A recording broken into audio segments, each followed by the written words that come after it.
My parents skipped my wedding for my sister's beach vacation. They called me selfish for refusing to change the date. Then months later, they demanded I attend her wedding. I looked at the invite and said, "Not this time. I'm 34 years old, and I recently got engaged to my girlfriend Claire, who is 29 years old. We've been dating for 6 years, and no one was surprised when I proposed. Our family's new marriage was on the way, and everyone appeared pleased for us. We got praise from my parents. My 6-year-old younger sister Brooke was thrilled. Lucas, 38, my oldest brother, was excited for the big day. It seemed fine at first. Claire and I chose our wedding date quickly. It wasn't random. We chose our meeting anniversary. That day was special to us, so getting married on it seemed appropriate. We decided, booked the venue, and started planning. My family first agreed. My mother asked about themes and colors. My father joked about giving a famous wedding speech, and Brooke and Lucas asked where. Almost nothing missed. About a month later, my mom gently suggested the date might not suit everyone. Brooke first was vague, but she soon confirmed her contrasting vacation, and Lucas mentioned his company retreat. The reasons started piling up, making our wedding seem unimportant. I ignored it until Brooke expressed her dissatisfaction. She told me our wedding was the week of her annual ladies' holiday, which she and her friends had done for years. She said it was terrible timing and she didn't want to choose between her vacation and my wedding. Claire and I were confused. We planned our wedding date months in advance. Brooke and her friends might plan a trip at any time. Not a work or family emergency. It was vacation. I informed her that she was invited to the wedding, but the date would not change. Then my mother pressed. She suggested I find a solution so Brooke wouldn't miss anything important. I claimed our wedding wasn't absolutely necessary. It was one of our most significant days. Instead of compromising, my mother doubled down, acting like I was being tough. Then Lucas joined. He noted my wedding was the same weekend as his company's annual retreat. It appears he attended annually for networking and team building. He didn't beg to modify the date, but he indicated he'd have a tough choice. At this point, my family seemed to view our wedding as a convenience. After being quiet, my father said, "A lot is going on that time of year." As if to justify their opinions, Claire was surprised. She'd always gotten along with my family, but she never expected such a strong reaction to a wedding date. She asked if my family was always like we, putting themselves first before me. In retrospect, they have a pattern. They expected everything to revolve around them. My mother suggested delaying. She continued making it seem like we were inflexible, when we were actually told to rearrange things for everyone. I'd had enough. I confirmed the date. We wouldn't postpone because Brooke wanted beach drinks or Lucas had a business meeting. We gave everyone plenty of notice, and they could attend if they wanted, but we wouldn't schedule around them. Brooke was not pleased. She said I was selfish and family should come first. I reminded her it was my wedding, not a family supper. She could skip a vacation once if she wanted to be there. The situation worsened. My relative told me my family was talking how difficult I was acting. It looked like they changed history. There were others who ignored my wedding. I made things difficult by expecting them. Some encouraged me, but others said I was causing too much trouble. Claire cautioned me not to let it affect me, and she was right. We were satisfied with our selection and would not allow this folly cloud our enthusiasm. I gave them one last warning. The date was set. We would not alter it. Good for them if they wanted to be there. If not, it was their call, but I wouldn't argue. Mom and Brooke refused to accept this and kept pushing. I realized it wasn't just scheduling. Control was involved. My family didn't like that I stood firm because they were used to me bending over for them. No problem if they didn't come. I wouldn't nag them to attend my wedding. Brooke did not relent. She messaged the day after I stated the date would not change. This time, guilt trips were the only argument. She said she had been looking forward to her annual trip for months, had paid for everything, and was unfairly forced to choose between a vacation and her brother's wedding. Messages appeared every 2 hours. She stopped asking me to change the date. She said I damaged her by not doing it. My mother intervened. Initially, signals were unclear. They were subtle and almost casual, like family comes first and you'll understand when you have kids. She quickly dropped the charade and got to the point. She disliked my inflexibility and thought I was stubborn. It appears Brooke was not alone in her issue. She described other angry family members. No names. Just broad assertions about how many people think you don't care about your family. Lucas ceased replying. No calls? Texts? or anything. Though not as vociferous as Brooke, he had clearly chosen a side. 2 texts discussing wedding arrangements, not the turbulence, went unanswered. He prioritized his business event, and that was it. My father eventually spoke up.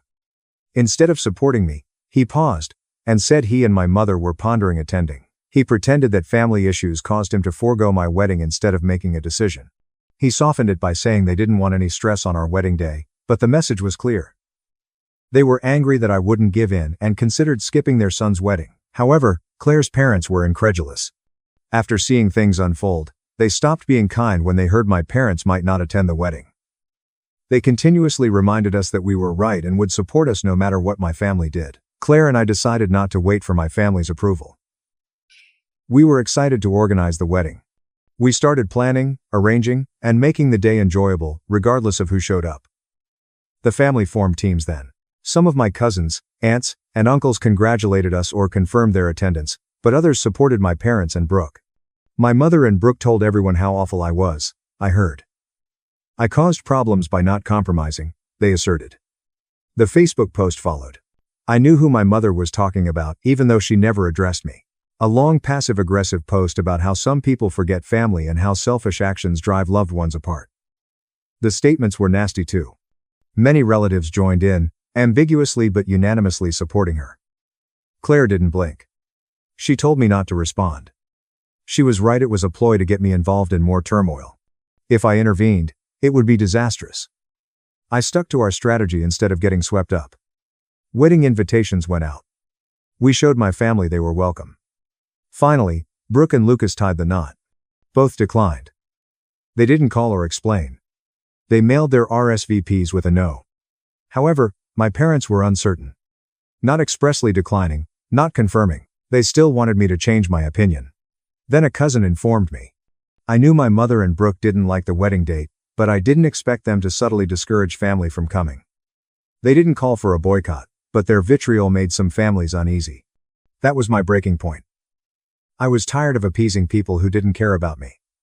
I wouldn't keep pleading with my family to come. Claire and I sat down, looked at each other, and decided. We wouldn't waste time on them. The wedding would be great whether my relatives attended or not. The honeymoon came, and we went without telling them. The wedding day arrived. I woke up early and stared at the ceiling before realizing. It happened eventually. Today was the culmination of months of planning, anxiety, and upheaval.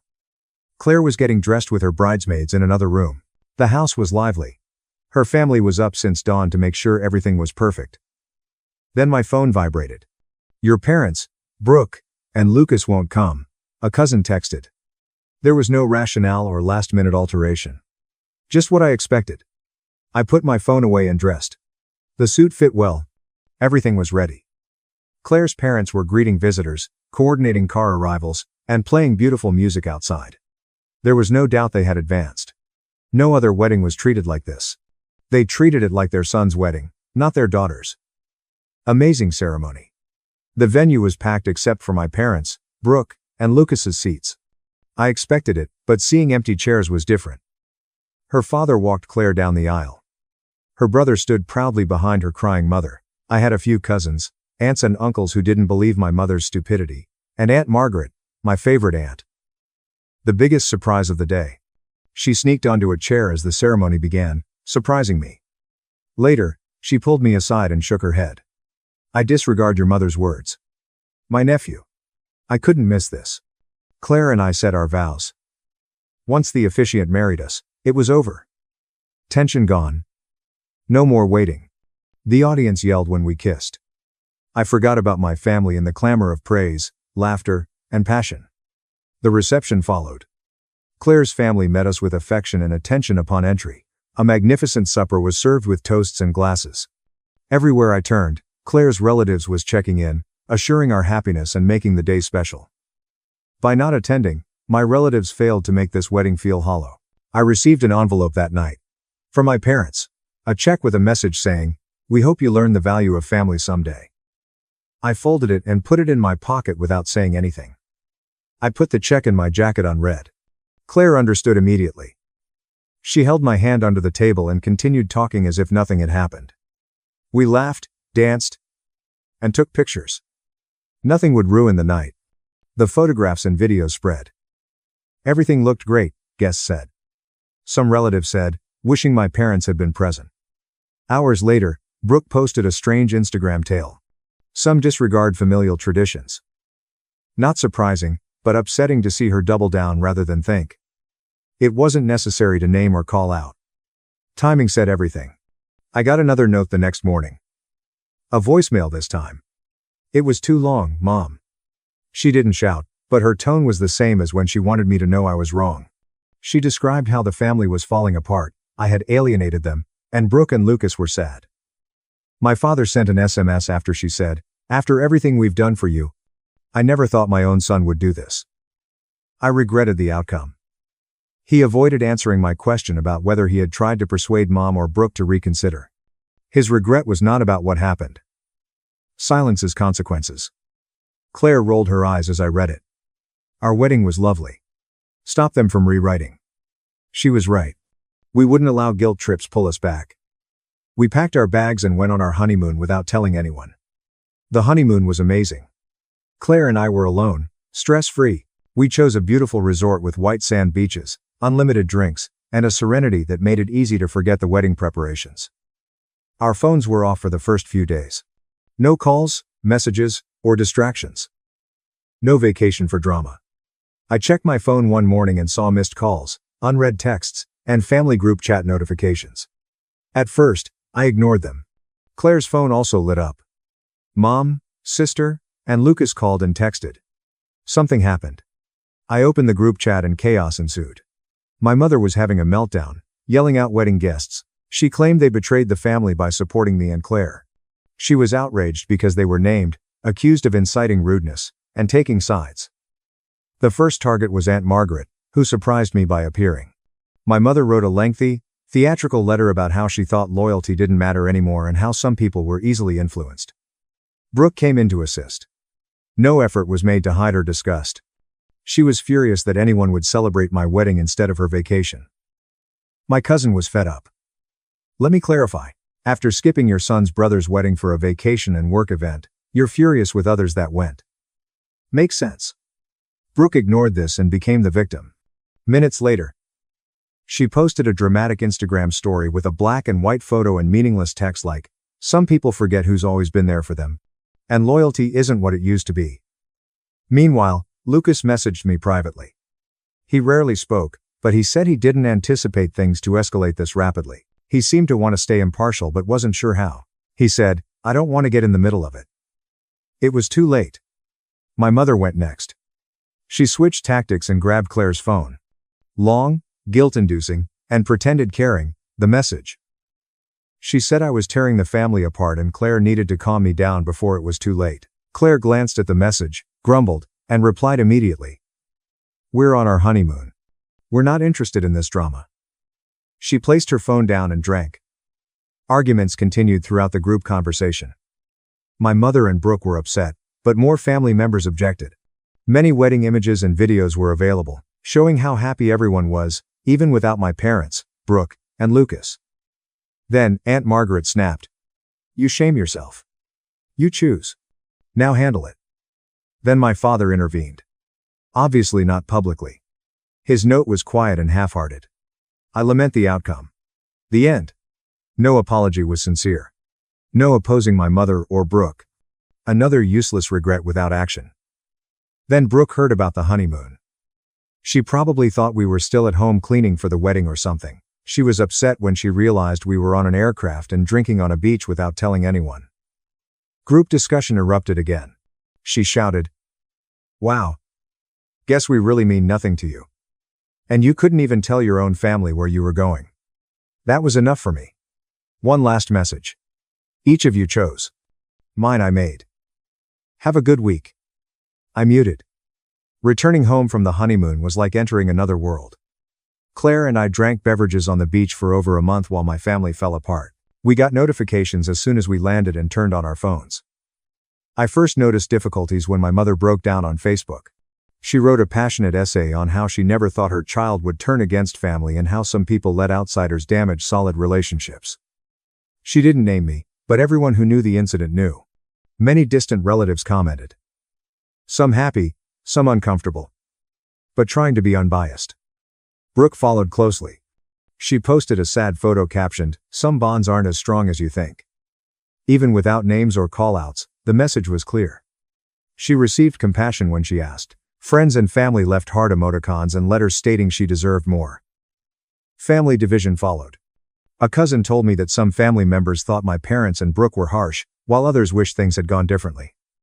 Despite the lack of violence, it was clear that some would rather avoid conflict than confess fault. Some people put avoiding scandal before the wedding. Then my father arrived. His typical indifferent regrets were all I heard after the ceremony. It was odd seeing him outside our house. He wasn't a decisive person. Yet he stood as if he comprehended the damage. Wanted to chat, he hesitated inside, clearly uneasy. He then said he disagreed with my mother and Brooke but had to stay silent. He said they had been enraged in the weeks preceding up to the wedding and made it clear that if he resisted, he would be punished. Claire listened silently, but I could see she and I didn't believe it. At this point, my father knew what was happening was wrong but did nothing to stop it. After everything went wrong, he wanted to be the helpless mediator. Claire didn't hold back. She reminded him he allowed it. He witnessed my mother and Brooke lie, guilt-trip family members, and boycott their son's wedding for ridiculous reasons. My demand came then. His support and remorse for the outcome had to be expressed publicly and to my mother and Brooke. Not in a whisper or intimate conversation. He should defend me instead of giving useless apologies. He recanted quickly. He muttered about how complicated it was and how he didn't want to complicate it. In other words, he was ambivalent. Instead of speaking, he preferred to observe. I only needed that message. After leaving, Brooke made his last move. She wrote me a long, ridiculous text about how selfish I was and how I disrupted family harmony. She complained about how I embarrassed her and why no one respects you. Only that. I completed. I stopped her. Stop texting. Stop passive hostile social media posts. Enough of her nonsense. Gone. Lucas soon reached out. His message was plain. Should have done more. I'm sorry. He didn't explain his silence. I accepted that he had failed to help me when he should have without rationalizing it. At this point, I understood some family members would never change. My mother and Brooke believed they had done nothing wrong. Lucas was seeing that my father was too cowardly to challenge them. Maybe not enough to fight them, but enough to admit he was wrong. That convinced me Claire and I would proceed without them. Months passed. After the wedding chaos, social media meltdowns, and failed guilt trips, I thought my family had accepted reality. I moved on. Claire and I enjoyed our lives without regular upheaval. The text started suddenly. My mother casually checked in via text. After I didn't respond, she intensified, reminding me of Brooke's wedding and acting like I had to apologize for everything they'd done. I was surprised when Brooke unblocked me on social media after being radio silence. She didn't send any messages, but she started enjoying old photos from before things broke up. Claire noticed immediately. No request was needed. They want something, she said. Of course, she was right. A few days later, a relative announced Brooke's wedding. That prompted the unexpected compassion. Missing me kept her from reaching out. She wasn't fixing anything. She invited me to her wedding. Next came the invitation. It wasn't personal. A conventional wedding invitation was sent to me and Claire without an apology. Claire looked at it and then at me. Does she expect us to ignore it? It appears they expected that. Mother's texts became lovely. She suddenly prioritized family and new beginnings. She cleverly pretended the wedding was a family gathering to avoid the chaos. Then Lucas called. Not theatrical. But his point was clear. Come up to make things right. They said. He said Brooke and my mother saw this as a great chance to move on from everything. Brooke messaged me directly, so she must have felt obligated to recognize me. First in months, she reached out. Definitely not an apology. She was acting bigger. She promised to forgive me if I came. All I needed to see. I replied simply. I thought you didn't mind inconvenient wedding dates. Refused the invitation. Mom quickly called. I skipped the first few. Similar guilt-tripping babble was included in her message. I split the family. I was petty. I hurt Brooke on her special day. I remained calm. I heard from family days later. The word spread. Brooke was furious. She told everyone I was immature and bitter for skipping her wedding. She seemed startled that I would hold a grudge over something so minor. Claire laughed at it. Then she had a great idea. Please schedule a weekend excursion. And we did. Luxury resort with everything. We told a few cousins casually during discussion. The news reached Brooke. Then calls and messages stopped. I think Brooke and my mother knew nothing they said would change my opinion. No more fake love texts. No more desperate attempts to get me to go. My father reached out. Brief message. I lament the outcome. Same as previously. Same empty regrets without action. I remained calm. I had enough closure then. Brooke's wedding passed without mention. No last-minute requests. No last guilt trips. They seemed to have realized I wouldn't go. I realized we were free after spending the weekend at the beach with Claire, blissfully unconcerned. Claire and I were so relaxed during Brooke's wedding week. We had a normal weekend, unconcerned with the family drama of the past few months. Brooke tried to manipulate things, but we moved on. We spent the wedding weekend peacefully. We didn't get caught up in the drama. I didn't check my phone for family communications, but the results were swift. My cousin laughed when he contacted me. Brooke must have told the family about her missing sibling. She told everyone I refused to support my sister on her special day. She made my absence seem like the worst betrayal and that I hurt the family. Brooke wasn't alone. A few days later, I saw my mother's Facebook message. It was an unclear dramatic situation clearly intended at me. She lamented that some individuals can't move on and that family should come first. It was a textbook guilt trip. Lucas sent me a last-minute message regretting things and urging me to reconsider attending Brooke's wedding. He recognized our family had handled things terribly for once. He did not directly criticize them. Claire, usually rational, told me they weren't worried about my wedding. They didn't respect my restrictions or aid me with Brooke. She was right. I owe them nothing. Brooke texted me claiming to be the bigger person just as things were calming down. She said, "It would mean a lot if you came, but I understand if you're still holding a grudge." It was a fake olive branch, but I saw through it. Not wasting time exchanging niceties. I replied, "You didn't adjust your plans for my wedding, but I should for yours." It wasn't warmly received. She flipped instantly. She accused me of selfishness and nostalgia within minutes. Not surprised. Brooke was always trying to rewrite the script when things went wrong. Mom wasn't done either. After several hours, she called, crying, and panicking. She stated I was tearing the family apart and that if I didn't mend it, it would never be the same. I wasn't convinced. I'd heard this manipulation enough. I told her, "Brooke and the rest of you made your choices, and now I'm making mine." I never answered her calls again. Extended family told me about the wedding. I didn't care about rumors regarding tension throughout the event, like Brooke continuously criticizing my absence and how unjust it was. Brooke made her bed. She had to lie down. Lucas then communicated. After the wedding, several days passed. Due to the chaos, the wedding was a disaster, he told me. The tension was clear, and many were complaining about family feuds ruining everything. However, Brooke made one last vicious move. She fulfilled my expectations. She updated Instagram. She thanked her true family and cut poisonous people out of her life. The irony was obvious. She had rejected me for setting limits, but now she claimed to be graceful. Naturally, my father confessed privately. He knew Brooke and Mom had gone too far, but he didn't say anything. He hated how things turned out but was too scared to say anything. He was irritatingly cowardly. He was silent the whole time and suddenly acted like he was trapped. Now I was completed. Claire and I would not squander another moment at this circus. We didn't need this chaos. Instead, we planned a sumptuous supper to celebrate our independence. Brooke's wedding ended, and we won. We weren't worried about the chaos. We tolerated passive-aggressive posts. Our satisfaction was paramount, and nothing could change that. We toasted to our serenity, a life without poison, removing those who cause drama and manipulation, and most importantly, to the future we were establishing without their toxicity. Family no longer controls us. My family hasn't spoken since Brooke's wedding 4 years ago. Not surprised. After the dust settled, I went on, but the pandemonium remains. For instance, Brooke's marriage is disintegrating faster than expected. Under 18 months after the wedding, a cousin told me Brooke and her husband fought often. It seemed to be about finances and competing life goals. Two common issues when people rush. I guess Brooke was always obsessed with appearances, and the perfect fairy tale wedding wasn't enough. I heard Brooke was upset but didn't care.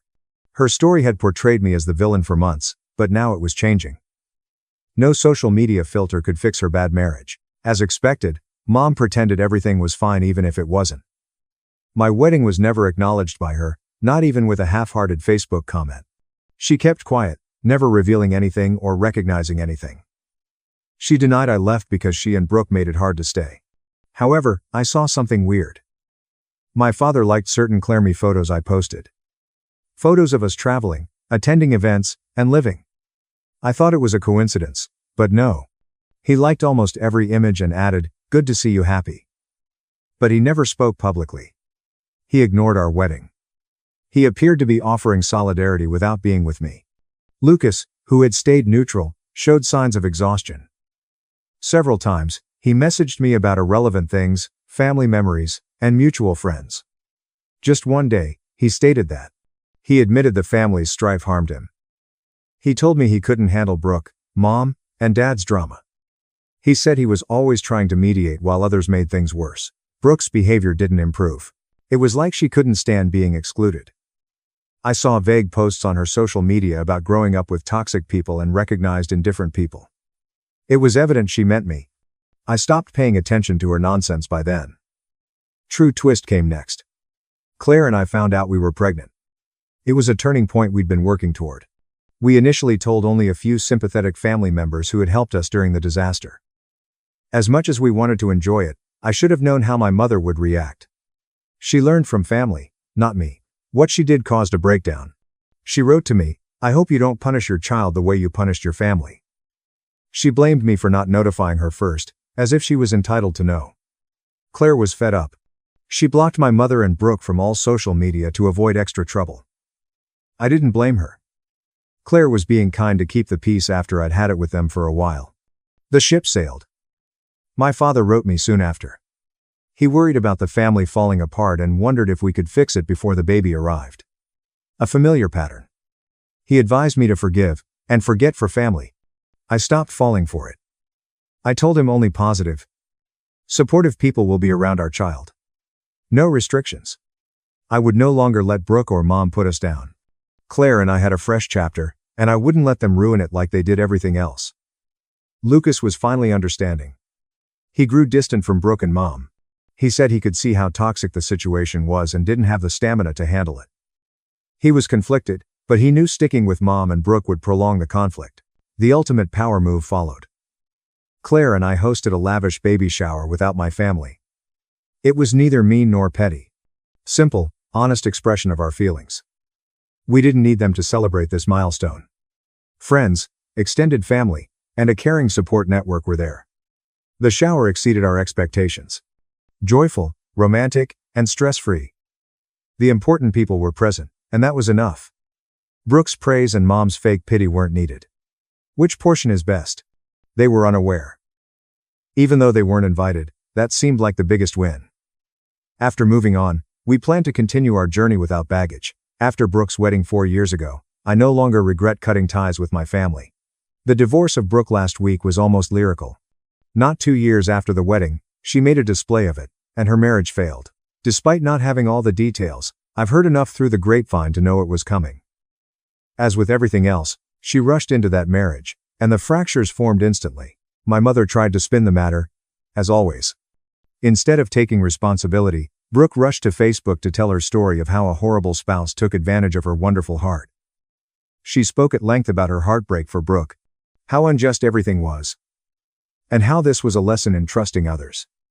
No one mentioned how Brooke's actions caused the calamity. Mom couldn't acknowledge her role in this. Lucas followed. He wrote me a simple yet significant note late one night. It was the communication I wanted but didn't expect. Just, "You were correct. Mom and Brooke are poisonous." The facts were presented without excuses. Not even mad.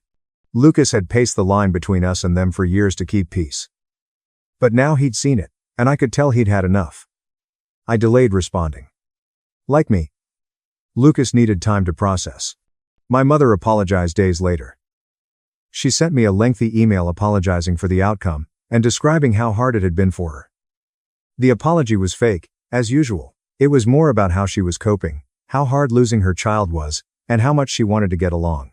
She noted her anguish throughout the incident, but not how much she contributed to the calamity. Next came the kicker. A cousin I had kept in touch with warned me about a family event my mother was planning. Mom evidently prepared a surprise party to force me to apologize. She told everyone she was praying for a family reunion miracle. She was clearly attempting to make myself look bigger and more important. I couldn't blame Claire for her impatience. She insisted, "Our child does not need to be around that negativity." No way. I agreed. We had made so much progress toward peace, and I wasn't about to let my mother or Brooke drag us back into their toxic drama. No way was I going to attend a reunion as the villain. So I did what was required. I officially blocked my mother, Brooke, and all other family members who supported them. It went beyond social media. I blocked texts, emails, and everything. I stopped playing those games. My father sent me one last SMS. Similar to his earlier communications, he professed grief but refused to publicly support me. He said, "I wish things had turned out differently, but I understand why you're done." A simple, "I get it," felt like a cop-out. He never apologized or spoke up about letting my mother and Brooke abuse me. I couldn't accept his peace request at this time. Sure, Brooke continued. She personally messaged me on Instagram to chat. She said she wanted to go on and re-establish our family. At this moment, I was done. I ignored the message. I wasn't interested in more manipulation. She ruined her reputation. Soon later, smearing began.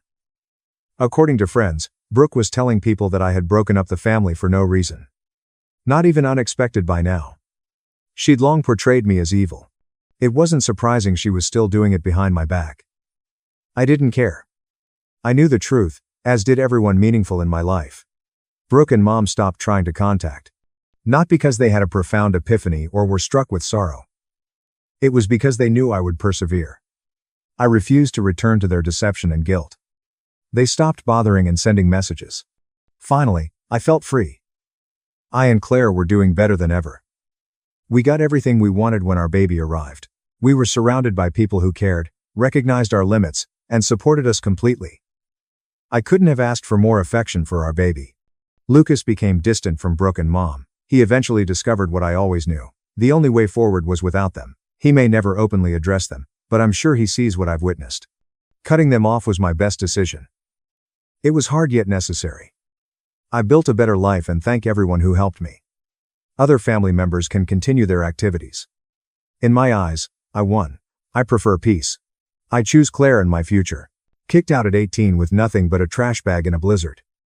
Pregnant and homeless. 19 years later, my parents came after my son's $6 trust fund. I smirked at the judge and dropped the bomb. "Your real grandson died the night you kicked me out. My name is Charlotte." Today, I'm a 35-year-old lady in a fitted jacket managing a portfolio of downtown Chicago boutique hotels. You'd see my piercing eyes, forceful handshake, and exit check as I enter a room. You might believe I was born confident. You're wrong. My identity was created in a specific fire or ice. It began 19 years ago, in a Lake Forest Estates expansive bathroom. I was 18. My parents' Georgian mansion's storm windows rattled from Lake Michigan's wind. I stared at a plastic stick that would damage my life inside. 2 pink lines. Blinking. I hoped the second line was a smear, mistake, or hallucination. It wasn't. I sat on the chilly tile floor for an hour. My parents, Victor and Vivienne, were downstairs. Crystal clinking and TV noise were audible. Watching financial news. That was their faith. In my household, wealth, status, and reputation were the Holy Trinity. I was their prized only child. I was now a liability. Walked downstairs. Legs felt leaden. Library doors were open. My father, Victor, studied a prospectus in his leather wingback chair. My mother Vivienne was arranging flowers that cost more than most car payments. "Mom, Dad," my voice broke. Not looking up, Victor. "What is it, Charlotte?" "We're busy. I have something to tell you." Vivienne paused, holding a white lily. She felt it. Moms always know when perfection is about to break. She questioned, "What did you do?" No worries in her tone. An accusation. Holding out the test. Shaking so intensely, I almost dropped my hand. Vivienne took. She looked at it like I gave her a dead rat. She didn't yell. She didn't cry. She gave it to my dad. Victor donned reading glasses. First he looked at the stick. Then me. His face blanked. The expression he used when a stock fell. He removed his glasses and placed them on the mahogany desk.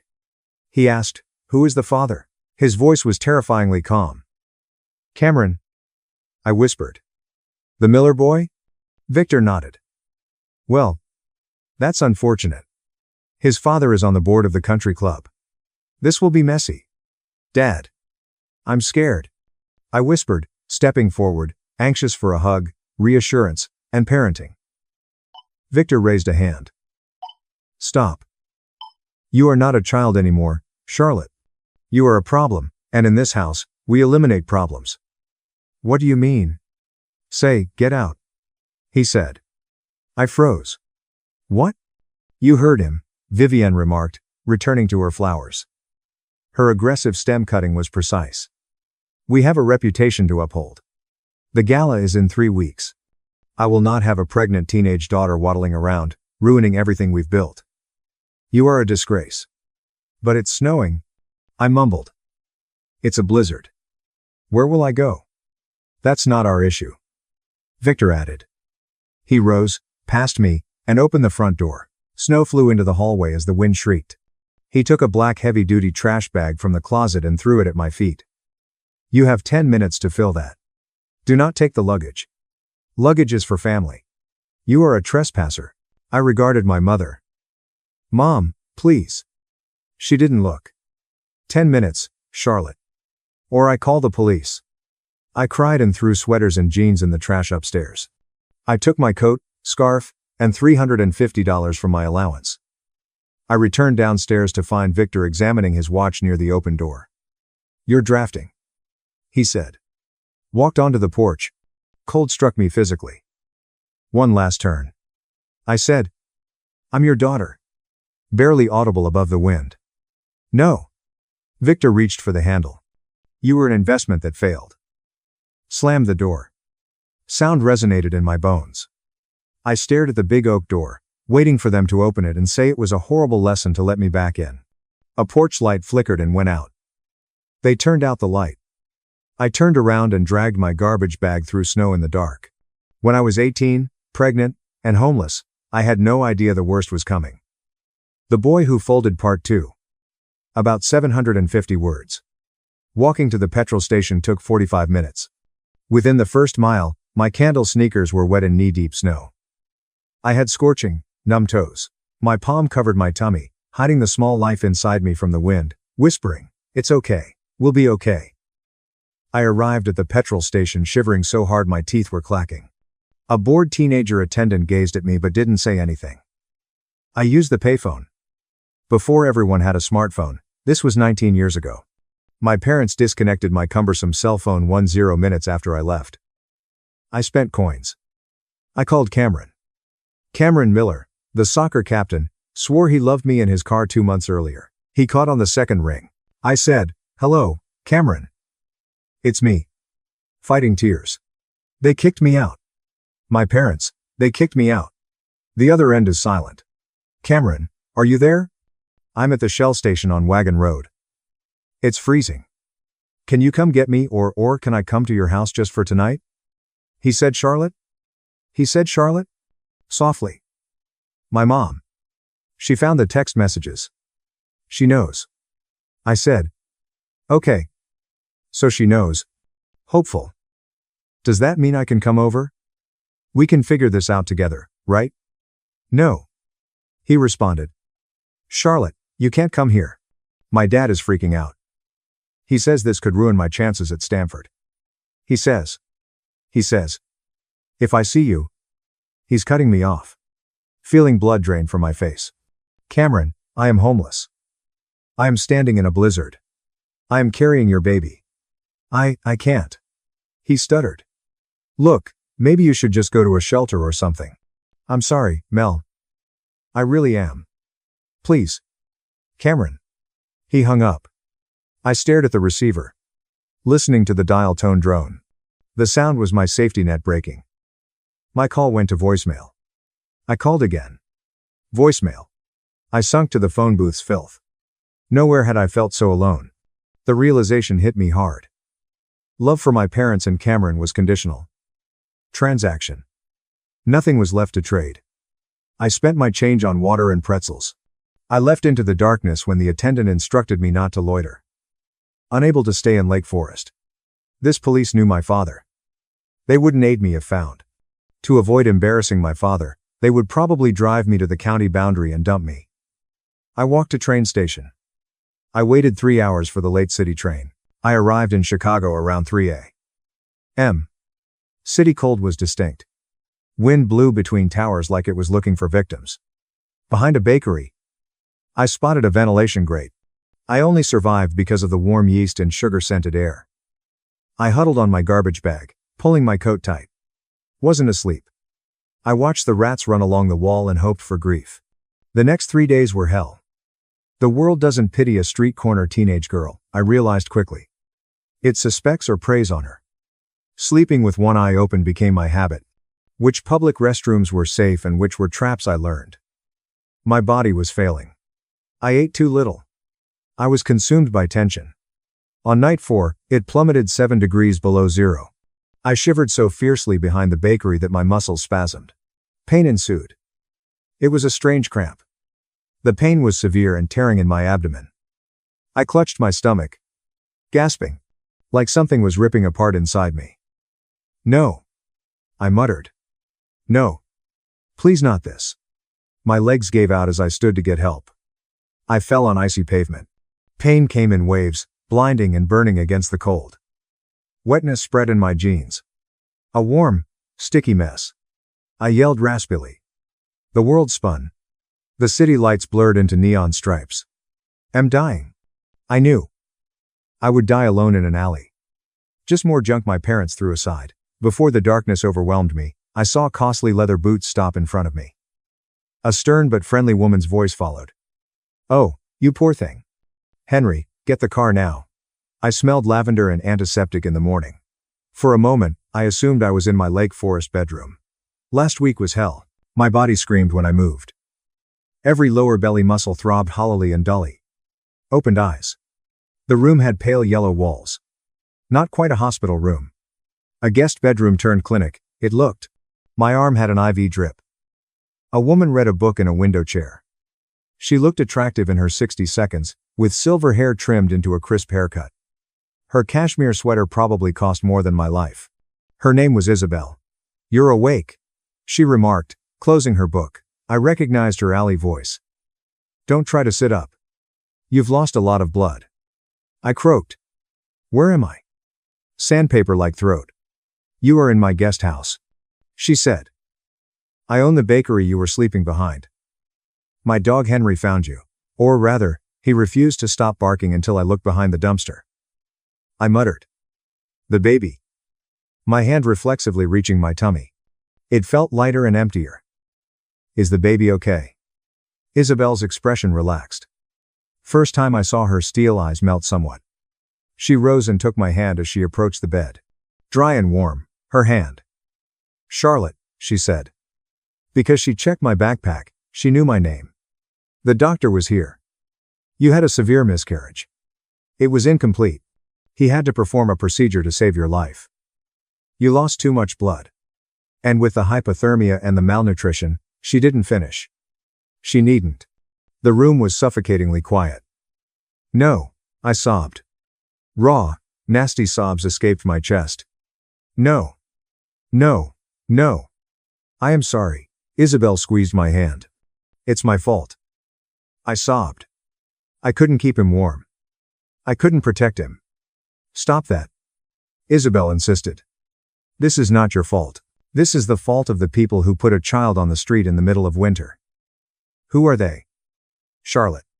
I was speechless. All I did was curl up and hold myself. The infant I never held made me cry. I wept for Max, my chosen name. I mourned the stolen future.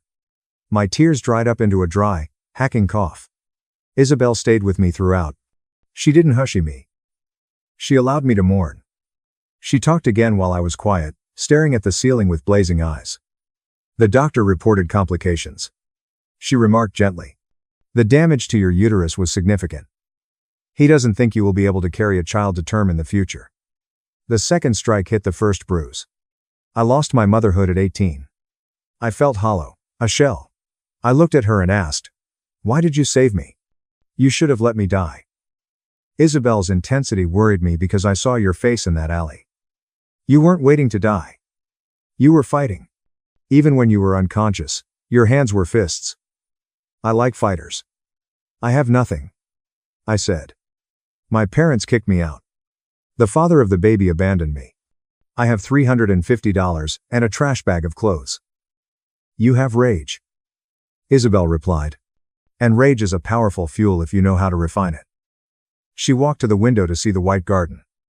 I have a proposition for you. You can stay here. You can heal. I will feed you, clothe you, and educate you. But nothing is free. You will work for me. You will learn my business. I own 6 boutique hotels in this city, and I am tired of being surrounded by incompetent yes men. I asked, why? Because I have no children, Isabel remarked, turning to me. And you have no parents. We are a matching set of broken things. But I believe we can make something formidable out of the pieces. She returned to bed and glanced at me. Crying time is over, Charlotte. Revenge costs money. If you want to make them pay for what they did, you need to get up, get smart, and get rich. Do we have a deal? I glanced at this cashmere angel who spoke like a general. I considered Victor closing the door. Cameron hanging up the phone crossed my mind. I worried about my infant freezing at night. Wiped my face. Sat up, wincing in discomfort. Eye contact with Isabel. Teach me, I said. The next 5 years were exhausting and educational. Isabel opposed handouts. She supported boot camp. She employed me when I could walk without wincing. My first job was cleaning her sterling flagship hotel. I scrubbed toilets, changed beds, and discovered that invisible people saw everything. I discovered visitors cheating on their marriages, business people lying about their riches, and how a carelessly left receipt may ruin a marriage. Information is currency, Isabel said over dinner. Her dining room had a chandelier that cost more than my parents' car. Always know more than the person across the table. I went from housekeeping to front desk to accounting. Isabel taught me balance sheet reading till the numbers danced in my sleep. She showed me how to recognize vendor invoice fraud. She funded my GED, night classes, and business administration. I avoided parties. Not dated. Did work. Was studying. Like a blade, I honed. At 20, my emptiness returned. Now I had money. Though safe, my apartment's silence was deafening. Unable to have kids. The doctor was right. I had a mother's heart and a desolate chest. I found Miles then. Isabel was connected everywhere, including foster care. She told me of a 4-year-old boy who moved 3 times. He was troublesome, report said. Silent. Vigilant. I met him. He focused on stacking blocks in a noisy playroom corner. He had unkempt dark hair and old-looking eyes. I felt like he looked. So I sat close to him. I didn't patronize him. I gave him a block. He inspected me. The block was taken. Together, we erected a tower. He didn't cry when it dropped. He stared at me, waiting for me to depart. We can build higher, I said. He nodded. As a single 20-year-old, Isabel facilitated the adoption procedure, which was difficult. She hired top lawyers. Miles didn't speak for a month after I brought him home. But one thunderstorm night, he got into my bed and cuddled up against my back. For the first time since the alley, I warmed up holding his small hand. I raised him differently. I told him everything. Just like Isabel, I taught him. He understood the stock market at 10. By 12, he coded. He was frighteningly sharp, talented, and fiercely protective of me.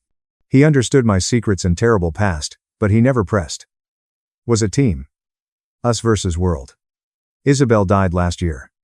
So she left me everything. Hotel, bakery, mansion, riches. I also received a letter. It was short. Prepared, Charlotte. You built the fortress. Choose what to do with the wolves outside the fence. You're my V. I buried her next to the empty plot I bought for my unborn son Max. I held Miles's hand amid the rain. Miles was 16 and taller than me, with a supercomputer mind. What now, Mom? I inspected the tombstones. I stared at the distant metropolitan skyline. That city was where my parents lived their lie. Cameron remained outside. They forgot me. They assumed I was dead or broken. Now, I continued. We hunt. Here we are today. I was expelled 19 years ago. I'm 35. Miles is 18. We sat in my 45th floor office overlooking the Chicago River. The office was modern, glass, and steel. Everything my parents' house wasn't. The patent is approved. Miles spun his laptop. And the acquisition offer from TechStream just came in. I viewed the screen, beautiful $6 million. Miles constructed predictive hotel logistics software while watching me work. Absolutely brilliant. A trust would hold the money because he was a juvenile. $6 million. I whispered. You're a rich man, Miles. We're rich, he said. His eyes were piercing on me. So, is it time? I approached the window. Miles was 15 when I told him everything. I informed him about the blizzard, garbage bag, and misplaced baby. His grandparents would detest him since he wasn't their blood, I warned him. I didn't poison him. I told him truth. Drawing his own judgments. Yes, I answered. It's time. But we have to do this right. They are narcissists. Miles. If they see me successful, they will be jealous. But if they see you successful and me as a weak, incompetent mother, they will see an opportunity. Miles remarked. They'll want to save me. With a grim grin. And by save, they mean control the money. Exactly. We need to look like prey. I can play the part. Miles. Socially awkward genius, naive, desperate for family connection. And I'll be the frazzled single mom who is in over her head. I add, we need to lure them out. We need them to commit to the lie on public record. Return to him. Are you sure you want to do this? It's going to be ugly. They will say terrible things about me. They might say terrible things to you. Miles shut his laptop. He rose and approached me. He now outgrew me by a head. His hands were on my shoulders. Mom, continued, they left you to die in the snow. They killed my brother. I don't just want to sue them. I want to destroy them. I grinned. It was a bad smile.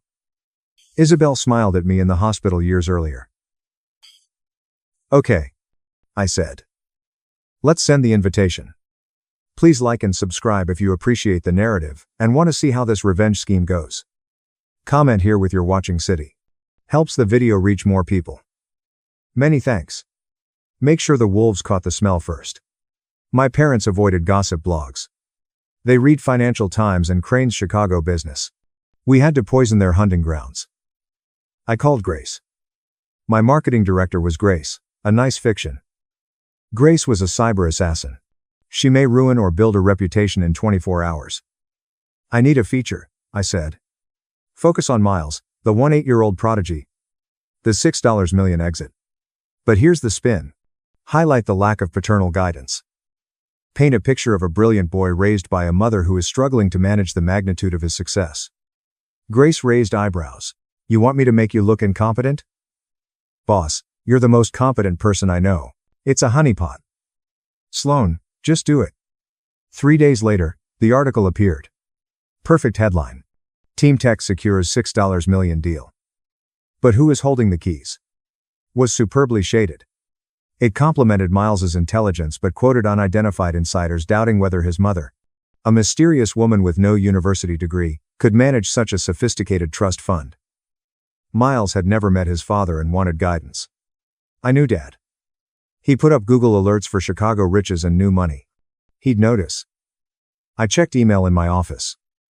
My heart raced with adrenaline. Not terror. It was like waiting in a deer stand for the buck to enter the clearing. Miles asked. Do you think they'll bite? His leg was hopping while he did homework on the couch, seeming bored. They're sharks, Miles, I said. They don't think, they just smell blood. It took under 6 hours. The email arrived around 4:15 p.m. Reconnecting, Felix from Lydia.Norton@nortonholdings.com. I glanced at my mother, Lydia. Her name never appeared in my inbox. I opened. Dearest Charlotte, your father and I were stunned to read the news about your son, Miles. We had no idea you were still in the city. Time has a way of slipping away, doesn't it? We have reflected often on the unfortunate circumstances of your departure. Perhaps we were harsh. We protected the family, although we may have been rigid. We want to meet Miles. This young man sounds great. He clearly inherited the Norton family's commercial aptitude. We should eat for the boy. He should know his roots. Love. Mom. Reading aloud to Miles. He snorted. Dearest Charlotte, unfortunate circumstances. They kicked you out in a blizzard. Notice the wording, I replied, pointing at the screen. Takes after the Norton side. They are already claiming credit for your brains and for the sake of the boy. That translates to, we want to get our claws into him. Are you going to reply? Not yet. I responded. We have to let them sweat and we have to wait for the second rat. A second rat arrived via Instagram DM the next morning. Ethan Miller. Real estate. Hey Mel. Long time. I saw the news about your daughter. Wow. I know we broke up weirdly, but I've never stopped thinking about you. If Miles is mine, I should be involved. Every boy needs his dad. Let's grab coffee. Things ended weirdly, I said, shaking my head. He hung up on me while I was freezing to death. Replied to both after waiting a day. I typed frantically. A desperate tone to Vivian. Mom. I don't know what to say. It's been so hard doing this alone. Miles is a handful in this money. It's scary. I don't know who to trust. Maybe seeing you would be good to Ethan. Ethan, I'm so confused right now. But maybe you're right. Miles needs a father figure. He's so lost. My messages went out. Arm trap. We met at the Gilded Chop, a costly, greasy steakhouse. I dressed well. The outfit I wore was slightly out of style, and I styled my hair myself, leaving flyaways. I wanted to appear desperate and unsteady. Miles looked fragile and boyish in a one-size-too-large suit. He pushed his glasses up his nose. He asked, "Showtime?" I asked, "Showtime?" Walked in. Victor and Vivienne were in a corner booth. Looked older. Victor's hair was white, and Vivienne's face was excessively tight from multiple facelifts. Next to them sat Ethan. His college athlete days were gone, replaced with the soft puffiness of a craft beer addict. After seeing us, Vivienne stood up and gasped theatrically. Charlotte, look at you. She hugged me. Like cuddling a mannequin. She reeked of pricey gin and judgment. And this must be Miles. Victor stood and extended a hand. Miles' face was ignored. He examined Miles's pricey watch. A pleasure. Son. Miles said. Hi. Glancing at his sneakers. I've heard a lot about you. Ethan answered. All good, I hope, approaching with a greasy smile. Hey, buddy. I'm Ethan, an old friend of your mom's. We sat. The evening was a manipulation masterclass. So, $6 million, Victor cut his steak. That's a significant responsibility for an 18-year-old. And for you, Charlotte? How are you structuring the tax liability? I don't know. I sputtered, drinking water. It's all so complicated. I was thinking of just putting it in a savings account. Victor recoiled. A savings account? Good God. Charlotte. Inflation will eat you alive. You need a diversified portfolio. Trusts, offshore entities. We could help, Vivian said effortlessly, touching my arm. Your father is a wizard with these things. We could set up a family trust, keep the money safe. For Miles. And you know, Ethan said, leaning toward Miles, money is nice, but you need manhood leadership. I can help with Miles, sports, females, and networking. Eyes wide, Miles looked up. Really? You do that? I've never had a dad to teach me stuff. Of course. Ethan exhaled. That's what family is for. I watched. Almost salivating. No one inquired about my life. No one asked how I survived winter. No one asked Miles's hobbies. A checkbook with legs was seen. I just want what's best for him, I said, crying. I feel so overwhelmed. Shush, Vivian said. We're here now. We'll take care of everything. We just need to make it official. Official? Legal guardianship, Victor said. Just for the financial side, to protect the boy. I masked my grin by looking down. Okay, send me the papers. 2 days later, the courier came at my suburban 3-bedroom rented house, which I was utilizing as a stage. I authorized the envelope. The manuscript was thick enough to suffocate a horse. Agreement on Norton Family Trust. I brought it to my real office, where Harrison, my lawyer, was. Harrison, a shark in a three-piece suit, ate other lawyers for breakfast. Read it to me, I said, making coffee. Harrison flicked over the pages, laughing darkly. It's bold. I'll give them that. Clause 4. Until Miles turns 25. Victor Norton is Miles's sole trustee. Charlotte Norton relinquishes control over Miles's education and home in Clause 7. Clause 12. 6% annual trustee administrative fees. 6%. I giggle. He wants to charge his grandson to steal his money. It gets better. Harrison added. There's a separate filing here from Mr. Ethan Miller. He's petitioning for a voluntary acknowledgement of paternity. He wants to be listed on the birth certificate. He thinks he can just sign a paper and become a dad. If you agree to it. Yes. And if he's the legal father, he gets a say in custody and financial management. Answering the phone. I called Victor. Saying hello, Dad, Charlotte, he said. Did you sign the papers? I can have the notary come to you. I read them, I said. I can't sign this, Dad. It gives you total control. It's my son's money. The tone changed abruptly. The warm grandfatherly voice left. Cold corporate monster returned. Charlotte. Don't be dumb. Victor growled. You are a high school dropout who got lucky. You don't know how to manage this wealth. You will ruin that boy. Sign the papers or we will take steps. What kind of steps? We will petition the court, Vivian said over the speakerphone. She listened in. We will sue for grandparent visitation rights. We will prove you are unfit. We will tell the court about your history, running away, living on the streets. No judge will leave a millionaire minor in the hands of an unstable woman. And I'm filing for paternity. Ethan yelled. They were together. I'm his father. I have rights. I shakily asked, You're threatening to sue me? We are doing what is necessary. Victor stated. We have the lawyers. Charlotte. We have the money. You can't fight us. Just sign. I need to think. I murmured, hanging up. I regarded Harrison. They took the bait. Harrison knuckled. Let them file. Once it's in the court system, it's public record. They can't walk it back. I got the lawsuit a week later. A fiction masterpiece. Plaintiffs Victor and Vivian Norton. Ethan Miller intervenes. Charlotte Norton, defendant. My disappearance with the child denied him his inheritance.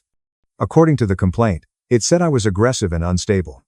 It demanded quick grandparent visits and a paternity test for custody trace rights to access a child they had never met's bank account. They sued. I showed Miles. He read quietly. His face was firm. They say you fled. Miles remarked. They say you fled. History is written by the people with the most expensive lawyers. I add. Usually. Ethan recalls my conception night.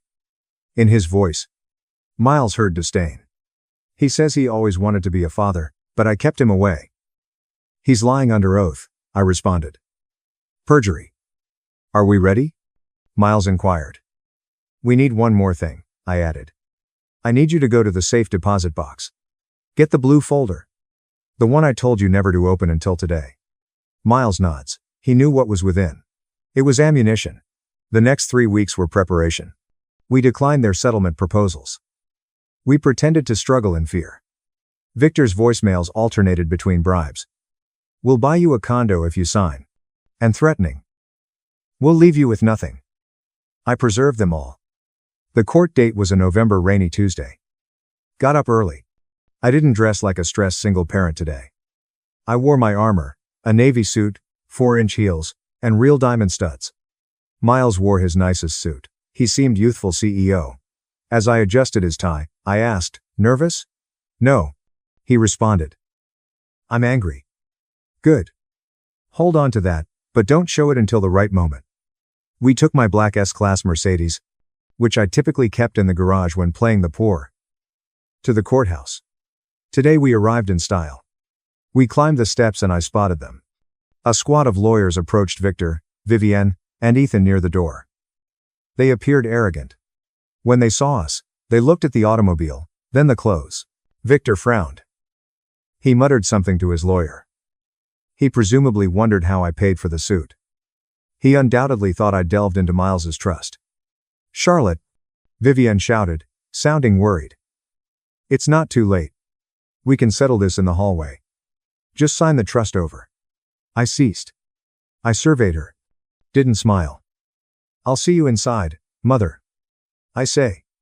We pushed past. The courtroom doors resembled arena gates. Court was packed. Sloan performed nicely. In the back row were reporters. A young tech millionaire and high society family quarrel captivated the news.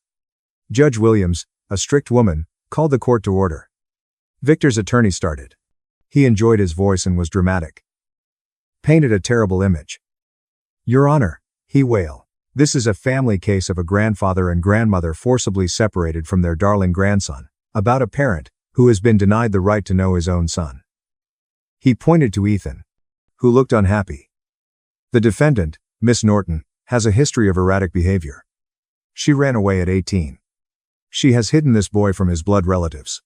We are simply asking for what is right, visitation and financial oversight to ensure the child's future is protected.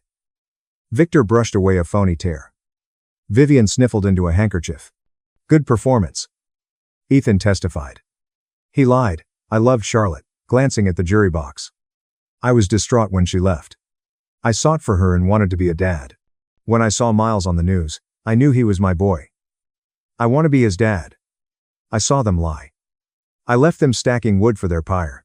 I let them document everything. After they finished, the atmosphere was thick with pity. Poor grandparents, estranged father. Judge Williams regarded me. Miss Norton. Your defense? Harrison rose. Your Honor, the defense calls Charlotte Norton. I went to the stand. Sat down. I regarded Victor. He smirked at me, believing he had won. Miss Norton, Harrison asked. Why do you oppose the plaintiff's request for visitation and guardianship? Because. I replied plainly, their entire case is based on a biological lie and a history of abuse. Objection, protested Victor's lawyer. Relevance. The judge discarded. Continue. I have 3 exhibits to present. I add. Harrison gave me the courtroom projector screen remote. Exhibit A. I said. Screen lit up. Handwritten letter scanned digitally. This is a note my father wrote the night he kicked me out, I said. He didn't write it to me. He wrote it to his lawyer the next day asking how to legally disown a minor. My mentor, Isabel, bought the law firm years later and found it in the archives. I read screen text. She is a liability. Ensure she has no claim to the estate. If the bastard child is born, ensure it has no claim either. Murmurs filled the room. Victor grew pallid. He didn't want a grandson then, remarked I. He only wants one now because that grandson is worth $6 million. Exhibit B. Hit the button. Another document appeared. Old, yellowed, and scanned. I said, Mr. Miller claims he is the father, staring at Ethan. He says he wants his son back. He believes Miles is his blood. I halted. The room was quiet. This is a death certificate. I add. Dated 19 years ago. January 14th. Because of death, hypothermia, and complications from premature birth. Ethan opened his mouth but said nothing. Vivian stopped smelling. The baby I was carrying when you kicked me out. I told my mother, died in an alley behind a bakery 3 days after you slammed the door in my face. His name was Max. He is buried in Street Jude Cemetery. Plot 404. Gallery members gasped. The reporters typed furiously. You killed your grandson 19 years ago, I stated coldly. Miles is not your blood. Exhibit C. Last time. I clicked. Miles' adoption papers and a DNA test from a steakhouse water glass matching him to Victor. Sloan excelled at work. Probability of relation 0%. Miles is adopted. I say. I adopted him when he was 4. He has no relation to Ethan Miller. He has no relation to the Norton family. You are suing for visitation of a stranger. You are claiming paternity of a boy you have absolutely no connection to. I stood in the witness box. I regarded the judge. These people don't want family. Your Honor. They want a bank account. They abandoned their own daughter to die in a blizzard. And now they are trying to steal from a boy they don't even know. Chaos struck instantly. No one heard Judge Williams slam her gavel. Ethan tried to escape, but media blocked the aisle. He lied about being the father in his affidavit. Angered, Victor was purple. He rose, wagging his finger at me. You tricked us. You let us believe. I let you show the world who you are, I ended. I didn't make you sue me. I didn't make you lie. You did that all by yourself. Vivienne fell into her chair, looking aged for the first time. She understood she valued her social status. It vanished. Every Lake Forest resident would know she kicked a pregnant adolescent out into a blizzard and killed the baby by tonight. Pariah, she. The judge regained control. She despised the plaintiff's table. Case dismissed, she snarled. I send Mr. Miller to the district attorney for your phony paternity affidavit. Mr. and Mrs. Norton, you will pay the defendant's legal bills and abide by a permanent restraining order. Do not approach Miss Norton or her son again. Next to me, Miles stood. He regarded Victor. You're not my grandfather, Miles said. And thank God for that. We left court. The cameras flashed, but I didn't blink. Holding my head high. We drove straight to the graveyard from courthouse. A dark day suited the end of a war. We guarded Max's tomb. The stone was little. Max Norton. Loved son. I touched the chilly marble. We did it, baby. I whispered. They can't hurt anyone else. Next to me was Miles. Are you okay, Mom? I'm free, I said. I meant it. Their judgment and rejection haunted me for 19 years. It was gone. They were revealed. The fallout was fast. Victor lost his board seat in 48 hours. The country club dropped them. They sold their Lake Forest home and relocated to Arizona to escape disgrace. Ethan faced attempted fraud and perjury charges. He got probation but lost his reputation. I kept hotels. Miles quit college to launch his second firm. We're okay. That night comes to mind as the lake wind howls. I recall the trash bag girl. I wish I could tell her she would survive, create a castle, and find a son finer than any blood relative. But I can't. I tell you, retribution isn't about hurting people. Making sure your attackers can't do it again. Giving them a mirror and letting them see themselves is sometimes the best retribution. Is it my fault for letting my parents spend thousands on legal bills and embarrassing them publicly instead of telling them the truth? Thanks for listening. If you liked seeing selfish relatives get what they deserve, like and subscribe for more pro-revenge stories. See you next time. My father shouted in court, calling me a failure and claiming I didn't deserve a penny. The judge leaned in and said, "You really don't know, do you?" No. Then she dropped a bomb, my $10 million in federal grants. His face went deathly pale. I sat there in that cold, sterile family court, as my father, Gregory, shredded our relationship with every word. All she does is embarrass me, he sneered, waving at me while arguing that I shouldn't get a penny from my grandmother's estate. He listed every supposed mistake I had made, making sure to make me look like a failure in front of the judge. I stayed silent, shocked by the humiliation, coming from the one person who was supposed to love me unconditionally. Then, the judge leaned forward, giving Gregory a sharp look. You really don't know, do you? Gregory's attorney, Dylan, froze. Papers scattered across the table. I watched as Gregory's confidence vanished, his face draining of color. My name is Avery, and never in my wildest dreams did I think I'd be sitting in a courtroom, watching my father try to destroy me. Gregory went on, claiming I was unfit to inherit anything from my grandmother, saying I was irresponsible and unstable. The irony was almost too much. This man had belittled every single accomplishment I had ever made. He called my business degree from Northwestern, magna cum laude, a worthless piece of paper that won't teach you real life. When I graduated as high school valedictorian, he dismissed it as just book smarts. When I founded my first nonprofit at 25, he laughed and called it a pretend business. What he never knew was that I had been secretly helping him. For 2 years, I secretly donated almost $350,000 to his failing law firm, Caldwell & Associates, using a trust fund I had set up. I saw Dylan squirm in his chair, and even though Gregory kept talking, his confidence was fading. I noticed the beads of sweat forming on his forehead as he realized something was wrong. He kept attacking my character, saying I had never contributed anything meaningful, that I was always failing at everything. But the judge wasn't buying it. Judge Matthews, an experienced and sharp woman with silver hair and wire-rimmed glasses, was taking notes. She wasn't shocked by anything Gregory was saying. She had information he didn't. My heart raced. I knew what was coming. I dreaded this day for months. When my grandmother Charlotte died 6 months ago, I mourned her, but I also mourned the loss of our relationship. She had always been my supporter as a child, but in her last 5 years, everything changed. Our calls became less frequent, then stopped. No replies to my letters. Every visit was turned away. I thought maybe it was because of my struggles with my career, or maybe Gregory's constant criticisms had finally worn her down. Even though losing her support hurt, I used it as motivation to build something meaningful, something I knew she would have been proud of. Gregory painted himself as the dutiful son who was always there for Charlotte, controlling everything about her finances and medical care, while I was the selfish, irresponsible one. He claimed he was the only rightful heir to her fortune, and I didn't deserve anything. The tension in the courtroom was palpable when Dylan spoke up. Your Honor, perhaps we should review the documents you mentioned earlier in chambers before we proceed. Judge Matthews smiled, but it wasn't a friendly smile.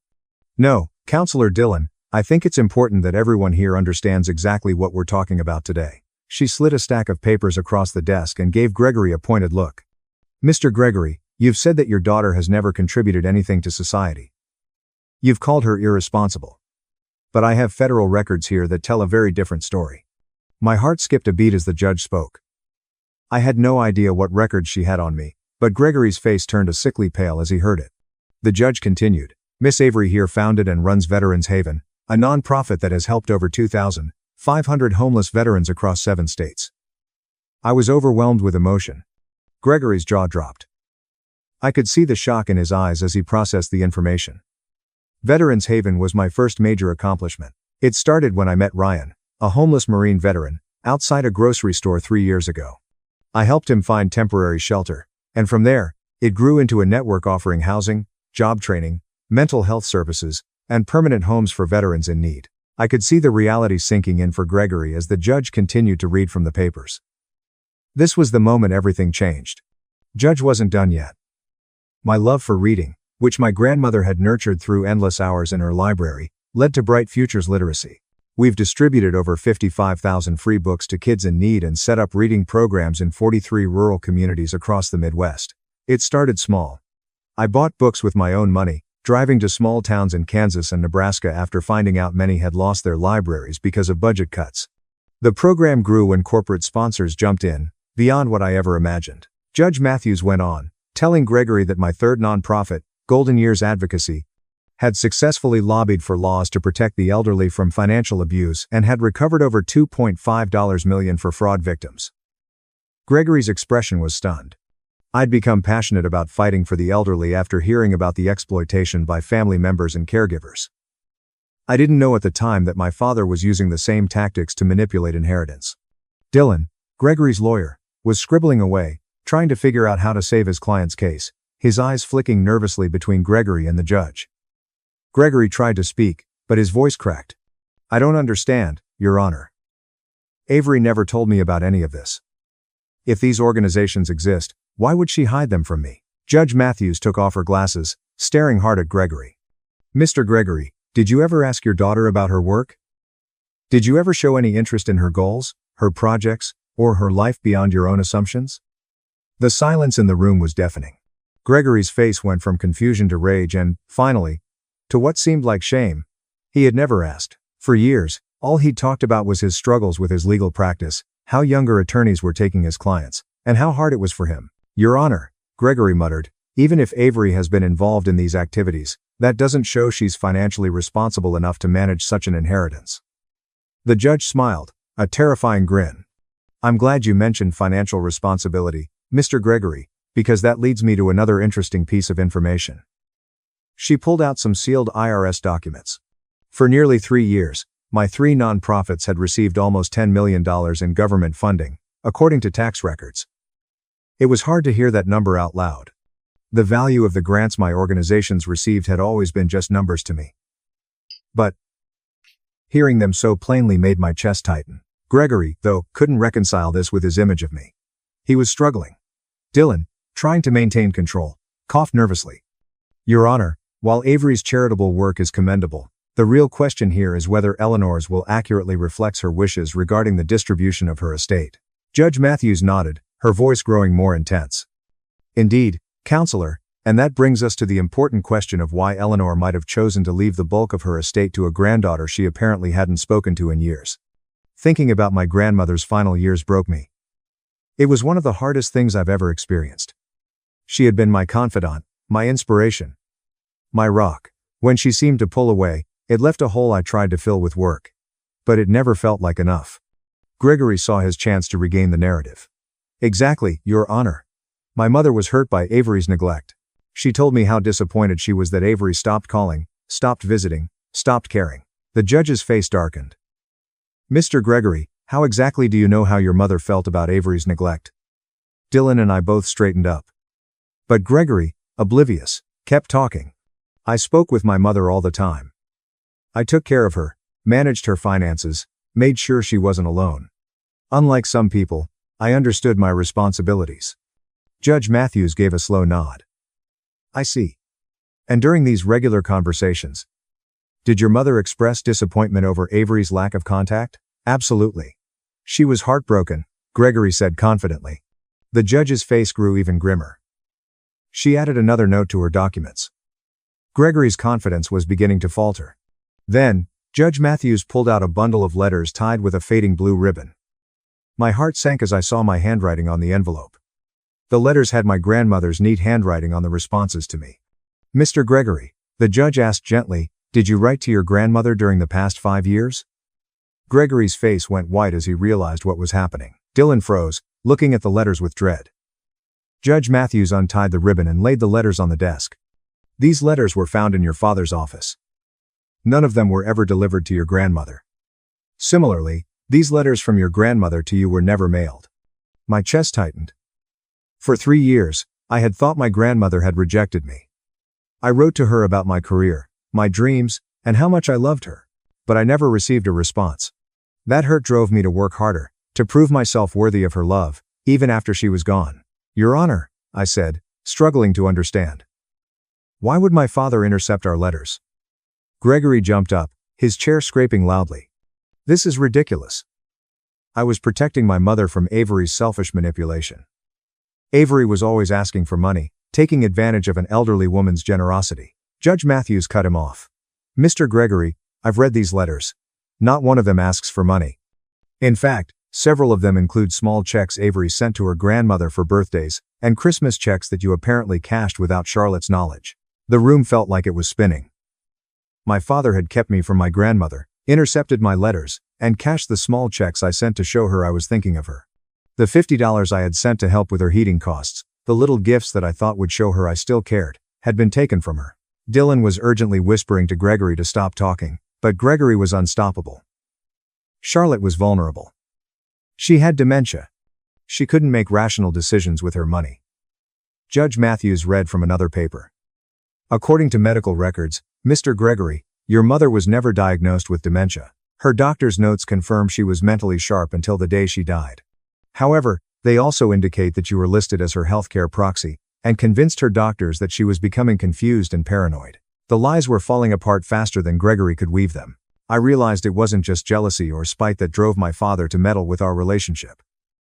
He was manipulating both my grandmother and me, all for his own gain. Judge Matthews pointed out that Charlotte had regularly inquired about my letters and calls in her medical records.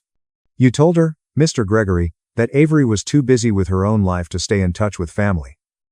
My face buried in my hands as the truth became clearer. My grandmother died thinking I had abandoned her, while I had spent years believing she had rejected me. Gregory had robbed us of those final years together, denying us any warmth or love. Gregory slumped back in his chair, exhausted from his defense. I was protecting the family interests. Avery was irresponsible, unreliable. Mother needed stability, not false promises from someone who couldn't even keep a steady job. Judge Matthews's voice grew colder. Mr. Gregory, while you were telling your mother that Avery was too busy to visit, Avery was building organizations that have positively impacted thousands of lives. Dylan whispered to Gregory, trying to salvage what was left of their case. While you convinced Charlotte that Avery didn't care about her, Avery was sending loving letters and financial support that you intercepted and stole. Gregory nodded reluctantly, but the damage was already done. Your Honor, I spoke up despite the storm of emotions. If my grandmother had known the truth about my work, about the letters I wrote to her, she would have wanted to see me before she died. Judge Matthews softened her tone. Miss Avery, I have additional evidence that suggests your grandmother not only would have wanted to see you, but that she took specific steps to ensure your future despite the obstacles your father had placed in your way. She pulled out a file with a private investigator's seal. 6 months before her death, your grandmother hired a private investigator to locate you and find out about your circumstances. She had grown suspicious of your father's explanations for your absence and wanted the truth. Dylan gently gripped Gregory's arm to silence him as he choked on his words. The investigator's report detailed my nonprofit work, government recognition, and the positive impact I had on numerous communities. Charlotte had been proud of me and enraged by the deception that kept us apart. Judge Matthews took a handwritten letter from the investigator's file. This is a letter your grandmother wrote but never sent, found among her personal effects. Would you like me to read it aloud, Miss Avery? I nodded, my throat tight, as tears began to fall. My dearest Avery, Judge Matthews read aloud. I should have trusted my instincts about Gregory's explanations years ago. My heart is broken by my son's cruelty in keeping us apart, not by your absence. I am so proud of the woman you have become, and amazed by the lives you've touched and improved. I hope you will forgive an old woman for not seeing through his lies sooner. I have made steps to give you what you deserve from my estate and life. I adore you, Grandmother Charlotte. I could barely breathe as the reality of it sank in. My grandmother had known the truth, had been proud of me, and loved me until her last breath. Gregory sat frozen, staring at his hands. Dylan looked like he wanted to vanish. I was overcome with a mix of grief, relief, and rage, emotions I knew would take years to untangle. But Judge Matthews wasn't done yet. She carefully placed the letter back into its file, then reached for another legal document, sealed and official. Mr. Gregory, you've argued that you should receive your mother's wealth because you handled her business and the family law firm she founded with your father. Correct? Gregory nodded slowly, seeing another trap set for him but unable to escape. Your Honor, Mother was a partner at Caldwell & Associates. She relied on me to maintain the firm's reputation and profitability. I've been running it for 15 years since my father retired. Of course, I've dedicated my career to building that practice, Gregory said, but the words now sounded hollow. Judge Matthews smiled, a smile that now seemed ominously predatory. That's interesting, Mr. Gregory, because according to these corporate filings from 5 years ago, your mother transferred her partnership shares in Caldwell & Associates to your daughter, Avery, making her the majority owner of the firm. Gregory's face went from confusion to disbelief, denial, and finally to horror as the reality hit him. That's impossible, he whispered. Avery doesn't know anything about running a law firm. She's never worked there. Actually, Judge Matthews continued, flipping through the records, the transfer was lawful and properly executed. Avery controls the corporation with 65%, but your mother retained a small stake. The ground seemed to shift beneath my chair. Despite Gregory's dismissal of my business skills, the idea that I had owned part of his law firm was unthinkable to me. Dylan went silent, his pen frozen in midair, likely realizing just how much trouble he was in for taking payments from Gregory when he might not have had the authority to do so. Judge Matthews also referenced bank statements showing that Avery's trust fund had been anonymously supporting Caldwell & Associates for 2 years. The weight of this truth was almost unbearable. For 2 years, I had watched Gregory struggle with his failing law practice, secretly helping him without letting him know. The trust fund payments were my way of supporting him, all while he had mocked my life choices. Gregory shot up from his chair, knocking it over in the process. This is insane. Avery can't own my company. I built that practice. I've worked there for 20 years. Mr. Gregory, Judge Matthews said calmly, you've been managing a firm that's majority owned by your daughter. The woman you've called reckless and unworthy of an inheritance has been your business partner and main financial supporter for years. Gregory spent the entire morning arguing that I was too incompetent to manage an inheritance, completely unaware that I had been managing and subsidizing his own livelihood. Dylan finally spoke up. Your Honor, if Miss Avery is indeed the majority owner of Caldwell & Associates, then my representation of Mr. Gregory in this matter presents a significant conflict of interest. Indeed, Counselor, Judge Matthews agreed, which raises interesting questions about who has the authority to make decisions about the firm's operations and expenditures. Gregory's face flushed, his anger now taking over. Avery might have some papers with her name on them, but she doesn't know the first thing about practicing law or running a business. Those documents matter a lot, Mr. Gregory. Judge Matthews shot back. Avery's business degree, her success running multiple nonprofits, and her ability to manage millions of dollars in federal funding suggest she might actually be better suited to run a legal practice than you think. I finally found my voice, shaky with emotion. Your Honor, I had no idea I owned any shares in the firm. Why would my grandmother give me ownership without telling me? Judge Matthews flipped through another document. Your grandmother's private records indicate she became concerned about your father's firm's finances several years ago. She found major discrepancies in his client and corporate accounts. The word irregularities hung heavily in the air. She transferred responsibility to someone she trusted to preserve ethical standards and protect the family business. Gregory recoiled, his face ashen again. What irregularities? He stammered. Unauthorized loans from the firm's client trust account. Inflated expense reports.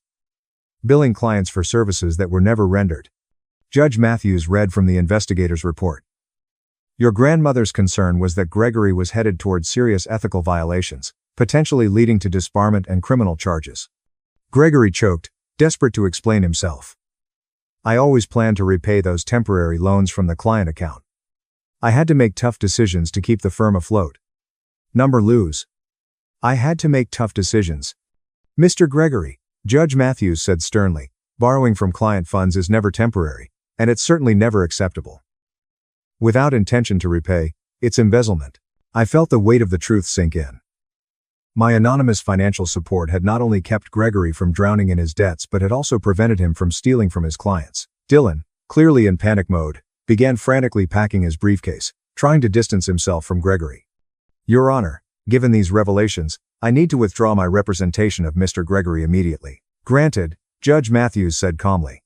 Gregory, you have the right to seek new counsel, but the State Bar Association will receive copies of this file. Gregory looked around the courtroom, clearly desperate for an exit. The man who had entered this room with such confidence, convinced of his righteousness and authority, now faced criminal charges and professional ruin. But I sensed Judge Matthews wasn't finished with her revelations. The pile of documents on her desk suggested there was still more to come, and I braced myself for the next bombshell. From Gregory's confident attacks on my character to this shocking downfall, everything I thought I knew about my family, my relationship with my grandmother, and even my own life was unraveling in real time. I had a feeling the biggest revelations were still ahead. Judge Matthews looked at the clock on the wall, then turned to me with a serious, almost proud expression. Miss Avery, there's one more matter we need to discuss today, and it concerns your immediate future, rather than your past. She reached for a folder with the U.S. government seal on it. My heart raced. What could federal matters have to do with this inheritance dispute? 2 weeks ago, the FBI conducted a background check on you. A complete security clearance review, which included this inquiry. My mouth dropped open as I heard the FBI had investigated me. I had suspected it might be related to the federal grants my organizations had received. Miss Avery, you have been selected by the President of the United States for appointment as the inaugural Director of the Rural Development and Community Empowerment Agency. The words hit me like a physical blow, a presidential appointment, a federal directorship. The room seemed to spin as I tried to process what Judge Matthews had just said. Gregory sputtered in disbelief. That's impossible, he muttered. Federal appointments are too much for Avery. She doesn't have the experience or qualifications for such responsibility. Judge Matthews fixed him with a stern glare. Gregory, your daughter's work with Veterans Haven alone shows she can manage complex operations across multiple states while adhering to federal regulations. She secured and managed $10 million in federal grants, demonstrating the fiscal responsibility and program management skills required for federal leadership. I whispered, barely able to believe it. Your Honor. I had no idea I was being considered for any federal position. The selection procedure was confidential until recently, Judge Matthews replied. Your nonprofit work and government agency partnership earned you federal recognition. The HUD director, impressed with the creative solutions Veterans Haven offered to homelessness, recommended you for this position. She pulled out a White House sealed letter from the federal folder. All presidential appointments undergo FBI background checks and Senate confirmation. During the investigation into your father's law practice, they found financial irregularities and family communication interference. Gregory slumped back in his chair as the weight of the situation hit him. His actions were no longer just a family dispute. They were now part of a federal investigation tied to someone being vetted for high-level government service. The FBI report noted that Gregory's interference might have caused emotional distress, which could affect my ability to serve in the federal government. A presidential appointment, Senate confirmation, federal leadership. Things I'd never dreamed of were being discussed by a federal judge. The proposed agency would have an annual budget of $2.5 billion and would coordinate rural development efforts across multiple federal departments. $2.5 billion. I repeated. Still dazed. Gregory's law firm struggled to manage a few $100,000 a year, and now, the federal government was asking me to manage 4,000 times that. Your Honor, I asked, trying to steady myself, when will this appointment take effect? The Senate confirmation process will take months, but rural development demands have fast-tracked the hearing for next month. There was some concern about family issues that could hinder your service. Judge Matthews glanced at Gregory, her eyes thoughtful. The FBI investigation found that your father's financial misdeeds and family manipulation could cause federal employees stress and PR issues. The White House must believe these concerns can be settled cleanly. Gregory, now realizing that his actions might block my federal appointment, tried to brush it off. Your Honor, Avery's personal family matters wouldn't affect her ability to serve the government. Judge Matthews didn't hesitate. Actually, Mr. Gregory, they could. Federal appointees are under intense scrutiny. She handed out another document. There's another issue. Your interference with Avery's connection to her grandmother may have violated federal laws, according to the FBI. Dylan, who had been hiding behind the furniture, stood up straight, his eyes wide as Gregory's face went white. Mr. Gregory, intercepting mail is a federal offense. Cashing checks made out to others is mail fraud. Falsifying medical information as a healthcare proxy is fraud. The room fell into a heavy silence, broken only by Gregory's labored breathing. The man who had entered this courtroom, certain of his moral authority and superiority, was now facing federal criminal charges that could destroy his career and land him in prison. Your Honor, I whispered, my voice shaky. What does this mean for my grandmother's inheritance and my federal appointment? Judge Matthews finally smiled, and it was the first time all day. Miss Avery, your grandmother's will is very clear. After discovering the truth about your talents and your father's influence, she left you most of her estate. As for the federal appointment, she continued, handing me the White House letter. The decision is ultimately yours. You have 1 week to accept the nomination. Your approval is needed for the Senate confirmation hearing. I held the official letter in my trembling hands and realized the full extent of my grandmother's plan. She had orchestrated all of this, even from beyond the grave. Her investigation into my life had uncovered Gregory's deceptions and likely brought my work to the attention of federal authorities. Gregory sat in stunned silence, probably calculating whether he had enough money to hire a criminal defense attorney. Gregory straightened in his chair, his mind clearly shifting from panic to calculation. Your Honor? He said, his voice gaining strength. While I appreciate that Avery has apparently achieved more than I was aware of, the fundamental question remains. Is she truly prepared for the enormous responsibilities you've described? Judge Matthews raised an eyebrow, signaling for him to continue. Avery's performance with small nonprofits is commendable, but she's unqualified for a federal directorship that involves managing billions. My upbringing and advice laid the foundation for her success. Gregory paused, seemingly pleased with himself. Everything she's accomplished can be traced back to the values and work ethic I instilled in her. I was furious at his audacity. Even now, with federal charges looming over him, Gregory was still trying to take credit for everything I had achieved. Everything he had spent years discrediting. Gregory, emboldened by his own argument, continued. If Avery is qualified for federal service, she would want her father's approval. I'm confident we can resolve family issues and unite for her confirmation hearings. Her familial support will be important to the Senate. Judge Matthews's look was unreadable as she let him speak.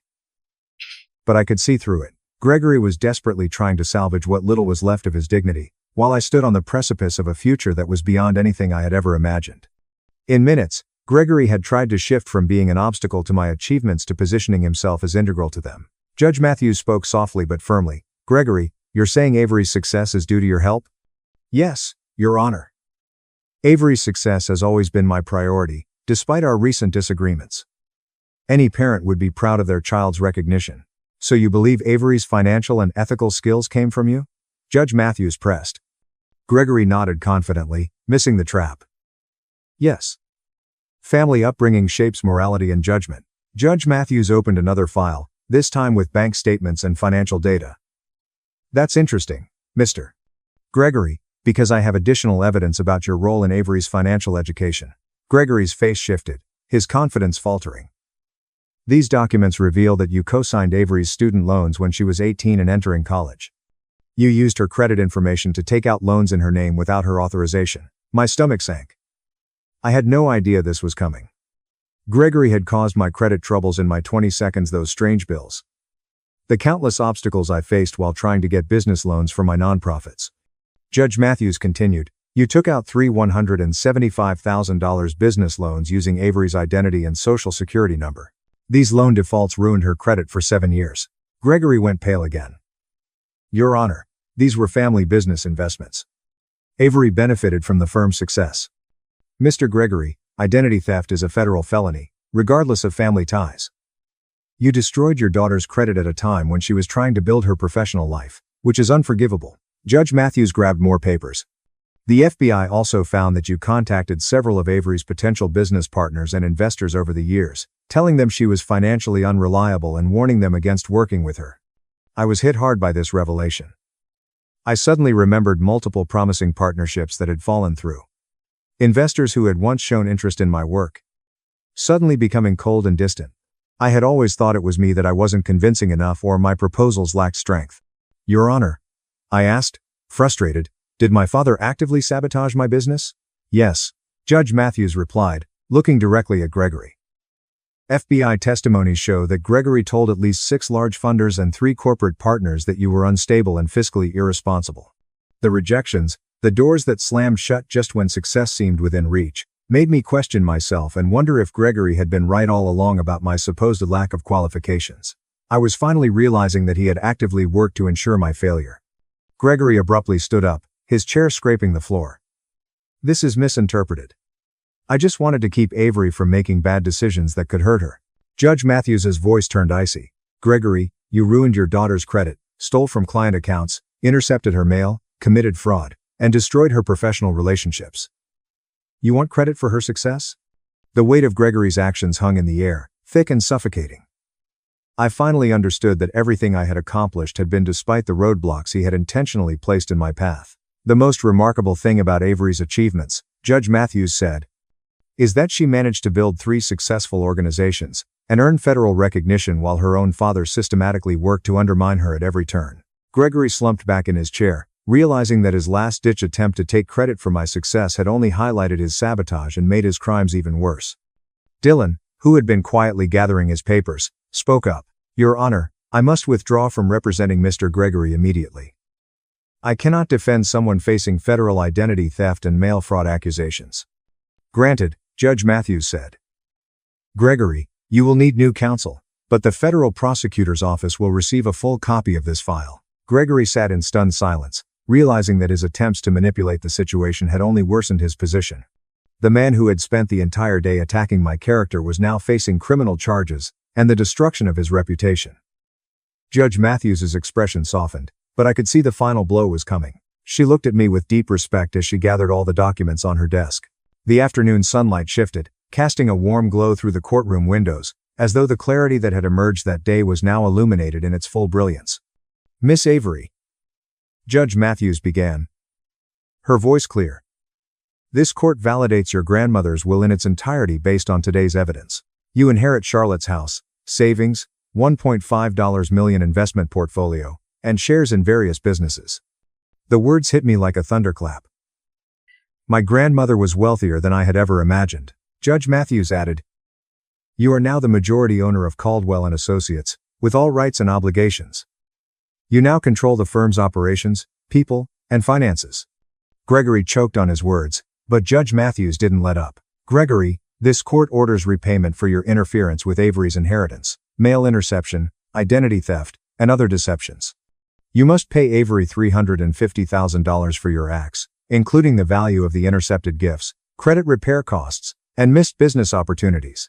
The amount was staggering, but more than that, it was the recognition that Gregory's sabotage wasn't just a few isolated actions, it was a systematic effort. The judge noted in her documents that the State Bar Association would receive a full report of his ethical violations, and federal prosecutors would review the evidence of mail fraud, identity theft, and other crimes. As Gregory absorbed the reality of his situation, he shrank into his chair. The man who had entered this courtroom so confident in his superiority now faced professional ruin, financial devastation, and possibly prison time. Judge Matthews turned to me. Miss Avery, regarding the federal appointment, the decision is entirely yours. However, government monitors have praised your dignified and restrained handling of this family tragedy. Judge Matthews continued. Your integrity has been tested under extraordinary conditions, and the government seeks leaders like you. I breathed deeply, finally finding my voice after hours of disturbing revelations. Your Honor, I accept the presidential nomination. I believe I can serve the American people while honoring my grandmother's legacy and ideals. Excellent, Judge Matthews said. 3 weeks from now, the Senate confirmation hearing will take place. The White House will contact you to start the planning process. I looked at Gregory, who sat defeated and silent, and felt more sadness than anger. The father I had always hoped would be proud of me had, instead, been my greatest obstacle. Your Honor, I whispered, regarding Caldwell and Associates and my father's future, I would like to make a proposal. Judge Matthews gestured for me to continue. Gregory can work as a junior associate at the firm, under tight supervision and ethical guidelines. Continuing legal education on professional responsibility and work audits will be required. His wages will be used to cover his modest lifestyle, while he makes full financial reparation for his actions. Gregory stared at me in shock, a mixture of disbelief and hope in his eyes. I continued. This offer is contingent on Gregory completing a full ethics program, making restitution for his actions, and taking full responsibility without excuses. He must also make official apologies to every client and business contact he misled about my character. That seems both just and merciful, Miss Avery, Judge Matthews said with a nod. I turned to face Gregory for the first time that day. Gregory, I'm giving you a chance to restore your life and regain respect through honest work and accountability. You'll only get this chance once. If you breach these terms or attempt further manipulation or sabotage, you will be fired immediately, and I will pursue all criminal charges to the fullest extent of the law, Gregory whispered. Avery, I don't understand why you would help me after everything I've done. Because, I replied, feeling my grandmother's wisdom guiding me, someone once taught me that true strength comes not from revenge, but from choosing to break cycles of harm and create something better. Grandmother Charlotte believed in redemption, not words. I'll let you prove you can learn from your mistakes and become the person Mom always wanted. Gregory nodded slowly, tears filling his eyes for the first time that day. Avery, I accept your demands and apologize. I'm sorry for everything. Judge Matthews closed her paperwork. Court adjourned. Congratulations, Miss Avery, on your inheritance and federal appointment. Mr. Gregory, you have 30 days to find new criminal defense counsel. As we packed up and left the courtroom, I was filled with a complex mix of emotions: grief for the years lost with my grandmother, anger at Gregory's betrayals, hope for the future, and pride in what I had accomplished despite every obstacle. I left that day with more than just a large inheritance and a federal appointment. I left with the knowledge that I had succeeded on my own, that my grandmother had always been proud of me, and that I could build something meaningful even from the worst circumstances. 6 months later, I stood in the White House Rose Garden as the President confirmed my appointment as Director of the Rural Development and Community Empowerment Agency. Gregory, now in a junior associate suit instead of his former partner's expensive clothes, was in the audience, applauding with genuine pride for perhaps the first time in my life. That evening, I visited my grandmother's grave, placing fresh flowers beside her headstone. Thank you for believing in me, I whispered to the evening air, and for teaching me that those who try to diminish us often reveal more about their own limits. The organization I founded in Charlotte's honor has since recovered over $18 million in stolen assets for victims of elderly financial abuse. Gregory is now one of our most dedicated volunteers, using his legal experience to help other families avoid the mistakes he made. As with so many lessons, my grandmother taught me that someone's opinion of you says more about them than it does about you. Have you ever found strength in unexpected places when facing family betrayal or professional challenges? Please like this video, subscribe to hear more stories of resilience and justice, and share it with someone who needs to be reminded of their strength. Thank you for joining me today, and remember that sometimes our greatest setbacks become our greatest comebacks. My parents banned me from my brother's New Year's party with his billionaire fiancée. Dad warned me, "You'll humiliate us. Stay home." But, at the resort, the in-laws stared at a framed photo and realized I was the one who saved their empire. My name is Nancy. I'm 31. And a few weeks ago, I overheard my own father say I was too embarrassing to be seen with my brother's new in-laws. I was standing in the hallway, holding a mug of coffee, when his voice came from the living room. "Your brother's in-laws are wealthy. You will embarrass us. Then, do you understand, Nancy? Do not ruin this." He didn't say it like a dad talking to his daughter. He said it like I was a liability. Something to manage. My brother had just gotten engaged to a billionaire heir, the kind of woman you see in glossy hotel magazines. And somehow my messy, data nerd life in Austin suddenly became a threat to their shiny new image. They didn't care that I spent my nights rebuilding hotel revenue models and fixing broken booking systems. To them, I was just the awkward girl who asks too many questions at dinner and never knows which fork to use. So while they packed suitcases full of designer dresses for a New Year's Eve engagement party at a luxury resort, I was told to stay home and keep things simple. They didn't want me at the party. They didn't want me near the people they considered elite. They didn't want anyone knowing I was part of the family. What they didn't know was that those same elite in-laws had been working with me for months under a different name, trusting my numbers to keep their business alive. And on the night they tried to hide me, those in-laws ended up staring at a framed photo, recognizing my face, and saying my name out loud in front of everyone. Have you ever been treated like the family embarrassment, only to find out you're the one holding all the power? Stay with me, because the way this party flipped from humiliation to payback is something you'll want to hear all the way through. I didn't grow up thinking I was embarrassing. I just thought I was different. At family picnics, while other kids ran around the yard, I sat at the plastic table counting how many hot dogs people took and wondering why Uncle Robert always left early. I asked questions that made adults uncomfortable. Why invest in that company if the debt is so high? Why say we're fine financially if mom works 2 jobs? People laughed, then they stopped including me. Afterward, my parents, Victor and Jesse, would pull me aside. "Can you please just be normal for once, Nancy? Smile. Talk about school. Don't interrogate people." Meanwhile, my older brother Lucas was everything they wanted. He knew when to laugh, when to compliment someone's watch, when to bring up golf. At his high school graduation dinner, I stood too close to the server, started asking about tips and wages, and bumped into a tray of marinara sauce. Red splashed all over a guest's white dress. The table went silent. My mom's face turned the same color as the sauce. Victor grabbed my arm hard enough to hurt and hissed. "This is exactly what I mean. You don't belong in these settings." After that, I stopped trying to fit into their parties. I buried myself in numbers instead. In high school, I taught myself spreadsheets for fun. In college, while other people posted frat party photos, I ran A/B tests on website layouts for a tiny bed and breakfast that couldn't afford a real agency. I studied business analytics and computer science. I learned how to take messy data and turn it into clean answers. Hotels and guest houses started reaching out with the same problem. Too many empty rooms. Not enough guests. I'd sit in my tiny dorm room at 2:30 a.m., staring at charts, tweaking prices and ad strategies until the graphs finally moved up. Back home in the Austin suburbs, none of that mattered. When I mentioned landing my first client, my mom smiled politely and said, "So, you're still doing that online thing?" My dad waved it off. "It's temporary. She'll get a real job eventually." Lucas went straight into law after graduation, joined a corporate firm, and immediately became the golden boy again. My parents introduced him as our future partner at a big Dallas firm. Pride and joy.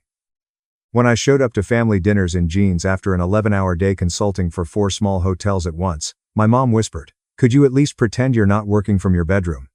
That was when something in me snapped. If they were never going to see my value in the room, I'd build it somewhere else. Quietly. I started my own small consulting business, Bennett Analytics. I stopped going to parties where I knew I'd be the punchline. I chose data over dinner tables, dashboards over polite small talk. And while they were polishing Lucas's image, I was learning something they had no idea about. In the right hands, numbers can decide the fate of an entire company. The first time Harrington and Vail resorts entered my life, it was because someone was desperate. I was in my Austin apartment one hot afternoon, half asleep over a spreadsheet, when an email popped up. Subject line, urgent. Mid-size resort chain in trouble. Can you help? A small agency I'd freelanced for before was panicking. Their clients' bookings had crashed after the pandemic. Luxury brand. Massive expectations. They needed someone who could make sense of the mess fast. That client was Harrington and Vail Resorts. At the time, it was just a logo and a name in an attachment. A few hours later, my phone rang. "This is Daniel Harrington," the voice said. Calm, but fraying. "We've been told you can pull numbers out of the fire." I sat up straighter.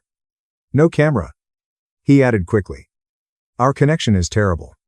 Let's keep it audio only." That was fine with me. I liked not being seen. Over the next hour, he laid it all out. Their flagship properties were just over 40% occupied. Competitors were eating their market share. The last agency had burned through an 8-figure budget with almost nothing to show. "We need someone who understands data, not just pretty presentations," he said. "Can you get into our systems, tell us what's broken, and fix it?" I should have been intimidated. Instead, I felt clarity. This wasn't new. It was just the biggest version of the same puzzle I'd been solving for years. I asked for access to their booking system, ad accounts, and website analytics.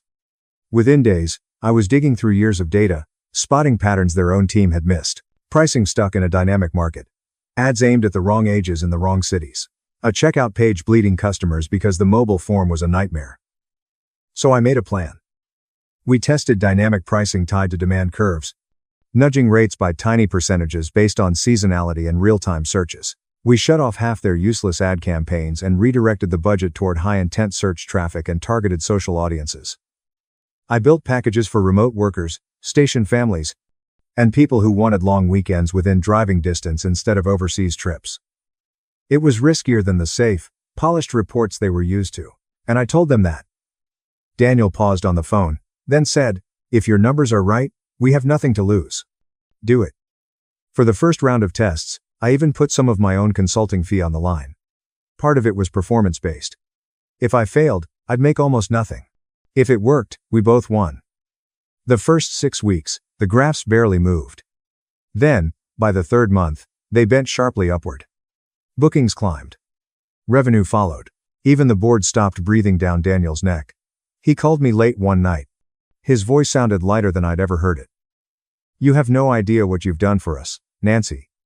We're building a case study wall at our main resort to celebrate the turnaround. We want your face on it. Your name. Everything." I laughed and told him I preferred staying behind the scenes, but I sent over a professional headshot anyway, just in case. When they emailed me the internal mock-up, my photo sat in a gold frame with the caption, "Data and Growth Strategist, Nancy." I closed the file before I could think too hard about it.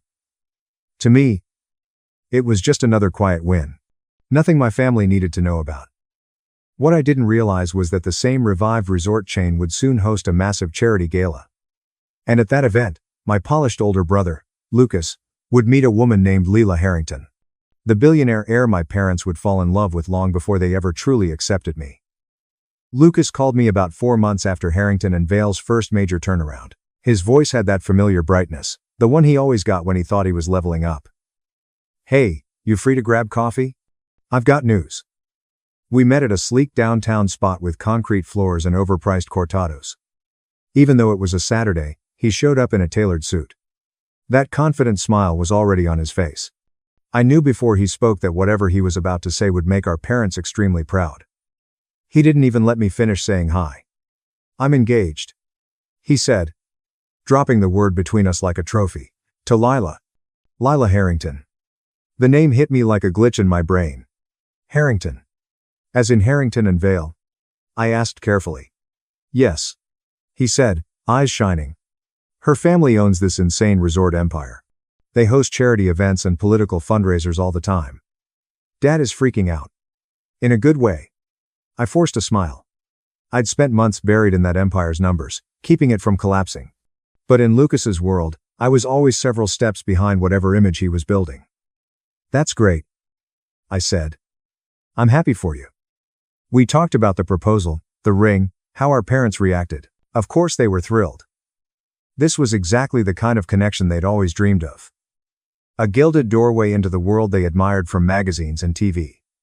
Lucas finished his story, then hesitated. His expression shifted, like he'd been saving the worst part for last. "So, there's a New Year's weekend engagement party," he said, tracing the rim of his cup. "At one of Lila's family resorts. It's going to be huge. Donors. Business partners. A few politicians. It's a big deal." I nodded, waiting for him to ask if I needed help booking a flight or picking a dress. Instead, he cleared his throat. "Look, Nancy," he said, and my stomach dropped. "I think it's better if you sit this one out." I stared at him. "Sit it out? It's your engagement party.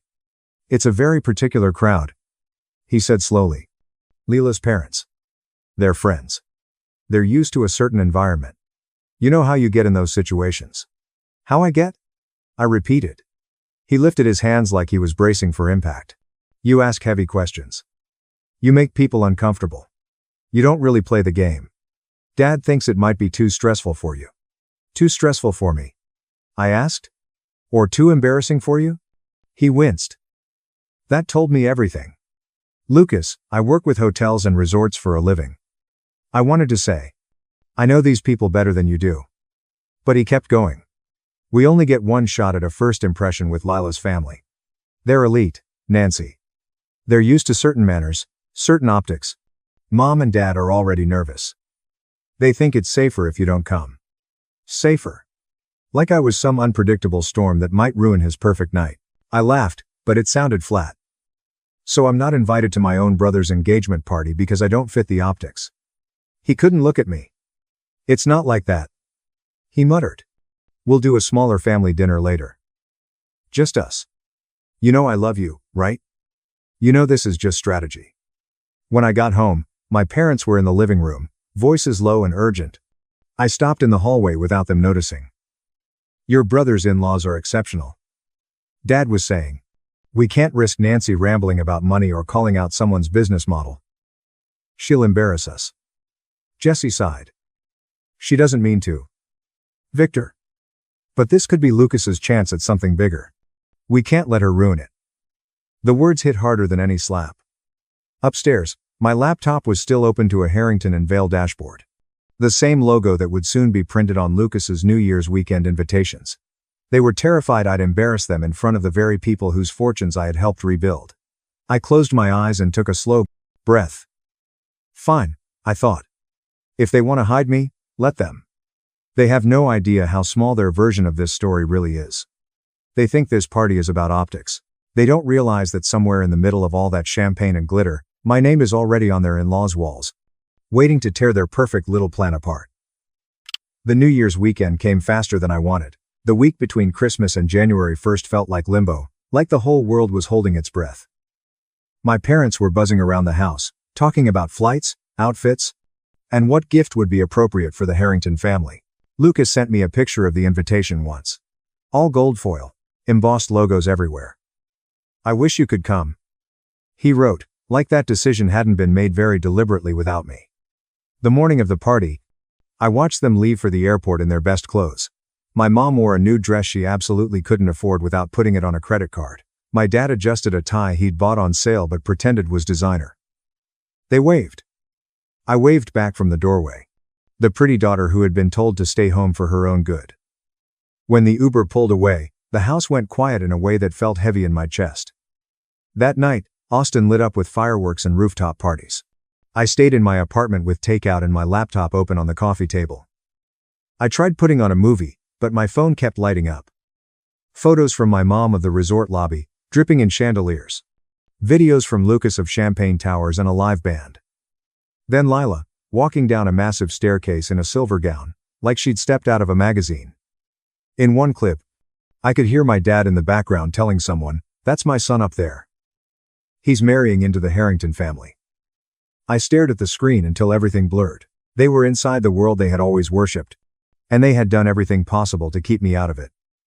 So, I closed the photos, and opened something else.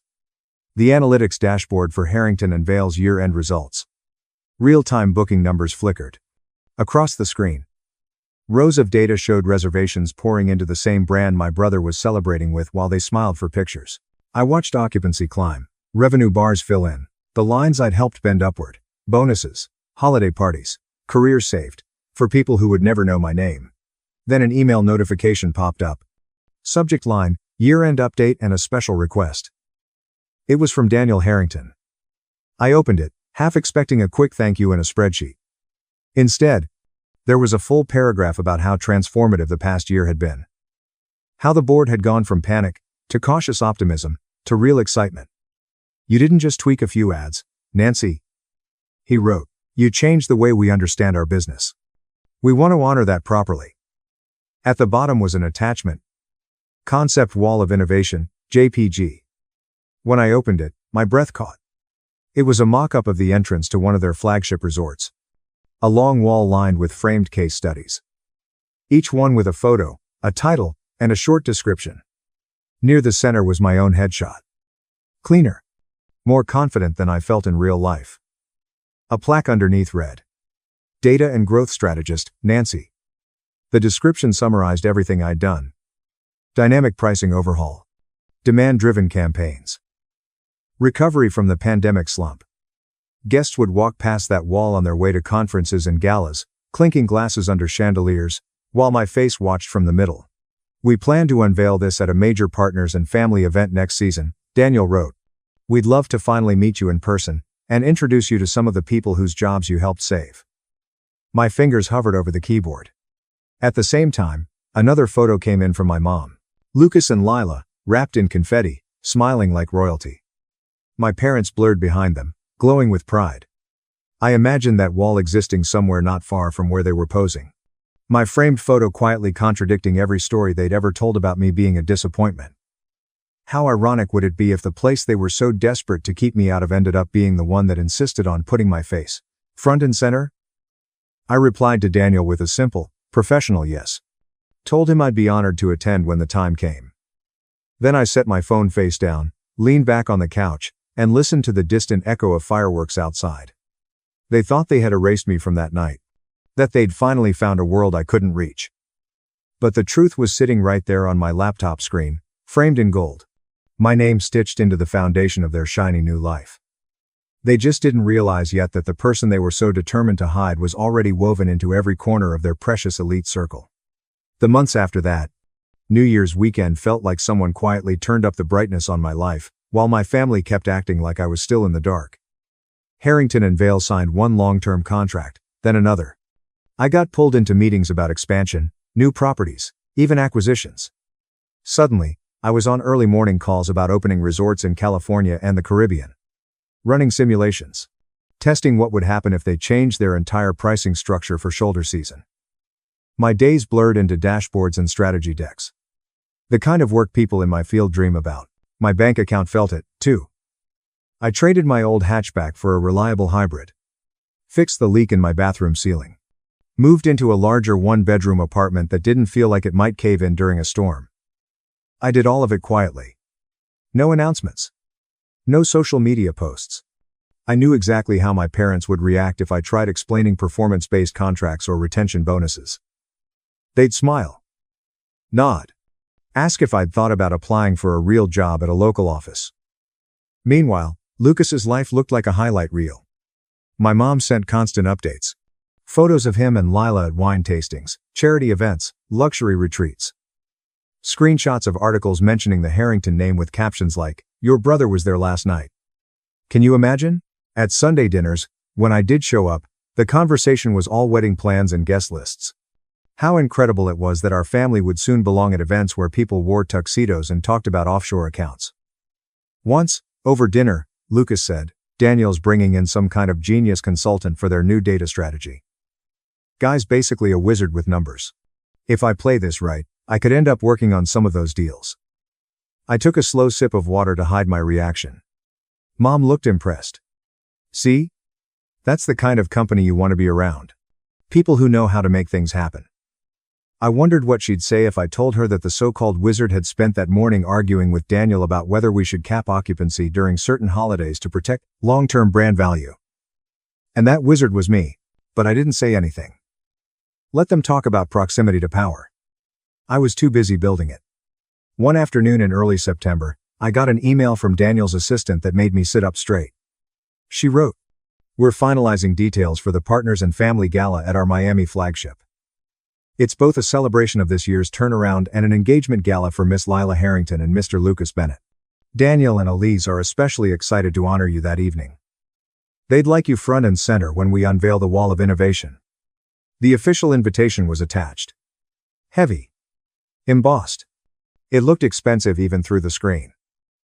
My name was printed near the top of the guest list under a section labeled Strategic Partners. My brother's name sat much lower, under Family of the Groom. I just stared at it for a moment. My parents hadn't mentioned the event yet, but I could already hear the conversation in my head. They'd brag about being invited to an ultra-exclusive New Year's gala at Lila's favorite resort. They'd talk about how limited the guest list was. How only the right people were allowed in. And somewhere between the speeches and the champagne, they'd quietly plan how to keep me out of sight again. The difference this time was simple. The Harringtons weren't inviting me as Lucas's awkward sister. They were inviting me as the person who had changed the direction of their business. I called Daniel to confirm the details, keeping my voice steady. He sounded genuinely excited. "We've been telling everyone about you," he said. "I can't wait to see their faces when they realize the person behind those numbers is real." I hung up and leaned back in my chair, letting the irony sink in. My family had spent over a year trying to manage me out of their perfect narrative. Afraid I'd embarrass them in front of their wealthy in-laws. But at this party, in that beautiful resort, there would be no hiding me. My face would be waiting for them when they walked through the doors. Framed in gold. My name etched in metal. They thought they were stepping into a world where I didn't belong. They were about to find out that world had been mine long before they ever entered it. The Harrington flagship in Miami looked exactly like the kind of place my parents fantasized about while flipping through glossy magazines. Marble floors. Towering palms in oversized planters. Floral arrangements that probably cost more than my first car. The night of the gala, the air felt warm and thick with money. Staff in crisp uniforms moved with practiced precision, guiding guests toward the grand ballroom. I arrived early, just as requested. Not as Lucas's sister, but as a strategic partner. A coordinator handed me a badge with my name printed in clean black letters. Nancy. Data and Growth Strategist. Seeing it made something twist in my chest. For once, my identity wasn't reduced to she does something online. Inside the foyer, the wall of innovation stretched along one side, exactly like the mock-up. Gold frames. Soft lighting. Each case study telling a piece of the company's survival story. My frame sat near the center. My photo. My name. My work. Daniel and Elise came over smiling, warm and genuine. They introduced me to board members, department heads, people whose jobs depended on decisions I had helped make. For the first hour, I forgot about my family completely. I talked numbers, expansion plans. I laughed at a CFO's forecasting joke. I was exactly where I belonged. Then I heard my mother's voice. "Hi." Nervous. Floating in from the lobby. "Oh wow, this place is incredible. Lucas. Look at that chandelier." I turned just enough to see them walk in. My dad in a suit that suddenly looked cheaper under the lights. My mom clutching her purse like it might run away. Lucas and Lila walking ahead like they owned the place. My instinct was to shrink back. To disappear behind someone taller. But the staff already knew who I was. One of them stepped toward me. Smiling. "Miss Bennett. Could we get you closer to the wall? Mr. Harrington would like you nearby for the announcement." So, instead of hiding, I found myself standing just a few feet from my own framed photo as my family crossed the foyer. They didn't see me at first. Their eyes were on the decor. The guests. The promise of what this night meant for them. Elise gently tapped her champagne glass. Conversation softened. Then stopped. "Thank you all for being here," she said, her voice calm and clear. "Tonight is about family and partnership. About the people who held this company up when things looked impossible." She gestured toward the wall. "Over the past year, we built this to remind ourselves that numbers aren't just charts. They're people. People who changed everything when we needed it most." She stepped closer to my frame. I'm CP, smiling. "One of those people has become very dear to us." She pointed directly at my photo. "This is Nancy." The room seemed to tilt for a second. My parents froze mid-conversation. Lucas's head snapped toward the sound of my name. Elise read the plaque out loud. Data and Growth Strategist. The mind behind the turnaround that kept these resorts alive during the worst of the travel crisis. You have no idea how often we've said her name this year. She followed the line from the frame to where I was standing. Then her eyes widened, like she'd just put together a puzzle she hadn't even known existed. "Nancy," she said, her voice lifting with real excitement. Nancy, you're here. You're Lucas's sister. Heads turned. All at once. People looked at me, then at Lucas, then slowly at my parents. The silence that followed was heavier than any speech. Daniel stepped closer to Elise. His tone stayed polite, but something in it sharpened as he looked at my family. You never told us your daughter was our Nancy, he said. Victor opened his mouth. Then closed it. He looked like he wanted the marble floor to swallow him whole. My mom stammered. We didn't realize you knew her like that. She does some kind of computer work. We didn't think it was, important tonight. A few people nearby exchanged looks. Daniel's jaw tightened just enough for me to notice. Important? He repeated. Without her, this party doesn't happen. This building doesn't stay this full. Half the people in this room would be updating their resumes. Elise let out a soft laugh, trying to smooth things over, but her words still landed hard. We've been bragging about her for months. I can't imagine hiding someone like Nancy. Lucas's face went pale. He stared at me like I'd betrayed him just by existing. When he finally reached me, he lowered his voice. Nancy. You didn't tell me you were working with them. I met his eyes. You didn't ask. Later, away from the crowd, my parents cornered me in a quiet hallway. My mom's voice shook. You made us look foolish, she whispered. We had no idea. I cut her off. Calmly. That I mattered to them. That my work mattered. Or that the daughter they were embarrassed by was the one holding up their precious in-law's empire. My dad tried to regain control. You could have warned us, Nancy. We would have prepared differently. I almost laughed. Prepared how? By inviting me this time? By pretending you were proud? Lucas stepped in. Eyes glassy. Look, maybe we handled things wrong, he said. But you know how mom and dad are. We just wanted everything to go smoothly. You do want to be part of this family, right? That was the moment something inside me finally settled. I realized how many years I'd spent twisting myself into knots for a version of belonging that always came with conditions. Don't talk too much. Don't ask hard questions. Don't outshine the one they chose as the star. I took a breath. I'll always be your sister. I told Lucas. And I'll always be their daughter. But I'm done begging for a seat at a table where the price is pretending I'm smaller than I am. I'm not shrinking anymore so you can feel bigger. My mom's eyes filled with tears. Nancy, we were just afraid, she said softly. Afraid you'd embarrass us. I nodded.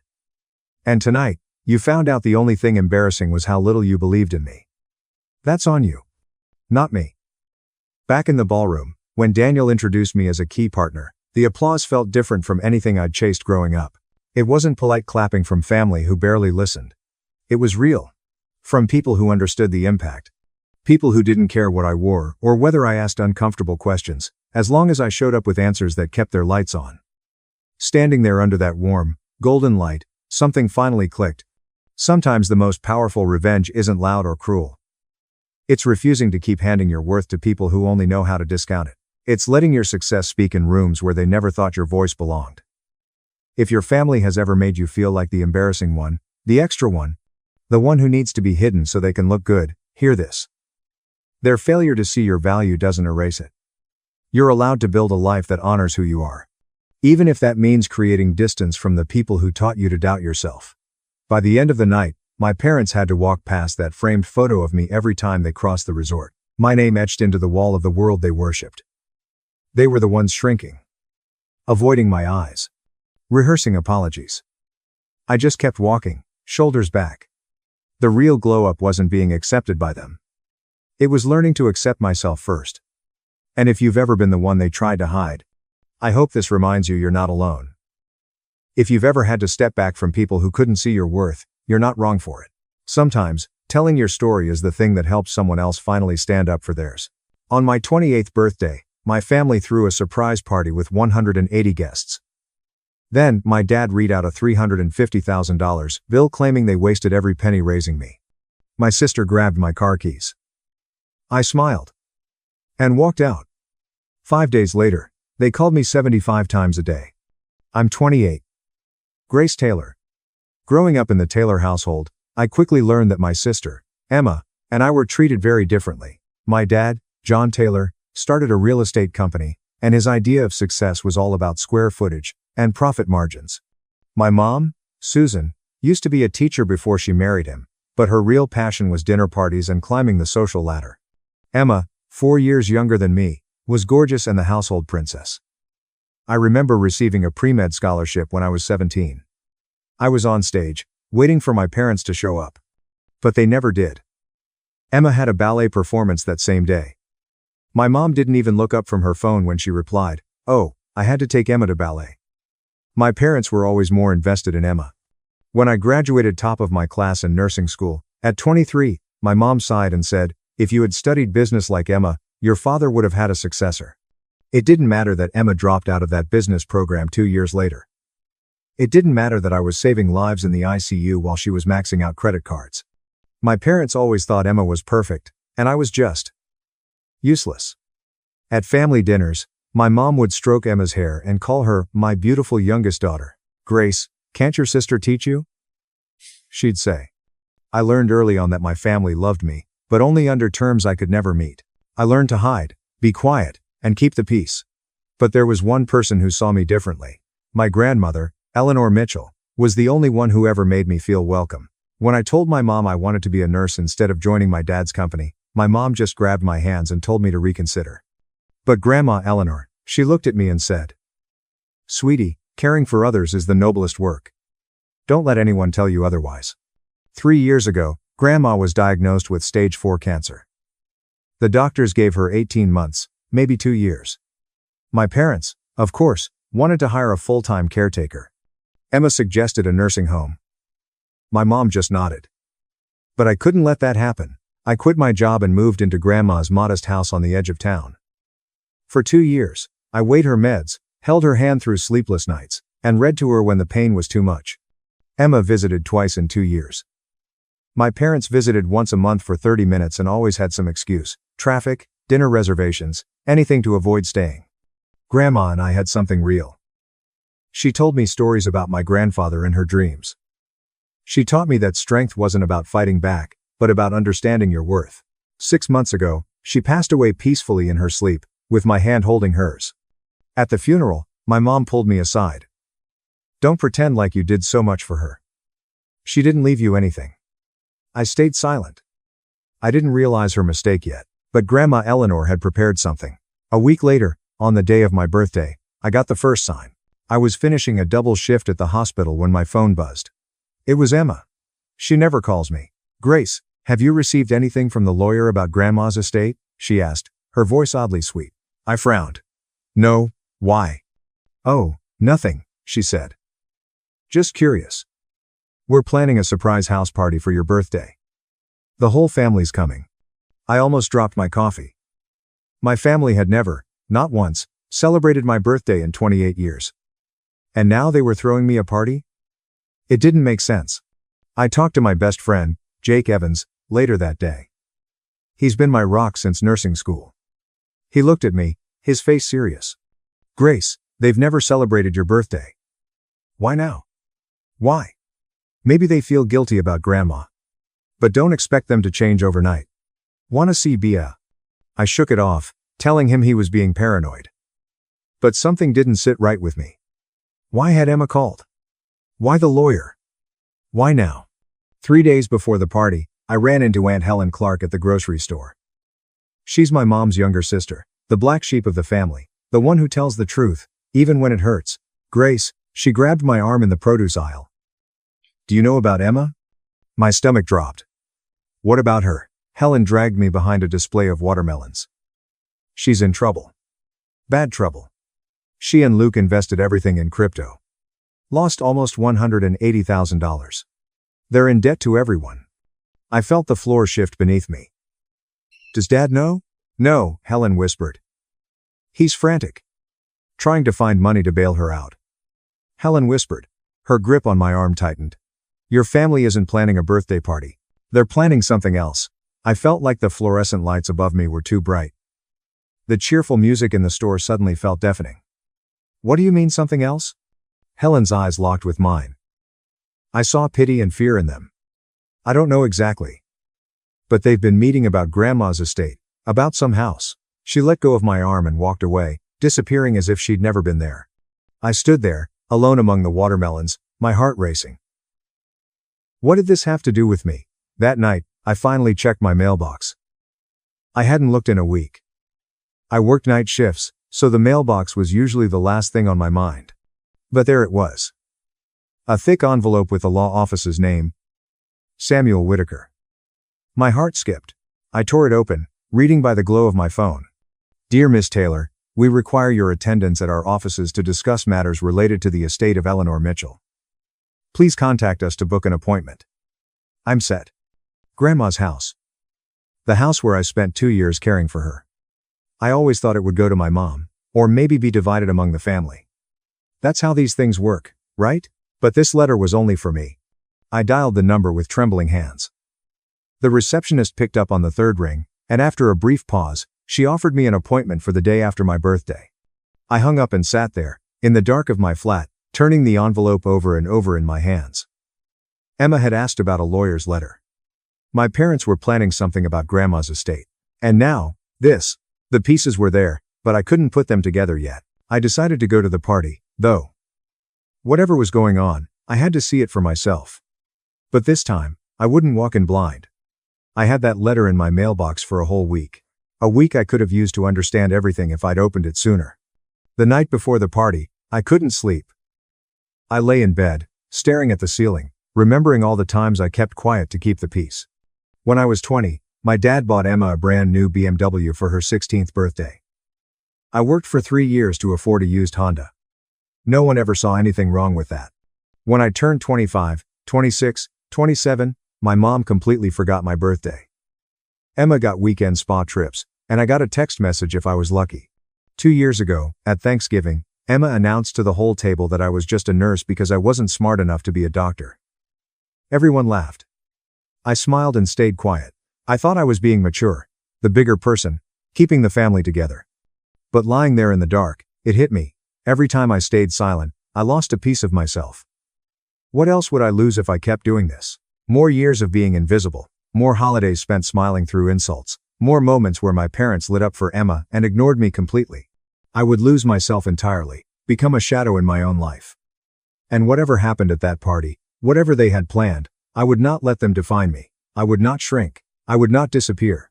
I took out Grandma's last letter and read her final words again. Live as you deserve to, love. I fell asleep with the letter pressed to my chest, not knowing that promise would be tested in less than 24 hours. I pulled up to my parents' house wearing a navy blue dress, Grandma Eleanor's favorite color. The driveway was packed, cars lined both sides of the street, spilling onto the neighbor's lawn.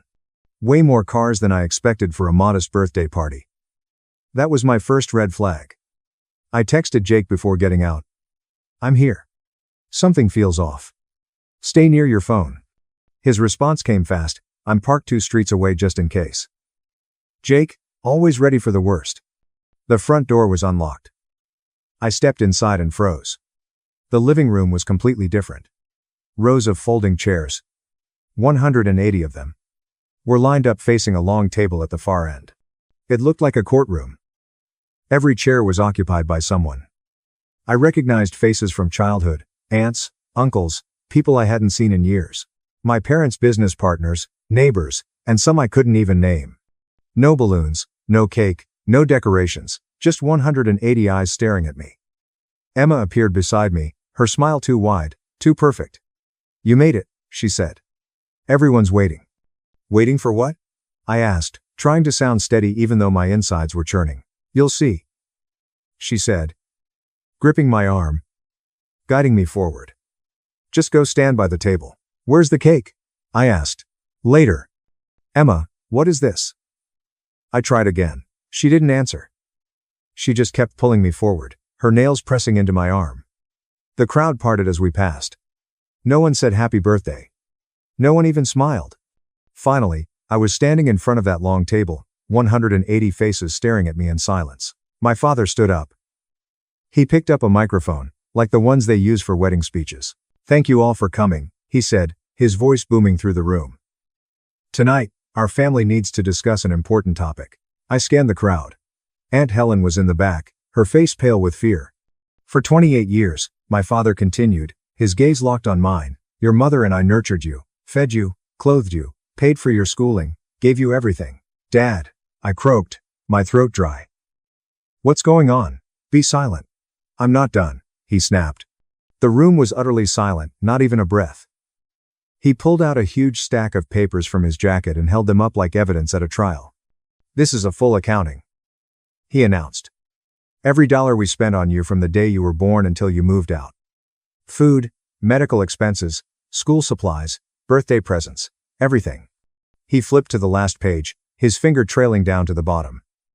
The total comes to $350,000. A murmur spread through the room. Whispers. Someone coughed. $350,000? My father repeated. His eyes locked on mine. That we wasted on a daughter who turned her back on this family. I felt a chill creep down my spine. I didn't turn my back on anyone. You have two choices, Grace, he said, slamming the papers onto the table. Pay back every cent or sign away your rights to your grandmother's house. My blood went cold. My claim to what? Don't play dumb. He sneered. The lawyer sent you a letter.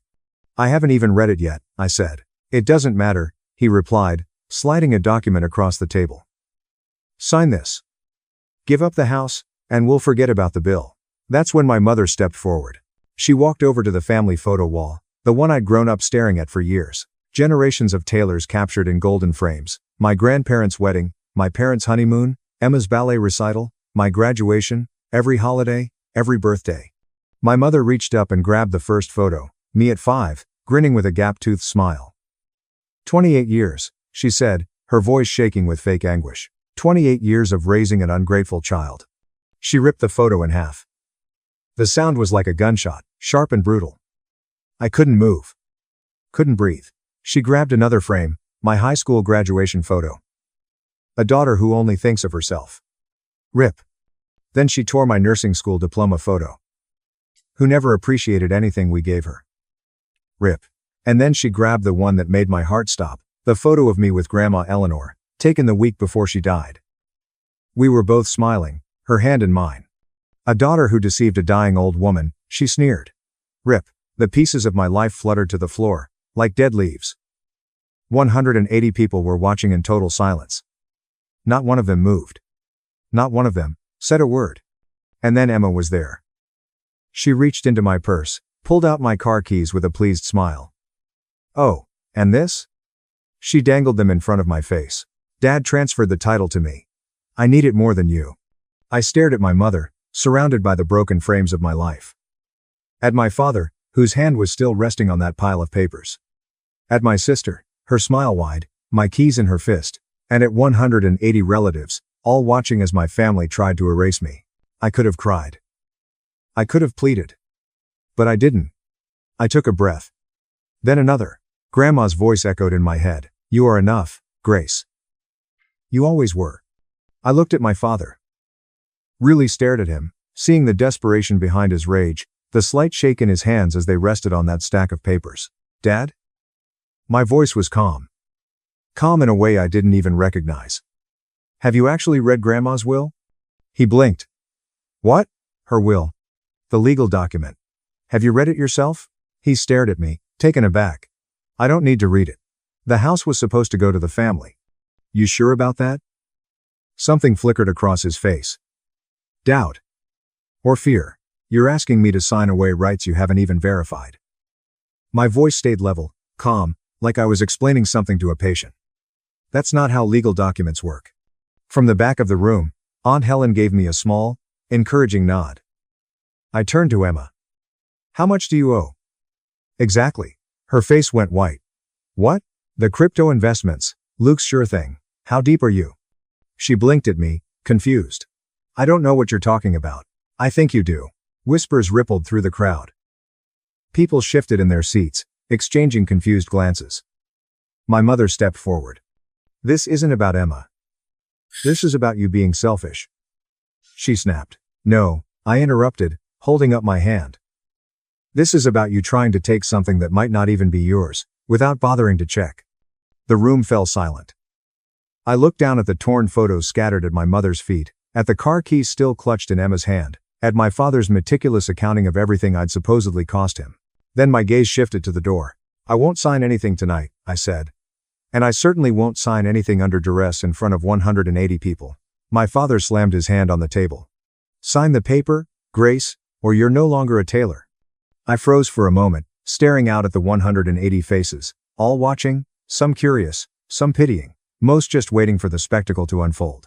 This was their dinner theater, my humiliation on display for their entertainment. I reached up and touched Grandma's bracelet, the one she'd given me the day before she died. Slowly, deliberately, I unclasped it and slipped it into my pocket, close to my heart. They didn't deserve to see it. I will not sign anything tonight, I said again, my voice louder this time, strong enough to fill the room. I will not make legal judgments while being publicly ambushed, and I will not stand here and watch you try to erase me. My mother's face twisted. How dare you? She spat. You've torn my photos off your wall. Dad's demanding payment for raising me. Emma's taken my car. I shot back. I have nothing left to lose. Without waiting for a reply, I turned and walked toward the door. No one stopped me. No one reached out.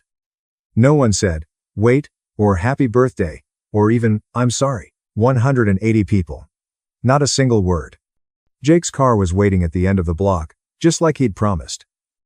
I climbed into the passenger seat without a second glance at the house. You okay? His voice was gentle. No, I said, staring straight ahead, but I will be. He pulled away, and my parents' house shrank in the rearview mirror until it disappeared completely. I didn't know it then, but walking out that door was the best decision I ever made. It took 5 days for my family to realize what they'd done. Before I tell you what happened in those 5 days, I want to ask you something. Have you ever walked away from a situation that everyone expected you to endure? A moment where you finally said enough? Drop a comment below. I'd love to hear your story. And if you're enjoying this so far, hit that subscribe button. Now, let me tell you what happened next. Jake dropped me at my apartment and stayed on the couch that night. Neither of us slept much. By morning, my phone had exploded. 60 missed calls from my father, 45 from my mother, 20 text messages from Emma. Each one more frantic than the last. Call me back. It's urgent. The relatives were worse. How could you treat your parents like that? One message read, your grandmother would be ashamed. Another, selfish. Always knew you were selfish. I turned off my phone and set it face down on the kitchen counter. Jake made coffee. Strong and black. Just the way I liked it during long shifts. He didn't ask questions. He just sat with me in the quiet. They only know one side of the story, he said after a while. They don't want to know the other side, I replied. That afternoon, I pulled out Grandma Eleanor's memory box, the one she'd given me in her last weeks.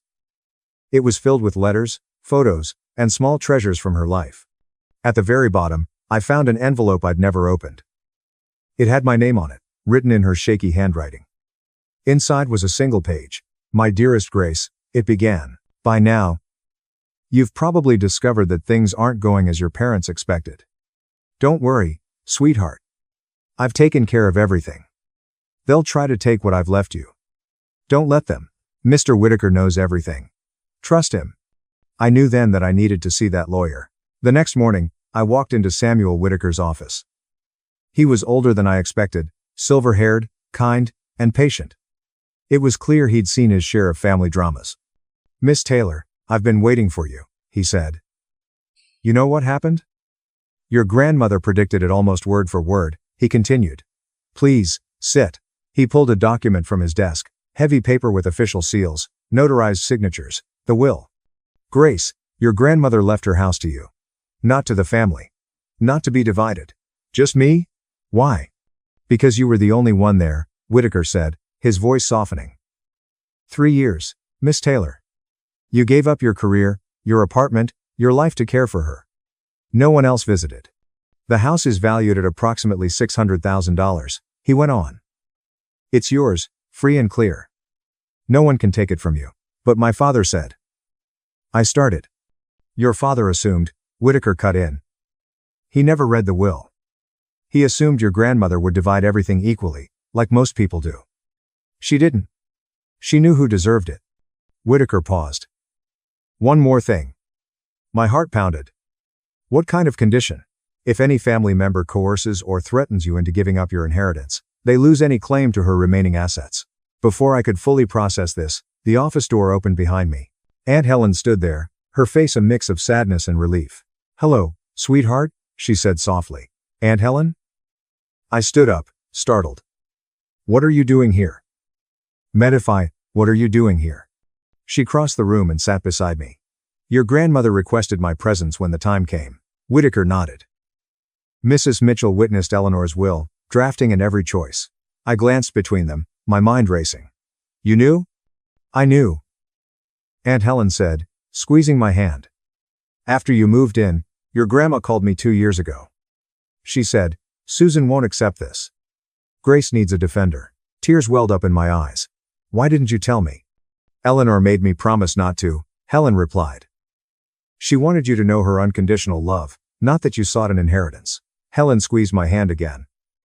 "She wanted you to know that you are enough, Grace. You never needed anyone's permission to matter." I cried then. For the first time since that awful birthday. But this time, they were tears of relief. By the second day after my birthday, the calls were desperate.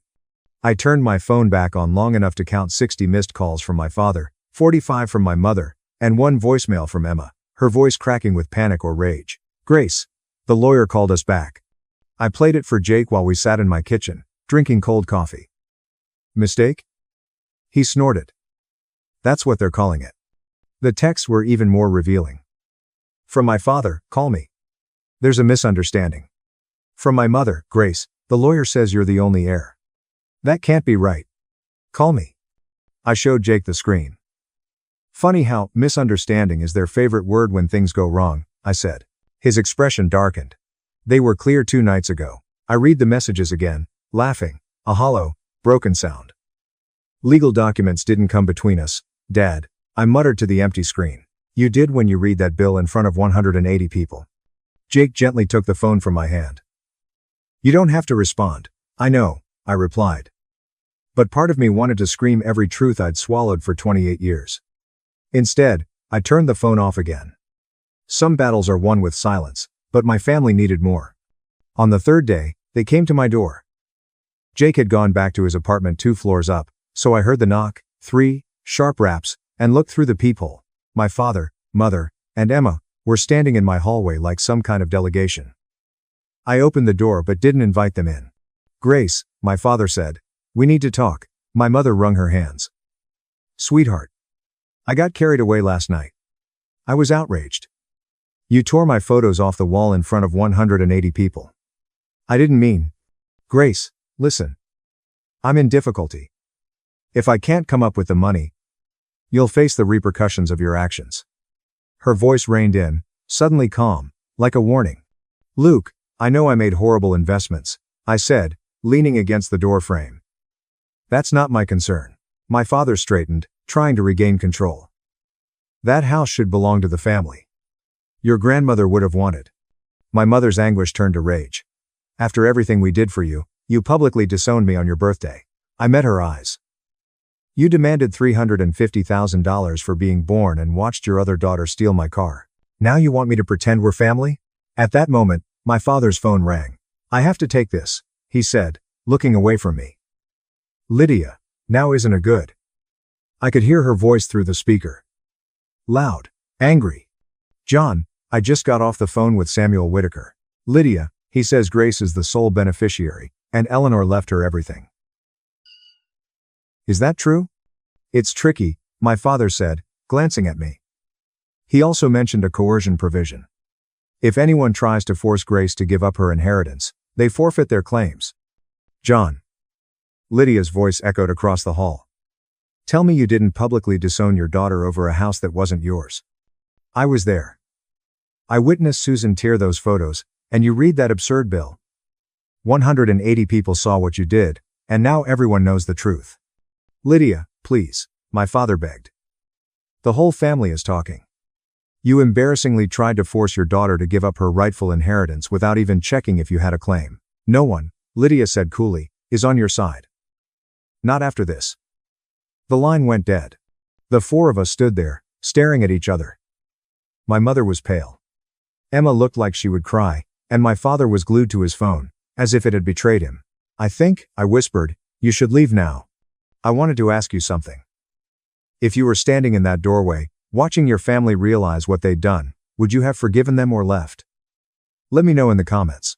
And if you want to see how this ends, don't forget to subscribe so you don't miss any of my stories. My father pocketed his phone and looked up, desperation in his eyes, something I'd never seen before. His voice was smaller. I'm sorry. I was wrong. Can we talk about this like adults? My mother rushed past him, crying. Grace, please. Emma needs help.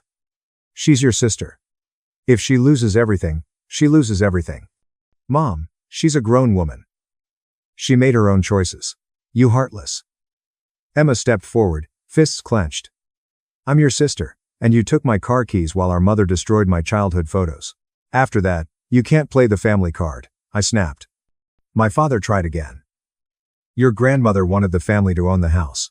I straightened my shoulders. That's not an opinion, Dad. That's a legal truth. So, you're keeping it all?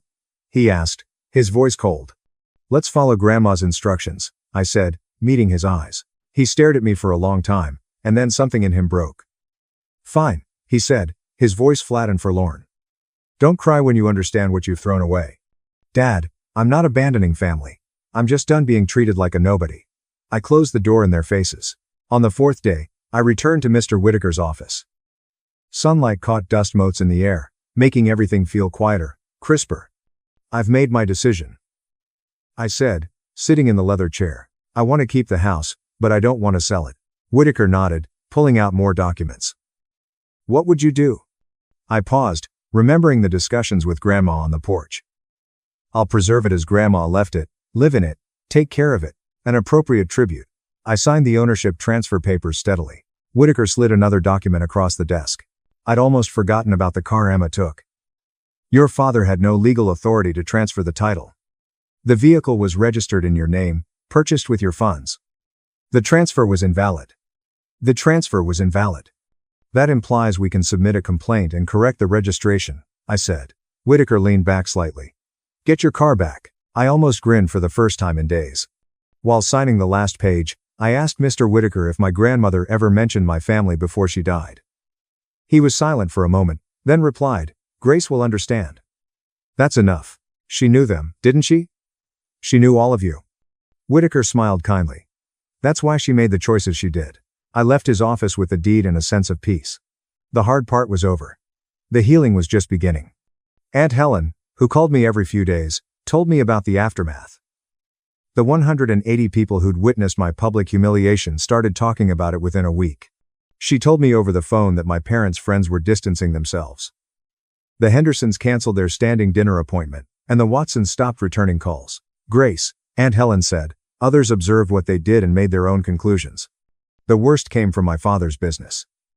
His real estate company relied on reputation, trust, and the image of a solid family man making solid deals. Davis, a developer who'd worked with him for 12 years, pulled out of a $45,000 contract after hearing about what happened at my birthday party. My mother's social circles collapsed too. She was quietly dismissed from a charity board she had been on for 15 years. The chair told her they needed members who shared their views. I felt exhausted, emotionally drained, and depressed. But deep down, I knew I was free. Jake remarked, you didn't post anything online or tell anyone. They invited 180 witnesses. He was right. The truth spoke for itself. My silence was louder than anything I could have said. While my parents dealt with their social consequences, Emma faced something worse. A month later, Aunt Helen told me about Emma while we were sitting on my apartment balcony, drinking tea in the autumn sunlight. Helen had become a regular presence in my life, the family connection I'd always wanted. Helen quietly whispered. Emma had to sell her house. I set my cup down. Sell it?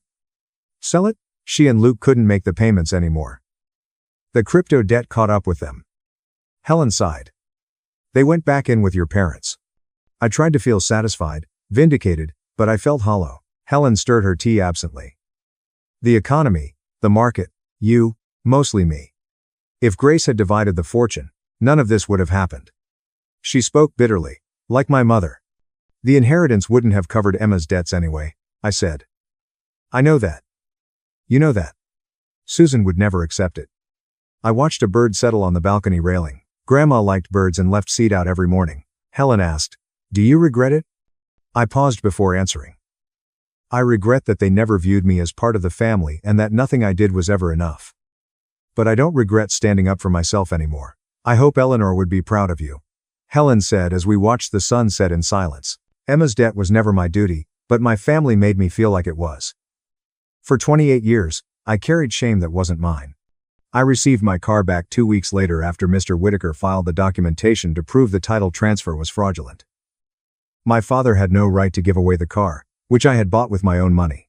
I was nervous about retrieving it from my parents' house with a police officer, but when we arrived, the house seemed smaller, less intimidating. Emma met us at the door. She held out my keys without a word. "Thank you," I said, and meant it. For a moment, something flickered in her eyes, shame, regret, or both, but then she turned away and disappeared into the house without another word. "Grace?" called Aunt Helen from behind me. I looked over to see her standing on the front steps, having come out through the side door. "Are you okay?" I looked at my childhood home, at the windows I used to peer out of, dreaming of something more. "I'm learning how to be okay." Helen smiled, her eyes sparkling. "That's enough." I got in my car and started the engine. The familiar hum soothed my chest. I left that driveway for the last time, watching my car shrink in my rearview mirror. I didn't glance back. 1 month later, I moved into Grandma's house. It felt quieter and more mine. I spent the first week cleaning, organizing, and letting her presence wrap me like a warm blanket. I kept her favorite chair by the window, her tea set in the kitchen, and the bird feeder she'd filled every morning for 40 years. I changed the bedroom color, the living room drapes, and other tiny things to make it feel like us. After settling in, I wrote my parents one more message, which took 2 hours. "I don't hate you, but I can't keep being ignored. You openly disowned me, wanted payment for raising me, and watched my images get ripped down." I pushed send and switched off my phone. No one responded. I wasn't shocked. Part of me was relieved. If you ever want a real relationship based on genuine care, you know how to reach me. I made new friends in the weeks that followed. Jake came over every Saturday for supper, Aunt Helen visited on Sunday afternoons, and my hospital coworkers became closer than I'd ever permitted. I stood on Grandma's porch one evening, watching the sunset paint the sky orange and gold. "I'm figuring it out, Grandma, just like you said I would." After 3 months, I sat on Grandma's porch with her last letter. The paper was soft from repeated readings, and the writing was fading, but those final lines hit me like the first time. "Live like you deserve to, sweetheart. I waited 28 years for my family to see me, value me, and love me the way I love them. I shrank myself to match their expectations, suppressed my voice to protect their peace, and gave up chunks of my soul every time I let their abuse slide. It took being publicly disowned on my birthday in front of 180 people to realize that I never needed their permission to matter. Grandma always knew that. So she left me the house. Not because of the money, property, or anything else, but because she wanted me to have physical proof that someone in my family had seen me all along. I was the one who showed up, remained, and loved unconditionally, and that was enough. The sun was sinking, painting the sky in colors Grandma would have loved. A bird sang in the trees. "I miss you, Grandma," I said to the empty chair beside me. "Every single day." The breeze picked up, rustling through the leaves like a whisper, an answer. I folded the letter and pressed it to my heart. "Thank you for seeing me, believing in me, and letting me choose myself. That's my experience." It wasn't easy to share, but I hope it helped someone going through something similar. Setting boundaries isn't selfish. Sometimes it's the only way to survive. Thank you for listening. I'll see you in the next one. Like, subscribe, and share this tale if it touched you. My brother mocked me in front of his friends. "Still jobless?" He laughed. They cheered like I was the joke, calling me useless. But what they didn't know, I was the one who owned the company they worked for. I let them laugh. Until I fired them all.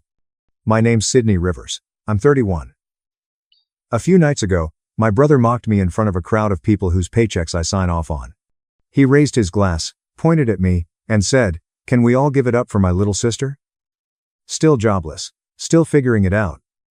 The whole lounge could hear it. The room went wild. Someone near the bar even shouted, "Career mode spectator." They laughed like my life was a joke, like I was some useless background character in their movie where they were the stars. None of them knew they were working for a company I built without even knowing it. They didn't know the faceless group controlling their bonuses was me, the girl they never counted. I didn't defend myself. I didn't list my clients, my sales numbers, or mention that the campaign they were all gushing about started as a doodle in my notebook at a kitchen table. I just smiled, raised my glass, and let them think they had me. Let them think I was the screw-up sister who couldn't get it together. While they laughed, I was already planning my next move about contracts, power, and what it really means to flip a table without touching a single plate. They thought they were humiliating me. They had no idea that in 7 minutes, that joke would turn into HR emails, revoked badges, and a meeting they would never forget. But before I walk you into that room and show you exactly what I said when I finally spoke up, drop a comment. Tell me the time, where you are, and which country you're watching from. I want to see just how far a family, ego, and revenge story can go. The thing is, being the unemployed sibling doesn't start the night someone embarrasses you. It starts years earlier when people decide who you are and then never bother to update the file. Growing up, my brother was always the star.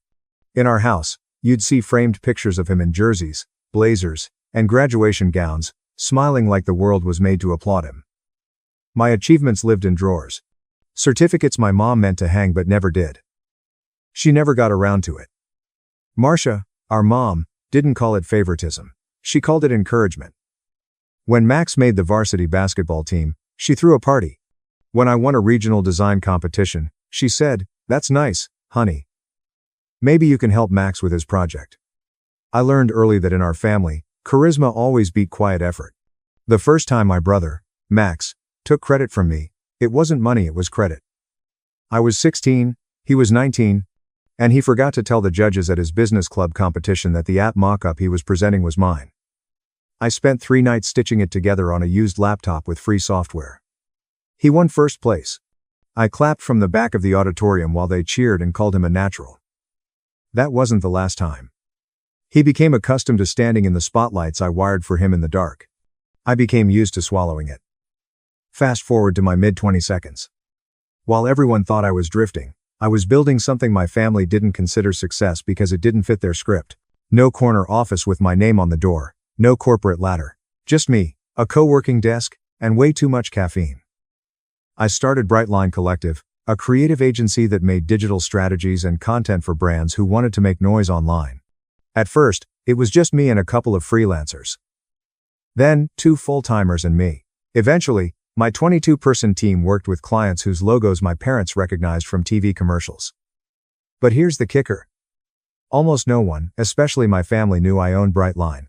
Will, my COO, was the face of the company. He did the interviews, smiled for industry lists. He was the CEO on paper. The controlling interest? That sat quietly under an LLC with my name on it. That was on purpose. I didn't want my brother to take credit or my mom to compare us like we were competing in some family contest. So when they asked how work was going, I'd say what they expected to hear. I'm freelancing. I'm figuring it out. It's fine. That continued for years until the day Brightline's HR manager, not knowing she was talking to the owner's sister, showed me a resume and said, "We got a referral from a family friend for this guy. Seems charming, a bit light on actual results, but his references talk about him like he's a wizard with clients." The resume was Max's. My stomach dropped. He applied for a senior account manager position at my company. Under experience, he conveniently ignored 2 jobs he quit and padded numbers that weren't his. Typical. Will liked his confidence, his ability to talk his way through mock scenarios. He could impress clients. "We can coach him on the rest," Will said. He had no idea the person he was selling me on was the same kid who once told me, "You're good as a behind-the-scenes type." Not everyone's meant to be seen. I had a choice: block the hire and expose myself, or let Max in and see what he did when he thought he was just another employee. So, I let him join. Max joined Brightline, never knowing why. The company didn't have my name on it. The office was a downtown warehouse conversion with exposed brick and neon logos. Nothing like the beige offices my parents pictured when they thought of a real job. Max thought I was just bouncing between gigs, crashing on couches, and helping out. Every time he saw me at the office, he assumed I was visiting a friend. He never asked what I actually did. It fit the story in his head. He was the one on a career path, and I was the creative wanderer. The night he mocked me still jobless was just another chapter in a script he'd been reading his whole life. Only this time, he invited an audience I knew too well. Because those friends of his, the ones clapping and chanting and calling me a failure? They were bright-line people, strategy leads, video producers, social managers. People whose first-day paperwork I personally reviewed when I hired them. People who had no idea the drifter they were mocking was the one who could end their health insurance with a signature. So, when my phone buzzed in my pocket that night, it wasn't a social notification. It was an email alert from my inbox. Formal complaint, workplace harassment, anonymous. The timestamp was 12 minutes before my brother's toast. The complaint detailed a senior account manager's comments, jokes, and pranks that humiliated junior employees in front of clients. The initials were obvious. MT. I read the lines while the laughter raged around me. The anonymous employee added one final note. I don't feel safe bringing this to HR because everyone loves him. If no one steps in soon, I'm quitting. I stood there, holding my drink, watching my brother soak up attention he didn't deserve, listening to people I paid to represent my agency chant along. Something snapped in me, but not in some dramatic, glass-throwing way. It was quiet, surgical the moment you realize you've given too much credit. I drew the line with that email. Max thought our last name would protect him forever. My family thought I'd always be the peaceful one. Everyone in that room thought I was still unemployed. None of them were ready for what happened when I stopped letting them write my story. If you've buried your achievements to keep family harmony, you know how heavy that mask can be. What happens when you tear it off in front of everyone? Max at Brightline looked like a win at first. He remembered names quickly, made interns feel seen, and turned boring meetings into something fun. We needed this energy. Someone said. I wanted to believe it. Then, the old habits started creeping in. A junior strategist missed a slide, and Max joked, "It's okay. You're not here for your brain anyway." People laughed. She didn't. He imitated a video editor's stutter at happy hour. In meetings, he'd say, "Let the kids take a pass, then the adults will fix it." All jokes, all brushed off with, "Relax, I'm kidding." Then the reports started coming in. Emma's quiet complaint, a DM about his off-color jokes, and a copywriter asking if we had an anonymous reporting system. My old instinct kicked in. Maybe they were overreacting. He probably didn't mean it. I'd survived Max for years with that same narrative. Then we landed a big beauty brand, our dream client. Will and Emma nailed the strategy. The room was buzzing. Max was supposed to handle chemistry. Instead, he went off script. He turned to the team and pointed at the client. Even my unemployed sister could get this one right, he said. He laughed. Alone. The client didn't. He tried again, mocking wannabe designers on their laptops. We officially lost the contract. Different direction, same story through the grapevine. Your teammate had weird energy, and he joked about his jobless sister. Didn't sit right. Will sighed and dropped the email on his desk. We need to talk about Max, he said. People are avoiding his accounts. Now this. While we were dealing with the fallout, Emma sent me a folder, screenshots of Slack threads, snippets from chats, and a voice memo from a bar. There he was. Calling a junior designer our diversity hire. Telling an intern, if you can't handle pressure, go back to group projects. Bragging, even my unemployed sister could do better with Canva. The emojis. The laughter. Some of it from the same people who cheered for him in the lounge. Seeing it all together shattered the illusion that this was just edgy humor. It was a pattern. Power used to keep people small. Under my roof. I stopped looking for soft explanations and started getting ready. I asked HR to walk me through formal disciplinary paths. I went through our training recordings. I sat down with a few of Max's victims, with permission. They were angry, ashamed, exhausted. Most had stayed silent because they assumed he was protected. I heard echoes of my own stories in theirs. By the time Max raised his glass and called me still jobless, I'd already made up my mind. That toast didn't cause the problem. It just loudly and publicly told me that he saw me as inferior to my team. The next morning, I scheduled the all-hands meeting that would change everything, not about campaigns or goals, but about who we were willing to be when someone's jokes cost others their dignity. The invite said, all hands, culture, and conduct mandatory. No emojis, no fluff. By 11 a.m., the conference room was packed. Some looked tense. Others bored. A few defensive.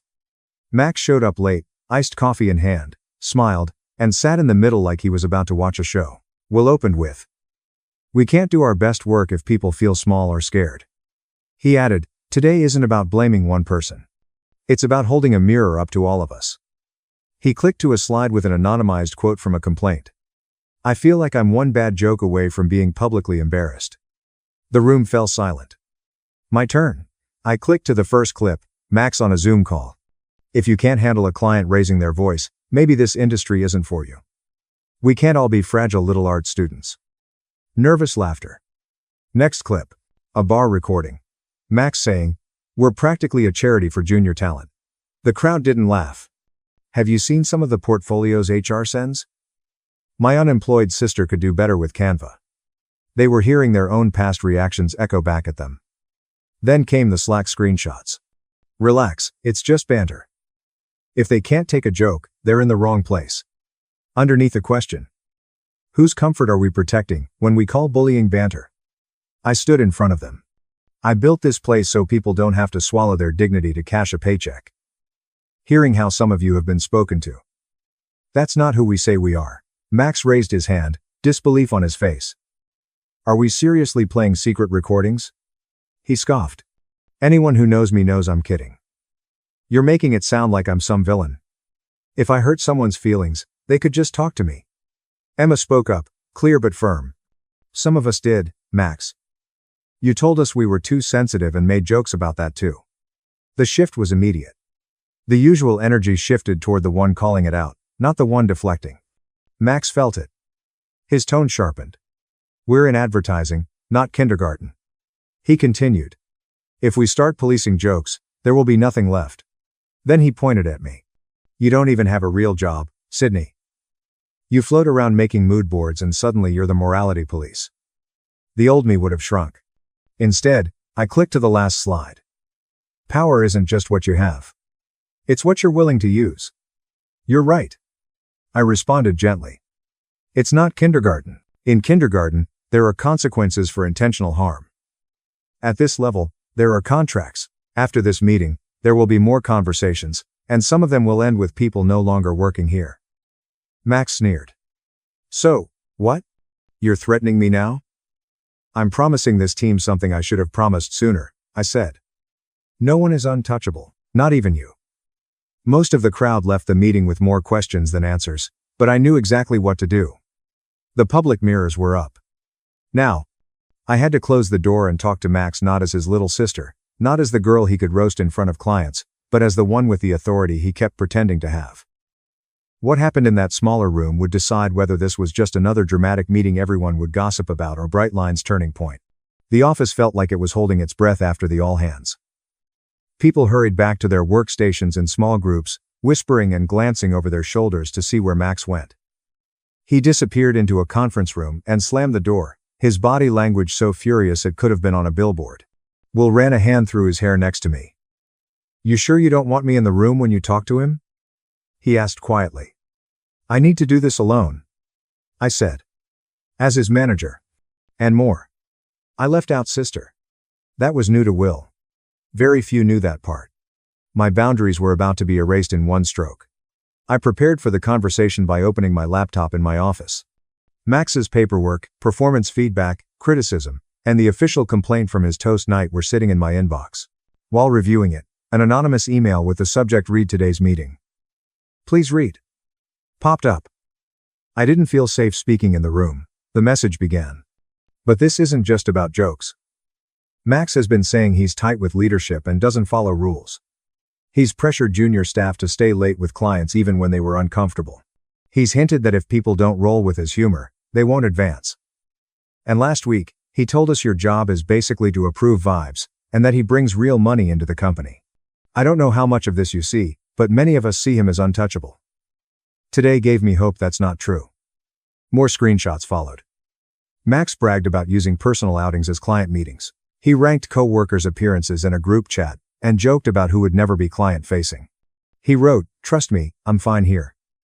My sister practically lives on Will's couch. She's not about to rock the boat for anyone." Those words hit me harder than I expected. Max still saw me as the girl crashing on friends' sofas, scraping by on others' successes. He had no clue that Will's office couch where I sometimes fell asleep belonged to a company with my name on the deed. A knock on my door broke my thoughts. It was Emma. Got a minute? She asked. I nodded. She stepped inside and closed the door. I know you're dealing with a lot, but people are talking. Some are scared. Some are hopeful. They don't know which way this is going to go. If Max walks out of that room with you and nothing changes, a lot of us are going to take that as our answer, she said. What answer? I asked, though I already knew.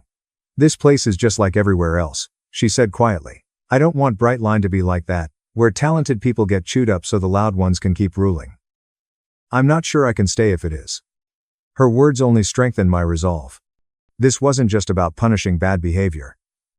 It was about clearly stating our values and beliefs. Any decision I made would echo through the building long after the spectacle of the meeting was over. I lingered at my reflection in the dark glass after Emma left. I saw the girl who clapped in the back of the auditorium while her brother accepted a trophy for her work. I saw the woman who downplayed her achievements so her family wouldn't accuse her of bragging. I also saw a company owner who deserved better than silently compromising to keep everyone else comfortable. I sent HR a message. Please prepare a termination packet for Max Turner, Senior Account Manager. I'll handle the conversation personally. For the first time, I looped Will in. I walked into his office, locked the door, and said, Max isn't just an employee to me. He's my brother. His eyebrows shot up.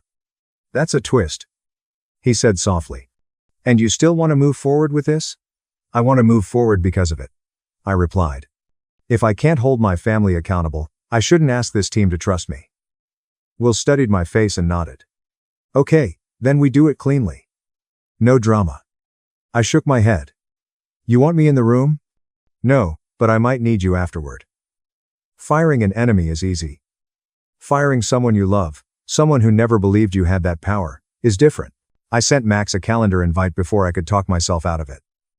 Conduct and performance mandatory. He replied 2 minutes later with one word. Sure. Have you ever reached the point where the fear of confrontation is smaller than the fear of staying the same? That's where I was. And what happened in that room changed my family forever. It was also going to change Brightline. I just had to decide which future mattered more. Max walked into the small conference room 7 minutes late. Like it was just another check-in. He slumped into the chair across from me, spinning it slightly. So, he said, stretching the word out, am I here for another lecture on tone? Or did someone complain that my coffee orders are too aggressive now? I gently closed the door and sat down. Sit up, Max, I said. This isn't a joke. He smirked but straightened up. You really leaned into the dramatic boss energy in there, he said. Recording people and everything. Didn't know you had it in you. There are things you don't know about me, I replied. He laughed. That's part of the problem. Come on, Harp. You're not going to ruin my career because a couple of interns don't like my sense of humor. I slid the printed complaint and a stack of screenshots across the table toward him. This isn't about a couple of interns, I said quietly. You've treated junior staff poorly, made discriminatory comments, exaggerated expenses, and lost us a major client. You mocked the people who tried to talk to you about it, and then you mocked me in front of them. He barely glanced at the papers. They're overreacting. Everyone's so soft now. And you? You're making this personal because of one stupid toast. It is personal, I said. It's personal to every person you humiliated. Every employee who saw you get away with it and worried if they were safe feels it. I take it personally because you did it at my company. Max's laughter was genuine. Your company? He repeated. That's cute. You do some scheduling, boss people around about timelines, and suddenly it's your company. I let out a sigh. I'd been waiting for this moment for years. Max, I said, Brightline is more than labor. I own it. I held his gaze. I started it. I own it. Will is the public CEO because we set it up that way.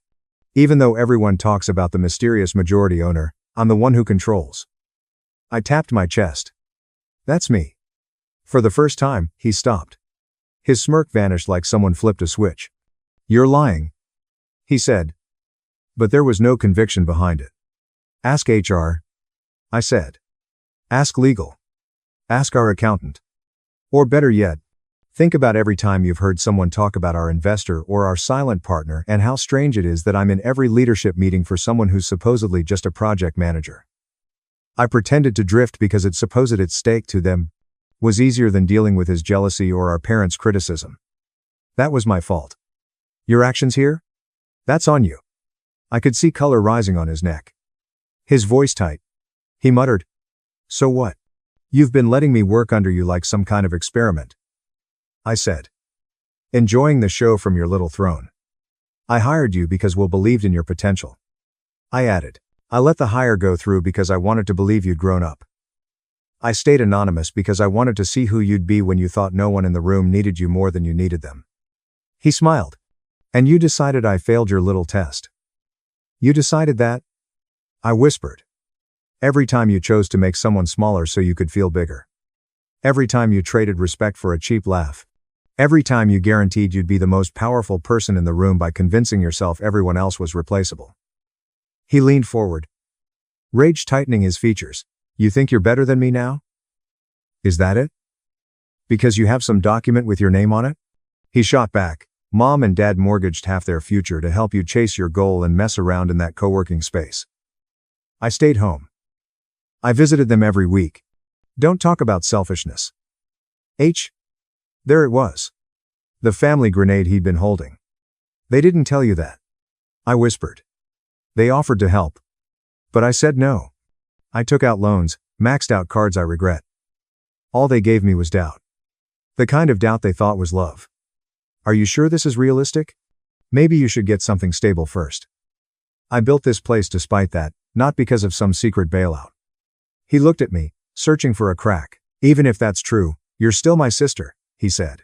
You're really going to fire me? Make me the villain in your little company story? What are you going to tell Mom? That you destroyed your own brother because a couple of snowflakes couldn't take a joke? I thought about Emma's voice in my office. The anonymous email saying today had given them hope. The clients who trusted us to represent their businesses without making their teams targets. If I don't fire you, I replied slowly. What I'm really telling Mom is that she was right, I'm too soft to lead. What I'm telling everyone here is that their safety is optional when someone I love hurts them. He narrowed his gaze. You're serious. Max? I said, my voice cracking just a little. I love you. I will always want good things for you, but I won't let you burn down what I built just because no one ever told you no and meant it. For once in our lives, the consequences are going to fit the choices, not the story you've sold people about yourself. He swallowed hard. So that's it? You're going to strip everything from me in front of my friends, humiliate me, make some grand example? I remembered the lounge, the toast, the laughter that had washed over me like a wave. He'd looked so sure that I'd never fight back because I never did. I'm not going to humiliate you, I said. I'll tell the truth. What people do with it is up to them. I slid the termination papers across the table. Your employment at Brightline ends immediately. HR will handle the details. You'll be paid out according to your contract for equipment return, benefits, and all of it. You're not being publicly dragged. You're being held accountable. He stared at the papers, then at me. Hurt mixed with fury in his eyes. You're picking them over me. He whispered. I'm choosing me. I said, and this place will never break me. If you ever decide to do the work, learn, apologize, change, I'll be your sister. But not your shield. He didn't sign the papers right then. He got up, knocked the chair back, and walked out without another word. HR would catch up with him. The legal process would continue whether he dragged his feet or not. His signature didn't matter today. It was my line that mattered. Here's something people don't talk about in revenge stories. Real revenge isn't always about the big dramatic takedown. Sometimes it's the quiet moment when you stop sacrificing yourself to make someone else comfortable. I had one last thing to do. Not just for me, but for everyone who saw that lounge scene and thought their boss saw them like Max saw me. I had to show them who I really was and what that meant for their future. Nothing spreads faster than a sentence in a company. The next morning, it was confirmed. Did you hear? Max has been fired. Some people looked relieved. Others waited nervously for the catch. We'd all seen the flashy crackdowns elsewhere that were staged. I wasn't about to let this be one of those. So I did something I'd been avoiding for years. I revealed my real name. A new all-hands invite went out, company update, ownership, and culture. We'll send a brief note. You'll want to be in the room for this. The crew gathered. The mood was different than the last meeting. Less defensiveness. More curiosity. A couple of people glanced toward the back, like they were expecting Max to show up late with a story about everything being overblown. His seat stayed empty. Will spoke again, but this time he kept it short. You all know me, he said. You know what I do here. What you may not fully know is who I do it with. Today, we're pulling back the curtain. No more anonymous ownership. No more guessing. He turned to me. Sydney. I moved to the front, heart pounding, hands sweaty. On the screen behind me was a new slide. Our logo at the top, and underneath, a simple line, founder and majority owner Sydney Rivers. Next to it was a photo I hated of myself from the day we signed our office lease. I looked youthful, exhausted, and hopeful. There was a quiet beat. Then the room collectively inhaled. A few people actually exclaimed, "Wait, what?" Emma cried. Someone in the back whispered. I knew it. I should have told you this a long time ago. I said. When we started Brightline, I stayed in the background for strategic and personal reasons. I was scared that if my family knew what I was building, they'd try to control it, compare it, or tear it apart. I was scared that if any of you knew, you'd see me differently, treat me differently, and stop being honest with me. So, I let this mystery owner exist, and let you think I was just another cog in the machine. That secrecy protected me, but it cost us because it made it harder to believe leadership would step up when it mattered. I took a breath. Yesterday was one of those moments. I need you to know this. I saw it. I heard it. And I'm not going to pretend that's who we are. I glanced at Max's empty seat for half a second. As of yesterday, Max Turner is no longer employed at Brightline. That decision wasn't easy on a personal level. He's my brother. A tremor swept through the crowd. The whole picture became clear. The family toast. The bitterness. The layers. But being my relative doesn't give anyone immunity. If anything, it raises the bar. I saw the expression soften. If I can hold my own family accountable, you'll never have to wonder if I'll make excuses for somebody else. A few were shocked. Some looked like they wanted to clap but weren't sure if it was appropriate. Now, I said, we need to talk about that lounge. About what it meant when people laughed. I showed a still from security footage. A frame of people mid-toast, faces blurred for privacy, but the context was clear even without the audio. Max at the center, arm raised, others around him laughing. The night my brother called me unemployed. A lot of people in that frame laughed. Some of you are in this room right now. I'm not here to roast you or embarrass you. I'm here to be honest. When you laughed, you weren't just laughing at me. You were laughing at the version of me he'd sold you. Useless. Drifting. Disposable. You were laughing at the idea that someone without a visible title doesn't matter. I let that sink in. Here's the twist you didn't know. Every single person in that frame worked for me. You were toasting the failure of the person who signs your paychecks. And I'm saying that not to flex, but to make a point. You never actually know who you're mocking when you decide someone's beneath you. You don't know their story, their power, their value. Some people were crying now. A strategy lead raised his hand. I was there, he said hoarsely. I laughed. I shouldn't have. I'm sorry. Thank you. I said. Meaning it. Owning it is the first step. This isn't about mass punishment. It's a reset.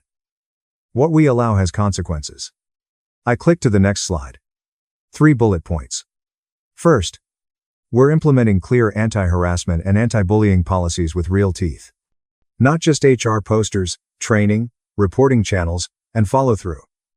Second, anyone directly involved in the abusive behavior documented in complaints and messages will meet with HR next week to discuss performance and fit. Some of those conversations will lead to improvement plans, while others will result in separation. I won't name names, but they know who they are and what they wrote. I stopped at the third point, then continued. Third, and most importantly, if you laughed that night and you want to improve, I won't fire you for one mistake. You might be asking, wait, what about the title? Didn't you fire everyone laughing? I said. I did fire everyone who insisted on staying the laugher. Only a few chose that path. In HR meetings, they rolled their eyes, called it excessive, and made it clear they wouldn't change. Contracts expired. Badges deactivated.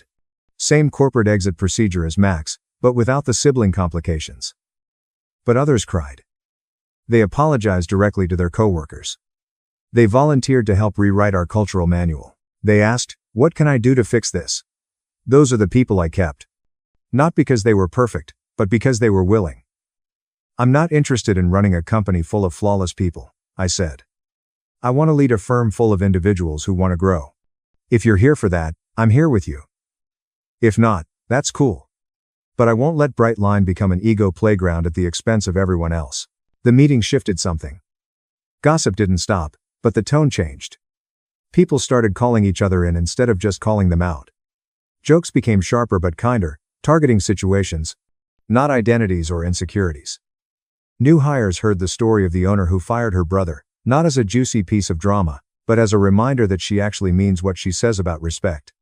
As for my family, that was messier. Mom called me in tears, accusing me of ruining my brother's life. I told her calmly that Max's choices had already done that.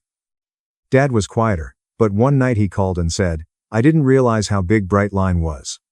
I'm proud of you." It wasn't a full apology for years of dismissiveness, but it was a crack. I took it. I didn't hear from Max for weeks. Finally, he sent a quick text. "Interviewed for a job. We'll decide. Don't worry about me." It wasn't forgiveness. It wasn't understanding. But it was a step toward a self-sufficient version of him. People ask me if I regret it. Firing my brother, revealing myself, and blowing up the comfort zone. No. The answer is no. He thought he was in charge the night he lifted his glass and called me unemployed. The real retaliation wasn't firing him. It was showing him and everyone else that the person you underestimate most might just be the one writing the ending. Ask yourself this. If you've ever been the quiet, unpopular sibling at the table, the person people laugh at because they assume you'll never speak up, what would happen if you stopped waiting for their permission to take up space? And if you've watched someone get torn down at work and said nothing, here's your gut check. Next time, will you laugh, or will you stand up? Because that's the real twist in any revenge story. The final fighter isn't everything. Everyone else has to decide which side they're on when the tables turn. My grandma left me a $1,250,000 mountain lodge. At the will reading, my father, who kicked me out at 18, with a trash bag, leaned over and whispered, "We'll run it together." Then the lawyer read one sentence that froze the room and turned his smile into pure panic. "My name is Olivia Carter. I'm 27 now, and for years I thought I'd finally built a life that didn't include the man who kicked me out at 18 with a suitcase and a trash bag." Then I walked into the will reading. He was already there, sitting at the polished table like he still owned the place, smiling at me like nothing had ever happened. "This is good, kiddo," he whispered, soft but deliberate. "Grandma's lodge is worth at least $1.25 million. We'll make it a real family company together." Together. That word hit harder than any slap he ever gave me.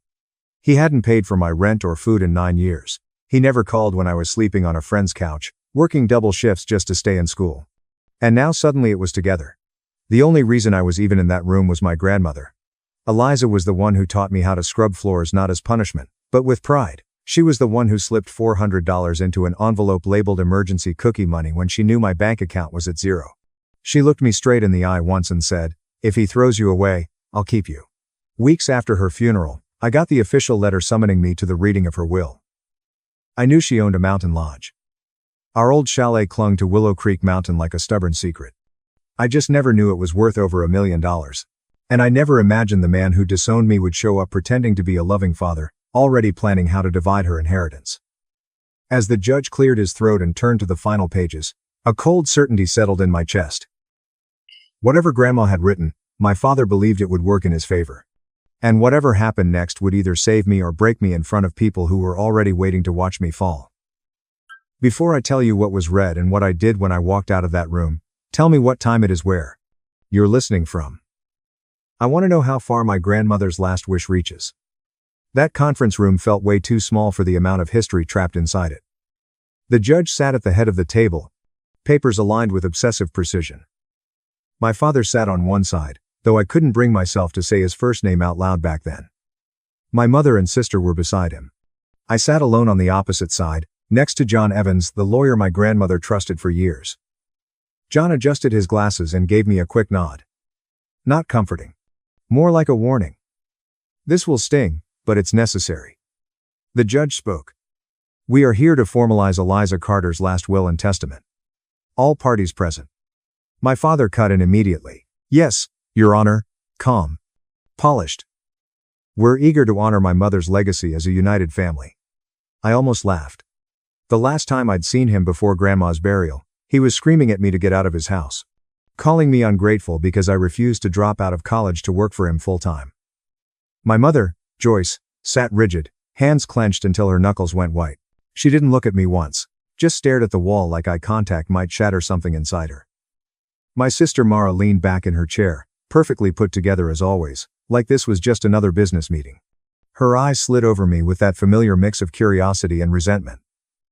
Not a sister's look. A rival's. The judge nodded at John Evans. You may proceed. Eliza Carter, being of sound mind and body at the time of signing, hereby declares this her final will and testament. Sound mind. I saw my father's jaw twitch. Just barely. Like he'd tasted something sour. He leaned toward Mara and whispered. We'll make sure that phrase doesn't stand. My stomach dropped. Of course. They had a plan. Cry about Grandma. Talk about memories. Then quietly argue she was confused, manipulated, too old to know what she was doing. They weren't here to mourn. They were here to win. As John read through smaller bequests, charity donations, sentimental items for distant relatives, I could feel my father's impatience building. His fingers tapped an angry rhythm on the table. Mara checked her phone under the table, the screen lighting up and going dark like a pulse. My mother flinched every time they moved but said nothing. I stayed still. Blank face. Repeating one thought like armor. Grandma knew them. Grandma knew me. She didn't sign anything by accident. Still, one question kept burning under my skin. Why was the man who abandoned me so confident? Like all he had to do was show up and smile? If you were sitting across from the people who broke you, would you believe a single word they said about family? John Evans' tone shifted as he reached the main section. Even the judge straightened. Now, John said, we come to the disposition of the primary asset. The mountain lodge on Willow Creek Mountain, currently appraised at approximately $1,250,000. The number just hung there. Mara snapped upright. My father stopped tapping. My mother finally looked at me. In regard to the lodge, John continued, Eliza Carter writes, this lodge is my life's work, my refuge, and my apology to my granddaughter. My throat closed. Apology. She never owed me one. But she knew someone else did. I bequeath full operational control and beneficial interest of the lodge. John read, to my granddaughter, Olivia Carter, under the conditions listed below. My father exhaled like he'd won. Smiled. Put a hand over his heart like this was all so touching. That's wonderful. He said, already leaning toward me. See? She wants you to have it. We'll help you run it, sweetheart. Well, I'm not finished. John cut in sharply. The judge raised his hand. Silence. My father's smile froze. Condition 1, John said, for a minimum of 4 years from the execution of this will, the lodge shall not be sold, leased, mortgaged, or otherwise transferred without the explicit written consent of Olivia Carter. A muscle jumped in my father's cheek. Mara's lips parted like she couldn't process what she'd just heard. Condition 2. John continued calmly. No family member including but not limited to my son Mike Carter, my daughter-in-law Joyce Carter, or my granddaughter Mara Carter may exercise managerial authority, hold controlling interest, or issue binding decisions regarding the lodge without the express written approval of Olivia Carter. The room went dead silent. My father broke it with a sharp, humorless laugh. She's joking, he muttered. She has to be joking. John Evans didn't react. He just looked down and kept reading. Condition 3, he said evenly. If any family member contests this will, challenges Olivia Carter's authority, or attempts to undermine the operational independence granted herein, the lodge shall be transferred immediately and in full to the Charity Haven for Youth. No member of the Carter family shall retain ownership, profit, or rights related to the property. Mara actually gasped, one hand flying to her mouth. My mother shut her eyes like she was bracing for a crash. My father went completely still. For the first time since I'd walked in, the confidence drained out of his face. That's insane. He snapped. My mother loved this family. She wouldn't threaten to give everything away to strangers over some childish wording. John slid a document across the table. Quiet. Controlled. This clause was drafted by Mrs. Carter herself, in my presence, he said. Reviewed multiple times. She was fully lucid each time. I stared at the paper. My grandmother's signature sat there. Solid. Familiar. Under a paragraph that felt less like legal text and more like a live grenade aimed straight at my father's greed. If he pushed, he wouldn't just lose. We all would. And she trusted me to stop him. My father exploded. Or she was manipulated. He shouted. Old people get confused. She was rambling near the end. I heard it myself. You visited twice in 2 years, I said quietly. Every head turned toward me. You heard what was convenient for you to hear. Our eyes locked. 9 years slammed down between us like another stack of files. The night he told me to obey or get out. The echo of the front door slamming. The silence that followed. 9 years long. That's when I understood. This wasn't just revenge. It was a test. Could I protect what she gave me, even if it burned what little family I had left? If you were handed something that could vanish the second you showed weakness, would you risk it all to stop the people who already threw you away once? The will reading ended. The war started in the hallway. Fluorescent lights buzzed overhead, washing everything in a harsh, sterile glow. Every expression looked uglier, out here. Every lie easier to spot. Mara stormed ahead, heels cracking against the floor like gunshots. My mother lagged behind, clutching her purse like it could swallow her whole. My father stepped directly into my path. We need to talk, he said. Low voice. Loud enough that Mara and Joyce could still hear. I crossed my arms. Reality is a signed will and a judge who just heard it. His smile was tight. Pulled too far. No warmth. Reality, he said, is that you have no idea how to run a multi-million-dollar property. You've never managed staff. Marketing. Bookings. Maintenance. You're sentimental. Guilty. You'll drown. Good thing I learned how to swim when you threw me out, I shot back. His eyes flared. Don't start with that drama. You were rebellious. You refused to work in the business. You chose to leave. I remembered him looming in the doorway 9 years ago. Telling me to take my attitude elsewhere. To see how far that degree got me when I was hungry. Funny how, in his version, I just left. You disowned me, I said flatly. You told me I wasn't your daughter anymore. His jaw clenched. Words said in anger, he muttered. You know how family fights go. But this? He gestured back toward the conference room. This is generational wealth. Bigger than old arguments. Your grandmother wanted all of us to benefit. She was confused. Manipulated. Whatever. We can fix this. Fix this. We work together. He pressed. Adjust a few things. You're the public face. Everyone wins. Everyone? I asked. Or just you? Mara spun back toward us, eyes blazing. This isn't complicated, she snapped. You sign some papers. Dad and I get equal say. We turn it into a luxury resort. Investors are already interested. You really think your little memories with Grandma are worth more than that? Those memories built the lodge, I said. While you ignored her calls, I learned every creaky floorboard. Every guest story. She didn't leave me a cash machine. She left me a home. My father stepped closer. His voice dropped even lower. Listen carefully. If you try to do this alone, you will fail. Bookings will dry up. Maintenance will bury you. And when you come crawling back, it'll be too late. You'll lose your last chance to be part of this family.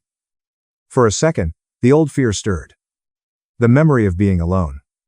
Counting bills. No safety net. Then I remembered who actually kept me alive. Not the man standing in front of me. The woman whose signature was now shielding me from him. I already lost this family. I said. The night you threw me out, you decided that for both of us. Grandma didn't give me this so I could crawl back. She gave it to me so I could finally build something that was mine. The charm vanished from his face. What was left was raw. You're making a mistake you can't undo, he growled. You think I won't fight this? I think, I said, that's exactly what she expected. We stood there in a deadlock, his threat. My refusal. My mother's quiet sob behind him. Mara's impatient scoff. Then he leaned in, nearly nose to nose. If you turn this into a war, he warned, don't cry when you lose everything. Not just the lodge. Your reputation. Your future. He turned and walked away, Mara at his side. Their backs disappearing down the hallway like a promise. My mother lingered. Her eyes were wet. Her lips trembled. She looked at me like she wanted to say something, anything. Nothing came out. She followed them. I stood there alone. Heart pounding in my ears. My father's threat echoing in my head. Was that a warning from a father, or a declaration of war from a man who couldn't stand losing control? That same evening, I drove up Willow Creek Mountain. My car was stuffed with boxes. My head was full of defiance. At the final bend, the lodge came into view. Half hidden by trees. Familiar and untamed all at once. Grandma made us preserve the wood siding every spring. It was weathered, but strong. Like her. The porch sagged a little, but the valley stretched out so wide it made your problems feel embarrassingly small. I stood there for a moment, then unlocked the door with the key that was legally mine. Inside, it smelled like pine cleaner and old coffee. It should have felt overwhelming. Instead, it felt like an answer. I didn't start with spreadsheets or revenue forecasts. I started with a corkboard. I pinned photos of families laughing around the fire pit. Kids racing across the yard. Couples watching sunsets from the balcony. On blank cards, I wrote Grandma's words. People don't come here for perfection. They come here to remember they're still alive. Then I planned family weekends, corporate retreats focused on reconnection. Off-season packages so the lodge wouldn't sit empty half the year. My revenge wasn't going to be screaming at my father. My revenge was going to be a fully booked calendar and a waiting list. So, this is the war room, Mark said from the doorway. He'd been my friend since college. The kind who once paid my phone bill with grocery money because he was tired of my number getting shut off every month. He studied the board. Photos. Maps. Notes everywhere. Very you. He said. Organized chaos. With passive-aggressive inspirational quotes. I laughed. First time all day. Grandma left me the lodge, I said. And a nuclear clause that hands it to charity if anyone contests the will. My dad is already vibrating with rage. He's coming. I just don't know when. Then we make this place so solid. Mark said that when he does, he runs straight into a wall of sold-out dates and glowing reviews. So we got to work. Local contractors fixed the roof, plumbing, and wiring without stripping the lodge of its character. I turned a storage room into a small library, board games, kids' books, mismatched chairs. Mark built a basic website, then bullied me into filming a shaky phone video about Grandma's lodge and what I wanted it to be. Bookings started trickling in. An anniversary couple. A family reunion. Old friends escaping the city. Guests wrote in the guest book about how peaceful it felt. How it reminded them of being young again. Every good review felt like another brick between my father and what he wanted. Of course, he didn't stay quiet. Rumors started spreading. That I was in over my head. That the lodge was unsafe. That Grandma had been confused when she changed her will. I heard someone whisper in the grocery store. Mike's just protecting what's rightfully his. That girl can barely run her own life. I pretended not to hear. Later that night, it hit me anyway. Mark and I sat on the porch, watching the taillights of the last guest disappear down the mountain. What if he's right? I asked. What if I run this place into the ground and prove everything he ever said about me? Mark didn't look at me. Just stared at the horizon. He disowned you because you wouldn't be his employee, he said. Now he's furious because you're not his subordinate here either. He paused. Failure proves him right. Success will drive him insane. Which do you want? I thought about my father's face when the charity clause was read. The moment his confidence cracked. I thought about Grandma's signature. Success. I said. Good. Mark replied. Then every time you doubt yourself, ask this: are you really going to let the man who threw you out decide what you're capable of? Success came slowly. But it came. Within months, weekends were fully booked. Photos of the lodge started showing up online. Captions like hidden gem and feels like visiting your favorite grandparent, but with better Wi-Fi. I should have relaxed. Instead, the anxiety just changed shape. One afternoon, I was processing invoices when my phone rang. Unknown number. Miss Carter? A crisp voice said, "This is Attorney Collins," representing Mike and Mara Carter. I didn't even sit down before I needed to. Go on, I said. Your father and sister have concerns about the circumstances under which your grandmother's will was executed, he said. They believe she was unduly influenced and lacked mental capacity. They were barely around, I said. How would they know her condition? That's exactly why we're taking it to court. He replied. We're filing a petition to contest the will and requesting an emergency hearing regarding the lodge. When I hung up, my hands were shaking. Not shocked. Just confirmed. The war had officially started. I called Mark. He was there within an hour, laptop under his arm, jaw set. We knew this was coming. He said. Now we know when. So we build our case. From then on, my life split in two timelines. In one, I ran the lodge. Greeting guests. Fixing lights. Testing menu ideas. Joking with kids in the yard. In the other, I became a strategist. Digging through Grandma's medical records. Collecting statements from her doctor. Tracking down people who'd spent time with her during her final year. John Evans helped us organize everything. Eliza anticipated this. He said during a late-night meeting in his office. That's why she insisted on recording the day she signed the final version of the will. The video started playing. There was my grandmother on the screen. Her hair was thinner, her cheekbones sharper than I remembered, but her eyes, those were the same. Sharp. Amused. Completely aware. If my son ever tries to say I didn't know what I was doing. She said calmly to the camera. You tell him I've known exactly what he was doing since he was 15 and learned to lie without blinking. I laughed through tears. She was calling him out from beyond the grave. While that video existed, my father was telling a very different story around town. He showed up everywhere with my mother and Mara. Church events. Community meetings. Business lunches. Shaking hands. Lowering his voice. Mom was confused, he'd say, looking devastated. She loved all of us. That lawyer twisted her words. Now Olivia's being used. We just want to bring the lodge back into the family where it belongs. Some people believed him. Some didn't. I could feel it in the way neighbors looked at me. Polite smiles from some. Whispered conversations from others as soon as I walked by. The weight of it was exhausting. There were nights I lay awake in one of the guest rooms, staring at the ceiling, playing out every worst-case scenario. My father winning. The lodge ripped away. Grandma reduced to a line item on a spreadsheet. One night, close to midnight, I went down to the kitchen and found my mother sitting at the table in the dark. She jumped when I turned on the light. I couldn't sleep. She said quietly. Mike's determined. I said. She looked older than I remembered. Deep lines carved into her face. He borrowed money, she whispered. Promised investors that once the will is corrected, the lodge will be collateral for a new project. If he loses. She started, then stopped. I didn't need her to finish. If he lost, it wouldn't just be humiliation, it would be financial ruin. For a moment, guilt flickered. Then I remembered all the times she watched him crush me and said nothing. He chose this, I said. He chose to gamble on taking something Grandma didn't want him to have. She looked at me with grief and something like envy. You sound like her, she said softly. She never backed down either. I poured myself a glass of water and leaned against the counter. Mom, I asked. Do you believe she knew what she was doing when she wrote that will? She stared at the table for a long time. Then she nodded. Yes, she whispered. She knew exactly what she was doing. Would you say that under oath? I asked. She flinched.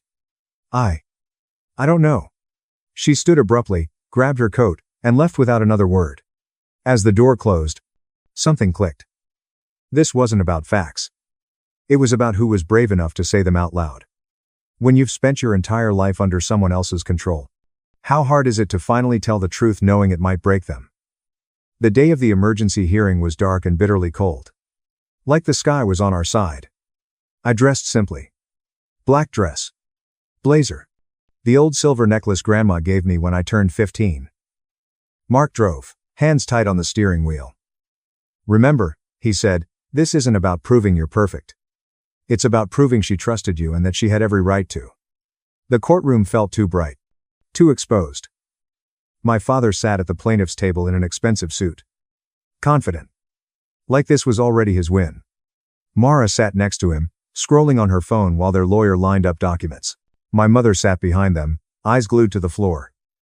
On my side, it was just me, John Evans, and Mark. The judge, the same one from the will reading, called the session to order. We are here to consider the petition filed by Mike and Mara Carter to contest the will of Eliza Carter, specifically regarding the Willow Creek Mountain Lodge. Their lawyer launched into a polished speech. Grandma was framed as a confused old woman, emotionally attached to her granddaughter, but no longer capable of making complex decisions. I was described as fragile, easily influenced, manipulated by John Evans into isolating Grandma from the rest of the family. My jaw tightened. I said nothing. Then my father took the stand. He delivered a flawless performance. Long hours. Sacrifices. His heartbreak when I chose to leave. His shock at discovering his mother had turned against him, near the end. He even dabbed his eyes with a handkerchief. If I didn't know him, I might have believed every word. John Evans' turn was quieter. Dates. Documents. Medical evaluations confirming Grandma's mental clarity. Emails where she outlined her plans for the lodge years before her health declined. Then he looked at me. We call Olivia Carter to the stand. My legs felt heavy walking up there. But once I sat down and placed my hand on the Bible, something inside me steadied. I told the truth. I talked about the years I spent at the lodge with Grandma. Sitting on the balcony, listening to her stories about building it from nothing.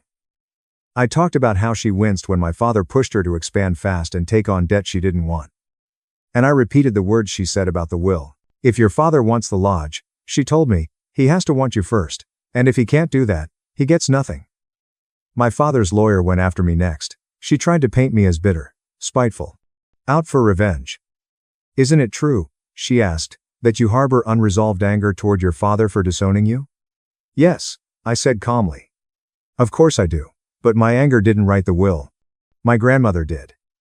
And isn't it possible, she pressed, that your grandmother, out of guilt or confusion, overcorrected, that she gave you more authority than she truly intended? No, I said. It's possible my father underestimated how clearly she saw him. A murmur rippled through the courtroom. The judge tapped his gavel. Order. Then John Evans stood. The defense calls Joyce Carter. My mother went pale. For a second, I thought she might refuse. Then she stood. Slowly. Deliberately. Each step toward the stand felt like a quiet rebellion against a man she'd followed for decades. Mrs. Carter, John asked gently, you were present for many conversations between Eliza Carter and the family. In your own words, can you describe her mental state when she discussed her will? My mother's hands shook in her lap. She glanced at my father. His look was sharp. Warning. Then she looked at me. I didn't beg. I didn't nod. I just let her see the question I wasn't allowed to ask. Who do you want to be today? Eliza was stubborn, my mother said. Her voice trembled, but she didn't stop. She knew what she wanted. Even when we didn't like it. She remembered numbers. Dates. Details. Things from years ago. She wasn't confused. My father's lawyer jumped up. Objection, Your Honor. Overruled, the judge said. Continue. My mother swallowed. She told me more than once she was leaving the lodge to Olivia to manage. She said Mike would only see it as a business. She didn't trust him with it. The words landed heavy. My father's face flushed deep red. Joyce. He hissed under his breath. The microphone picked it up. What are you doing? She shook but kept going. Eliza wasn't manipulated. She said. She wanted to protect what she built. And she believed Olivia would protect it too.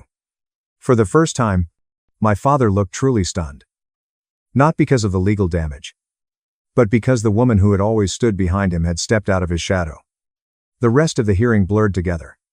The video of Grandma speaking, clearly to the camera. The doctor confirming her mental clarity. Financial records, showing my father's recent, reckless investments made on the assumption he'd gain access to the lodge. John Evans didn't just defend the will. He exposed motive. When closing arguments ended, the judge sat quietly, rereading his notes. The room was so silent I could hear my own breathing. Finally, he spoke. The evidence demonstrates that Eliza Carter was of sound mind at the time her will was executed. He said her intentions were clear. Consistent. Supported by witnesses and documentation. My father's shoulders went rigid. Therefore, the judge continued, the petition to contest the will is denied. The will stands as written. Operational control of the lodge remains with Olivia Carter under the specified conditions. Relief hit me so fast, I almost missed the next part. Furthermore, the judge added, due to the frivolous and self-serving nature of this challenge, and the clear financial motivations behind it, all court costs and attorney fees will be paid by the plaintiffs Mike and Mara Carter. The silence afterward was deafening. My father's mouth opened. Closed. No sound. Mara turned to him, panicked. Dad. We don't have that kind of. She stopped when she saw my face. No triumph. No smirk. Just done. Later. I learned the full damage. He'd promised investors access to the lodge. Taken loans expecting to refinance them using the property as collateral. The ruling didn't just cost him legal fees, it triggered clauses he couldn't escape. Within months, he sold off things he'd bragged about for years. Cars. A vacation condo. Shares in the company he once accused me of being ungrateful for not joining. I didn't ruin his legacy. His greed did. Outside the courthouse, my mother approached me carefully. I'm sorry, she said. For so many things. I nodded. Thank you for telling the truth. I said. That was yours to give. Not mine to demand. She nodded back, tears in her eyes. And for the first time, she didn't follow my father. She walked away alone. Mark stepped up beside me, smirking. Well, he said, that was karma in real time. I looked up at the gray sky, breathed in the cold air, and thought of Grandma. No, I said quietly. That was my grandmother's faith in me winning. Months passed. The lodge stayed full. Families came and went. Laughter filled the halls exactly as she'd wanted. Sometimes, at dusk, I stood on the balcony and imagined her beside me. Arms crossed. Smiling. You did it. I whispered. You made sure he couldn't turn me into collateral. There was no dramatic explosion. No shouting match, no cinematic revenge, just consequences. He couldn't control the outcome. He couldn't rewrite reality. And he couldn't escape the cost of his own choices. Still, watching kids race across the grass and couples sit by the fire, a quieter question lingered. When justice is served, when the person who hurt you pays a price they chose to risk, what do you do with a part of you that wishes they'd simply chosen to be better? My parents stole the $815,000 house I'd paid for over 11 years to give as a wedding gift to my sister. Mom stared at me. You're 38 and single. Give it to your sister. Dad said, you have no legal claim. I smiled and packed. A week later, everything collapsed. My name is Aaron Holloway. I'm 38 years old. I've spent the last decade working as a senior account manager at a tech consulting firm in the Bay Area. I've always been the responsible one, the daughter who pays her bills on time, who shows up when her parents need help, who never asks for anything back. Turns out, that made me the perfect target. Everything really changed on a Saturday night at Bella Vista. It's an upscale Italian place my mom picked for what she called a family gathering. There were 18 of us packed around a long table. Aunts, uncles, cousins, my younger sister Megan, her husband, Tyler. They were sitting right across from me. The place smelled like garlic and expensive wine. Everyone was laughing, catching up, drinking the pre-dinner cocktails my mom insisted on ordering for the whole table. I remember thinking how rare it was to have everyone together like that anymore. Life had gotten busy. People drifted. Then my mom stood up. Evelyn Holloway has always known how to take over a room. At 68, she still carried herself like the church social coordinator she'd been for 30 years. She lifted her wine glass. And the noise died instantly. Everyone turned toward her, smiling, clearly expecting a toast for Megan and Tyler's recent wedding. We have wonderful news to share with the family tonight, she said, glowing. My water glass slipped in my hand. Condensation made it slick. As you all know, Megan and Tyler got married last month. Your father and I wanted to give them something truly special to start their life together. She paused. Let it hang. We've decided to give them the house on Maple Street as our wedding gift. The house on Maple Street, my house. The one I'd been paying for since I was 27. The table erupted. Applause. Smiles. Aunt Linda jumped up and hugged Megan, who was crying happy tears. Uncle Frank clapped my dad on the back. That's incredibly generous, Evelyn, someone said. What a blessing for these kids, someone else added. My fork froze halfway to my mouth. A piece of bruschetta still stuck on the tines. I set it down slowly and watched my mom accept praise like she'd just donated to a charity. I excused myself and walked to the bathroom on legs that didn't feel real. In the mirror, I barely recognized myself. Pale. Eyes too wide. A small cut on my lip where I'd bitten down without noticing. I ran cold water over my hands and tried to breathe. It took 2 minutes before I could go back out there. When I sat down, my mom was still glowing. I waited for the noise to die down. Then I spoke, quietly. I've paid nearly $428,000 for that house. My voice didn't shake, but it was barely louder than a whisper. The mortgage. The property taxes. The insurance. Every month. For 11 years. My mom didn't even flinch.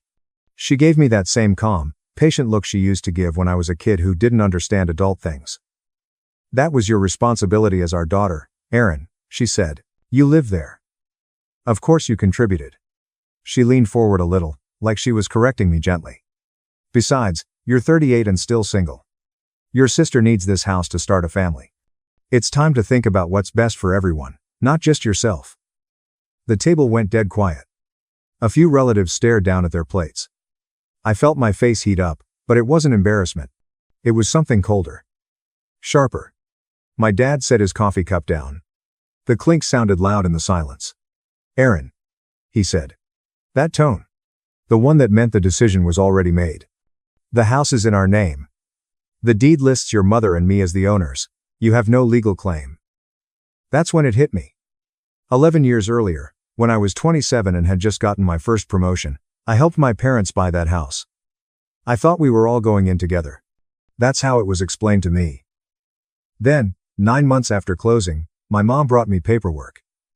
The interest rate is too high, she said. If we refinance with just your father's and my name's on the loan, we can get a much better rate. You'll save money too. It's only temporary. We'll add your name back in 7 months once the refinance is done. I trusted her. I signed the quitclaim deed she put in front of me. Just like that. My ownership went back to them. Temporarily, she said. I kept paying everything. Mortgage. Insurance. Property taxes. HOA. Every single month. $3,550, automatically withdrawn like clockwork. I never missed a payment. They never added my name back. Sitting there at the table, I pulled my phone out under the edge of the table, opened my banking app, scrolled back through 11 years of transfers. Every month. $3,550. Maple Street mortgage. I took screenshots. Page after page.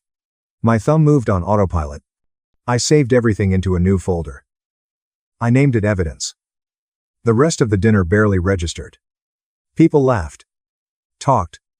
Passed plates. Megan kept glancing at me, clearly uncomfortable, but I didn't look back at her. When dessert came, I ate it. When someone asked about work, I answered. I went through the motions like I was playing a role. Sunday morning, I packed my things. It didn't take long. I'd never fully moved into that house anyway. Most of my stuff was still in storage. I always felt like I was waiting for something. I just didn't know what. Now I did. My mom stood in the doorway of what used to be my bedroom, arms crossed, watching me fold clothes into boxes. You're doing the right thing, she said. I didn't reply. I carried boxes down to my Honda CR-V. 6 trips up and down the stairs. Everything I owned went into my car and a small storage unit I rented on the way out of town. My mom stood on the porch the entire time. She didn't wave when I drove off. Tuesday morning, I was at work when my phone buzzed with an email notification. Sender, Fisher & Associates. A law firm I didn't recognize. Subject, power of attorney request, urgent. I opened it, already feeling sick. The email said Evelyn Holloway was scheduled for surgery and needed her daughter to sign power of attorney documents so she could manage her finances during recovery. The forms were attached. Deadline. 6 days. I read the email 3 times. Then I Googled, what can someone do with power of attorney? The results made my stomach drop. Access bank accounts. Take out loans. Sell assets. Control credit cards. Story after story popped up. Adult children who signed POA for aging parents. Parents who drained their savings. Destroyed their credit. Left them financially wrecked. My mom wasn't having surgery. I would have known. This was the next move. First the house. Now my financial independence. I took a screenshot of the email and saved it to my Google Drive. I labeled the folder case against them. I didn't reply. They thought taking the house was the endgame. They had no idea it was just the beginning. My mom was playing a long game. And I just realized I was the last piece she needed to remove. I barely slept for 3 days. I spent that time researching private investigators. Wednesday afternoon, I found Nina Park through a legal forum where attorneys recommended investigators for fraud cases. Her website listed 15 years of experience in financial crimes and family disputes. Thursday morning, I called her office. We met at a coffee shop in Oakland that afternoon. Nina was in her mid-40s. Black blazer.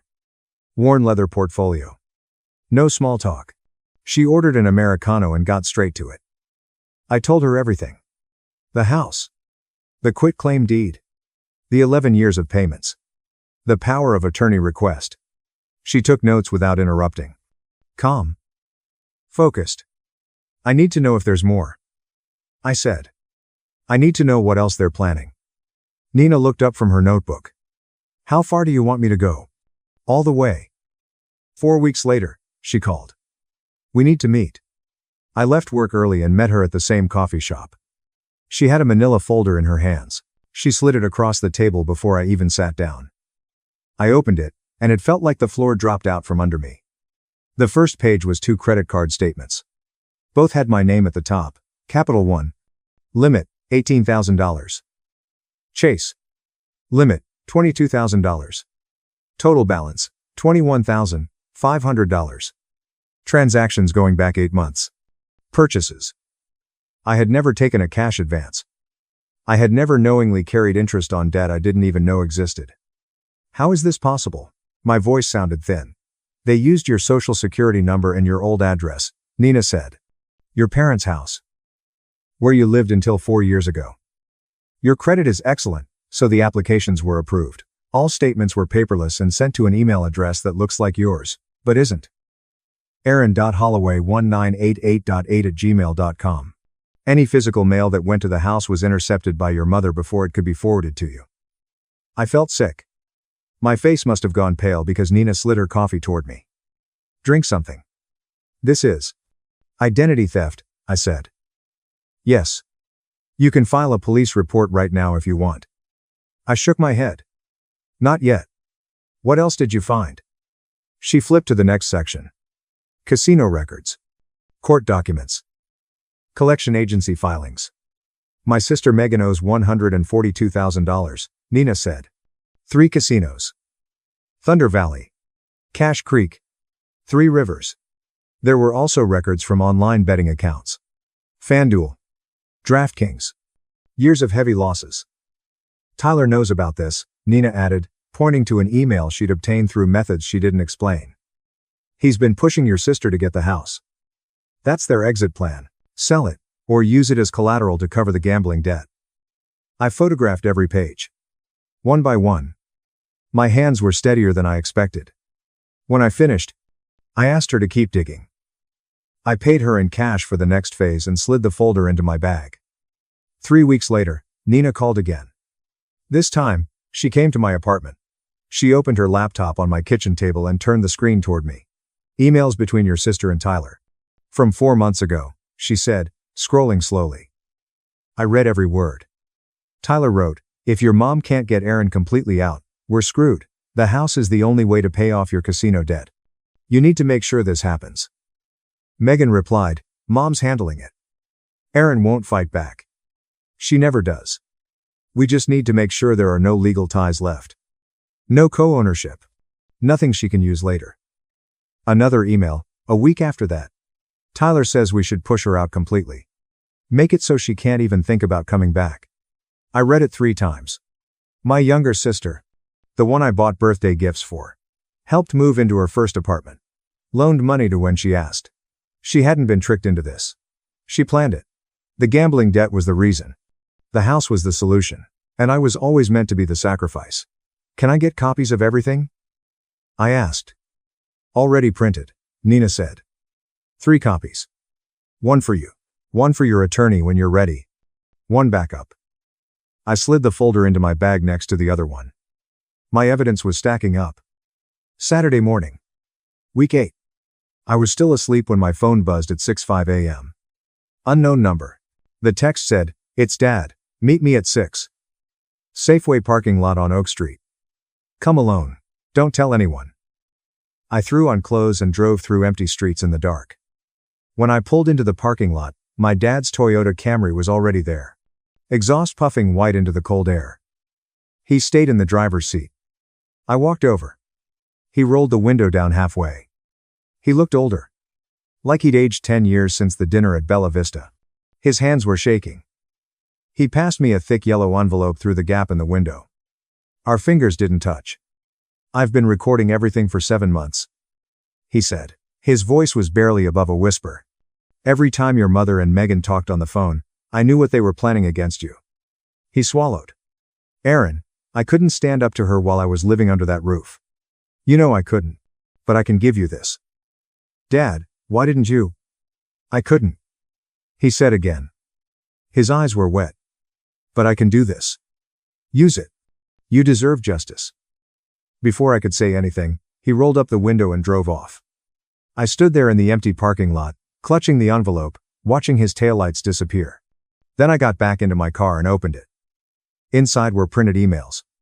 23 exchanges between my mother and Megan, spread over 9 months.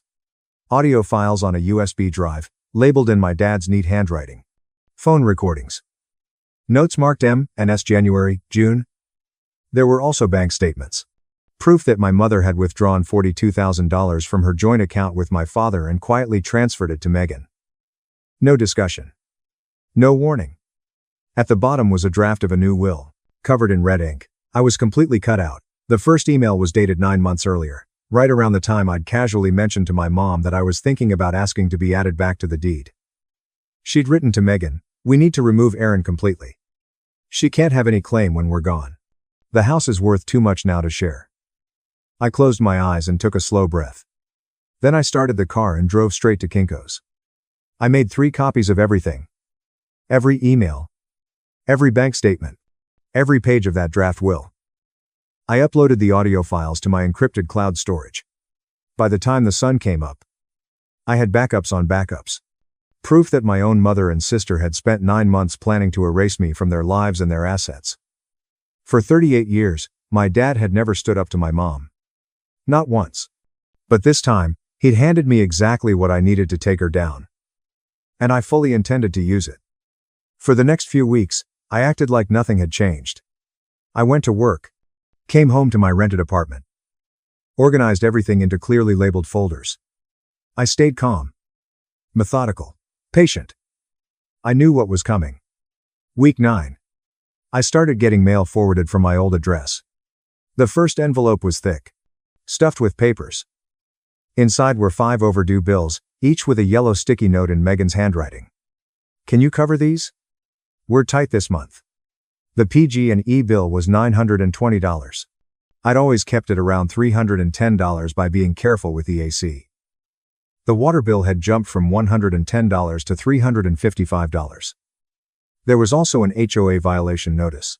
$650 for an unmaintained lawn and overflowing trash bins. I photographed every bill carefully. Amounts. Due dates. Everything clear. Then I filed them. I didn't pay a single one.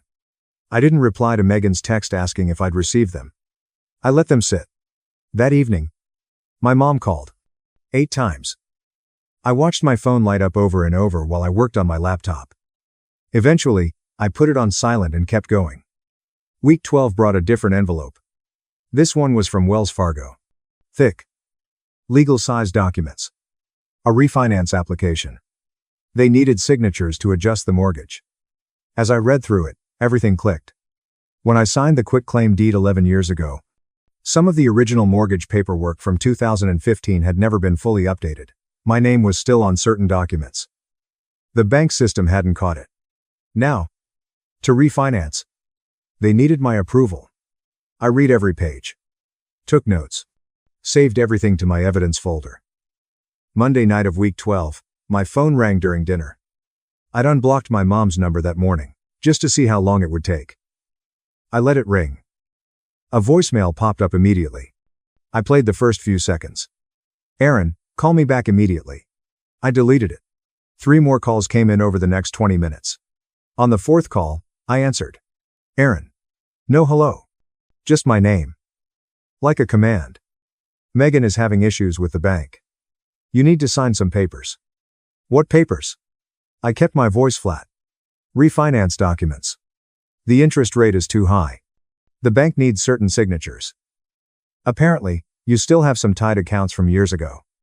I'll need to review the documents first. Her tone sharpened. There's no time for that. They need everything by Friday. Then I can't help, I said. And I hung up. It was the first time in my life I'd ever hung up on my mother. 10 seconds later, my phone rang again. I declined it. It rang again. I declined it again. After the 5th call, it finally stopped. Week 13. Thursday night. My phone rang at 11 p.m. I almost ignored it, but something about the timing made me answer. My mom's voice was breaking. If you don't sign those papers, the bank is going to foreclose on the house. Not anger this time. Fear. Why would they foreclose? I asked. There's an issue with payments. She said. But it's not our fault, Aaron. You have to understand. What kind of issue? She dodged the question. We just need you to sign. That's all. Just sign the papers, and this will be over. I already knew the answer. I'd done my homework. Pulled public records. Checked county filings. Talked through everything with Nina. 2 years earlier, my mom had taken out a $175,000 home equity line of credit. The balloon payment was due in 6 weeks. She needed to refinance to cover it. And the bank wouldn't approve anything without my signature on the old paperwork. I need 3 weeks to think about it, I said.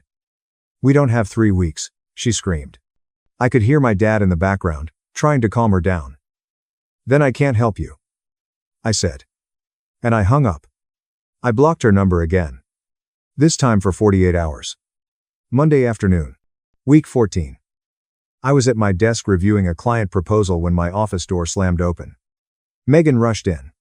My receptionist Amber was right behind her. I'm sorry, she just pushed past. I lifted my hand. It's fine, Amber. Please close the door. Megan dropped into the chair across from my desk. Her makeup was smeared. Mascara streaked down her cheeks. Aaron, please, she said. We're about to lose everything. Tyler says he's leaving me. Mom is having panic attacks every night. I kept typing. Didn't look up. How much do you owe the casinos? Megan. The sobbing stopped instantly. Silence. What? She said. Thunder Valley. Cache Creek. 3 Rivers. Bay. I said, finally lifting my eyes from the screen. $142,000. She whispered. Plus FanDuel. Her face went white. How did you investigated me. I also know about the emails between you and Tyler. I said. And the phone calls with Mom. I turned my laptop toward her and hit play. My mom's voice filled the room. Thin and distorted through the speakers. Megan. We need to make sure Aaron can't claim anything later. The house has to be completely clean. Megan's voice followed. I know. Mom. Tyler said we should push her out entirely. Maybe we could even, don't say it on the phone, my mom cut in. We'll talk in person. I stopped the recording at 40 seconds. Megan's hands were shaking so badly she had to grip the edge of my desk. Tyler's going to leave me, she whispered. I'll lose my job. I'll lose everything. You don't understand, Aaron. I didn't have a choice. You always had a choice. I said. My voice came out colder than I meant it to. You chose to destroy me instead of dealing with your addiction. You chose to plan this with Mom for 9 months. You chose to push me out completely. Megan shot up so fast her chair flipped backward and slammed into the floor. Mascara ran freely now. You win, Aaron, she said. I hope you're happy with your fucking house. She stormed out. The door slammed so hard the glass rattled. I sat there for 5 minutes, staring at my laptop screen. Then I picked up my phone and dialed the number I'd been saving for this moment. Claire Bennett Law Office. This is Aaron Holloway, I said. It's time to file. For the first time in my life, I watched my sister realize she wasn't the golden child. Just another piece my mom was willing to sacrifice. And I'd only shown her 10% of what I had. Thursday morning, I walked into Claire Bennett's law office on Montgomery Street. Her conference room had floor-to-ceiling windows overlooking the bay. A massive mahogany table sat in the center, worn smooth by years of negotiations. Claire spread everything out. Bank statements. Emails. Audio recordings. Quitclaim paperwork. All of it. Everything I'd gathered over the last 4 months. She read in silence, making notes on a legal pad. After 20 minutes, she looked up. Aaron. This is solid. We can win this. What are we filing for? I asked. Fraudulent inducement. She said. You signed the quitclaim based on false promises. Breach of oral contract. They promised to add your name back and never did. Unjust enrichment. They took roughly $428,000 from you while denying you any ownership. She slid a retainer agreement across the table. We're seeking $423,000 in restitution, $225,000 for emotional distress, and $340,000 in punitive damages. Total claim, $988,000. I signed, wrote a check for $6,000. I'll file the complaint Monday morning, she said. Monday afternoon, an email hit my inbox. Subject, complaint filed, Holloway v. Holloway case number. CV318605941. I downloaded the PDF and read every page. Seeing my mom's name and my sister's name listed as defendants made it real in a way nothing else had. Tuesday morning, I emailed Wells Fargo. Subject, withdrawal of refinance authorization. The body was 2 sentences. I refused to sign any refinance documents for the property located at 1329 Maple Street. Any signatures submitted in my name without my explicit written consent will be reported as fraud. I sent it with a read receipt. Wednesday afternoon, my phone started ringing. My mom's name lit up the screen. I watched it ring out. It rang again. I let it ring out again. 8 calls. 90 minutes. I didn't answer a single one. Thursday. Week 17.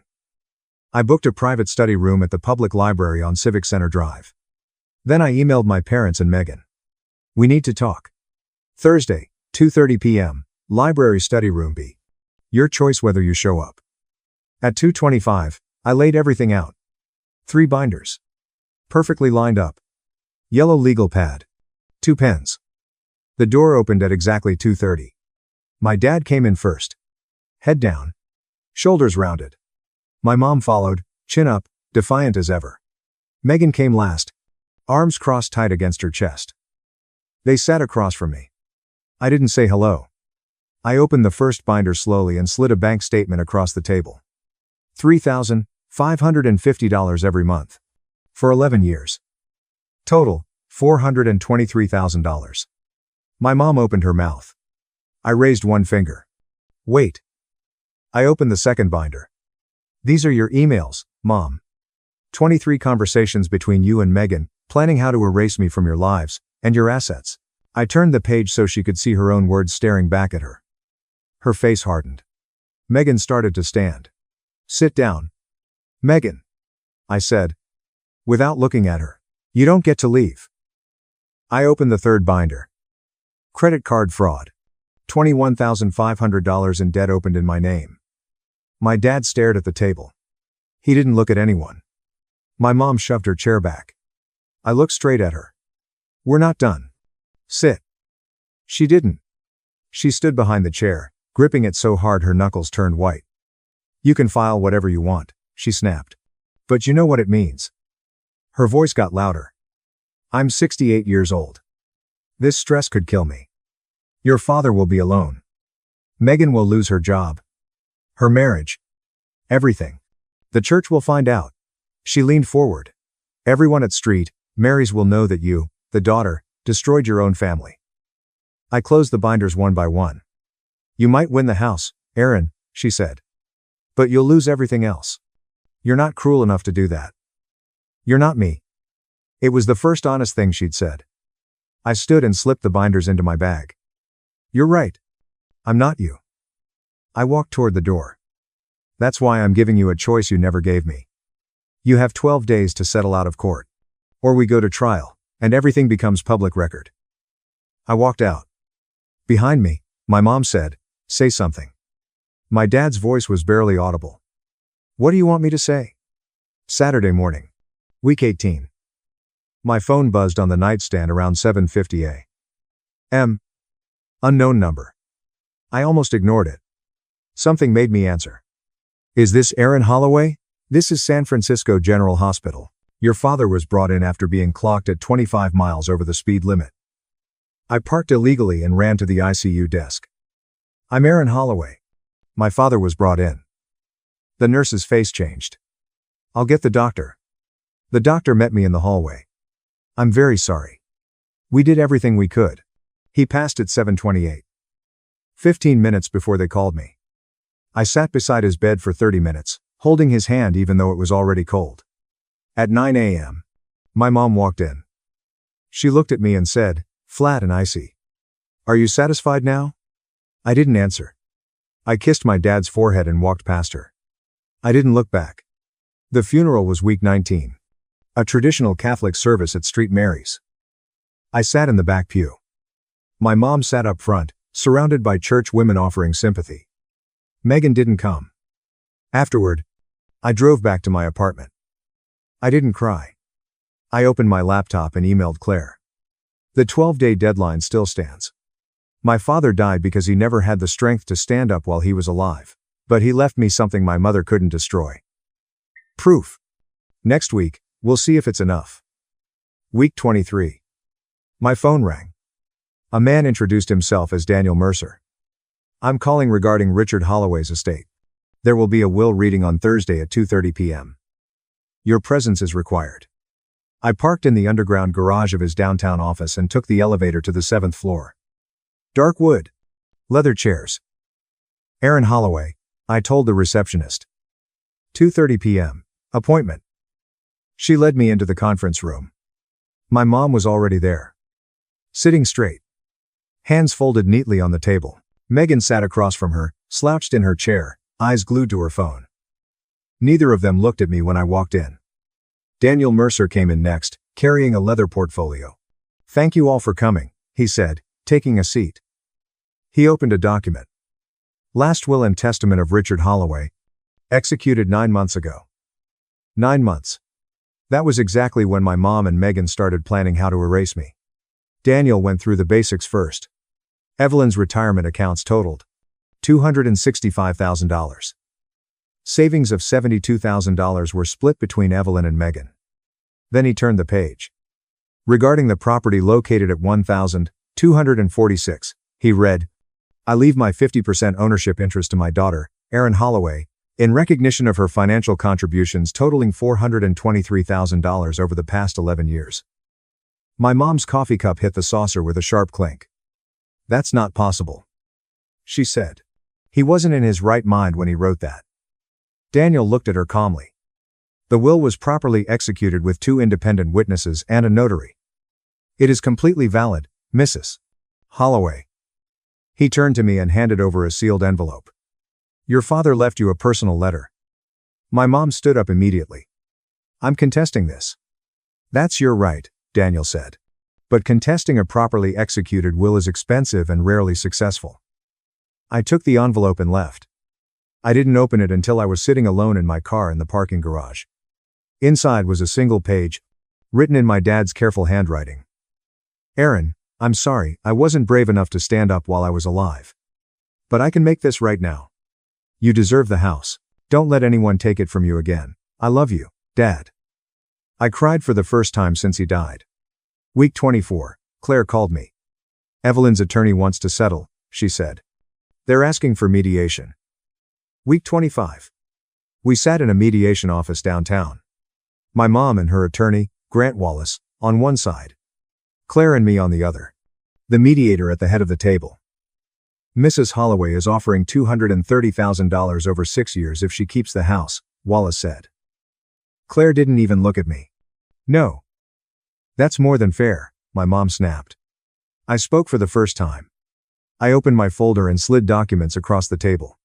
My father's will. I now own 50% of the house. More papers. My lawsuit seeks $423,000 in restitution. Another document. California partition law. I can force the court to sell the property and divide the proceeds.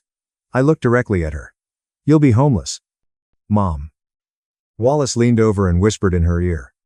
Her face drained of color. Week 26. We met again. $350,000 cash if I keep the house, my mom said. No.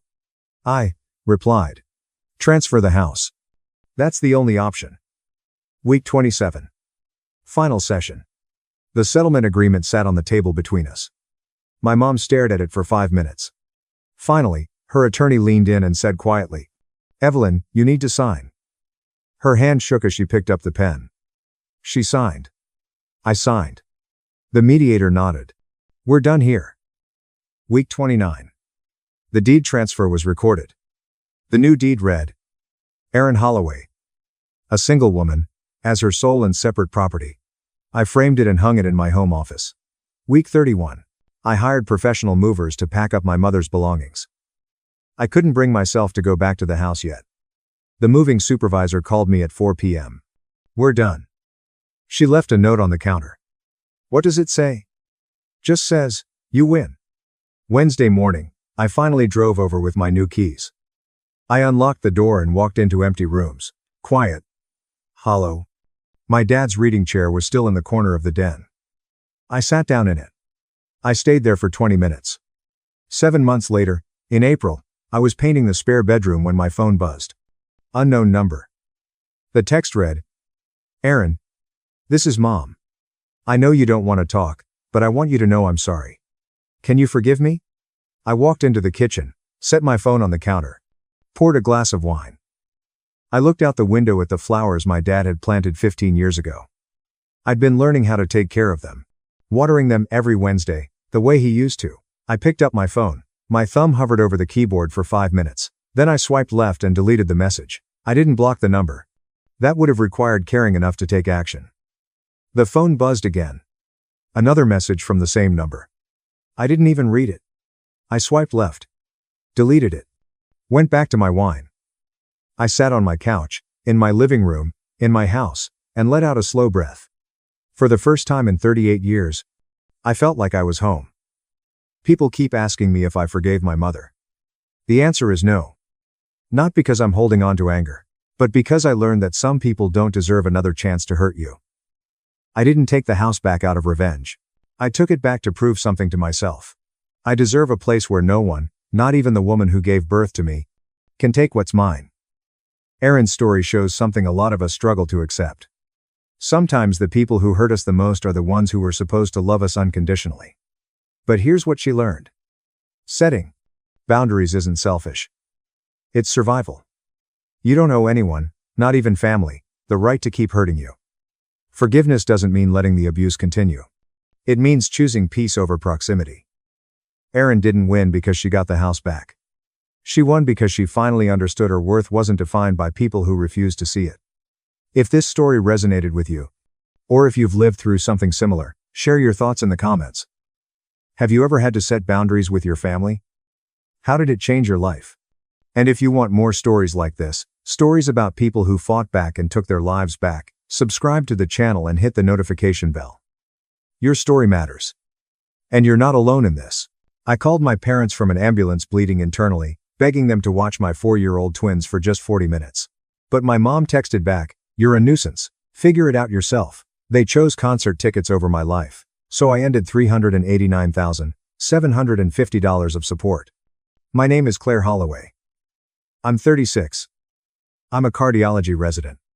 I'm also a single mom to 4-year-old twins. 10 weeks ago, I was lying in a hospital room, bleeding internally after a car accident. My hands were shaking when I called my parents. I just needed someone to watch Emma and Noah for a few hours while doctors tried to keep me alive. Instead, I got a text in the family group chat. "You've always been a nuisance and a burden. We have Madison Reed tickets with Brooke tonight. Figure it out yourself." So I did. From my hospital bed, I called a nanny agency, paid 4 times the normal rate, and made a decision that changed everything. I cut my parents off completely. Everything I'd been quietly paying for over the past 9 years was done. The mortgage. The health insurance. The car repairs. All of it. Gone. 3 weeks later, there was a knock on my door. Before I get to that, like and subscribe if you're enjoying this story. Drop a comment with where you're watching from and what time it is. I really do read them. Now let me rewind. I grew up in the Holloway household, where love came with a ranking system. My older sister, Brooke, was always at the top. Always. She's 4 years older than me. Effortlessly beautiful. One of those people who walks into a room and everyone notices. My parents practically lit up around her. When she said she wanted to pursue fashion design, my mom cried happy tears. My dad called her our little visionary. When I said I wanted to be a doctor, Dad nodded. That's practical. That was it. Practical. I told myself it didn't matter. I buried myself in school. I aced everything. I got into one of the best medical schools in the country. 4 years of undergrad. 4 years of med school. 4 years of cardiology residency. Graduation day should have been one of the proudest days of my life. My parents showed up 90 minutes late. Sorry, sweetheart. My mom said, barely looking at me. Brooke had an emergency meeting with a potential investor. They had to drop her off first. No flowers. No dinner. Just a rushed parking lot photo before they left because Brooke needed emotional support after her meeting. Compare that to Brooke's first fashion show 4 years earlier. The whole family flew to New York. 5-star hotel. Front row seats. My dad posted 19 photos on Facebook talking about how proud he was of his talented girl. I got a parking lot photo and a lukewarm, congrats, honey. I told myself it made sense. Fashion is competitive. Brooke needed more support. Medicine is stable. I could handle myself. What I didn't realize back then was that my parents' favoritism wasn't just emotional. It was financial. And I was paying for it. It started 9 years ago, right after I finished med school. My dad called me one night, clearly embarrassed. Claire, we're in a bind. The mortgage is due and money's tight. Could you help us out? Just this once. Just this once. I transferred $2,650 that night without hesitation. They were my parents. Of course I'd help, but just this once turned into every month. First the mortgage. Then $900 a month for health insurance when Dad's company dropped coverage. Then emergencies. Car repairs. A roof leak. A new furnace. I never said no. Not once. When I was pregnant with the twins and their father left during my 5th month, I called my parents from the hospital after a scary bleeding episode. I was terrified. Alone. Begging for help. Oh honey, we wish we could come, my mom said. But Brooke is so stressed after her show in Milan. She really needs us right now. They didn't come. Not for the birth.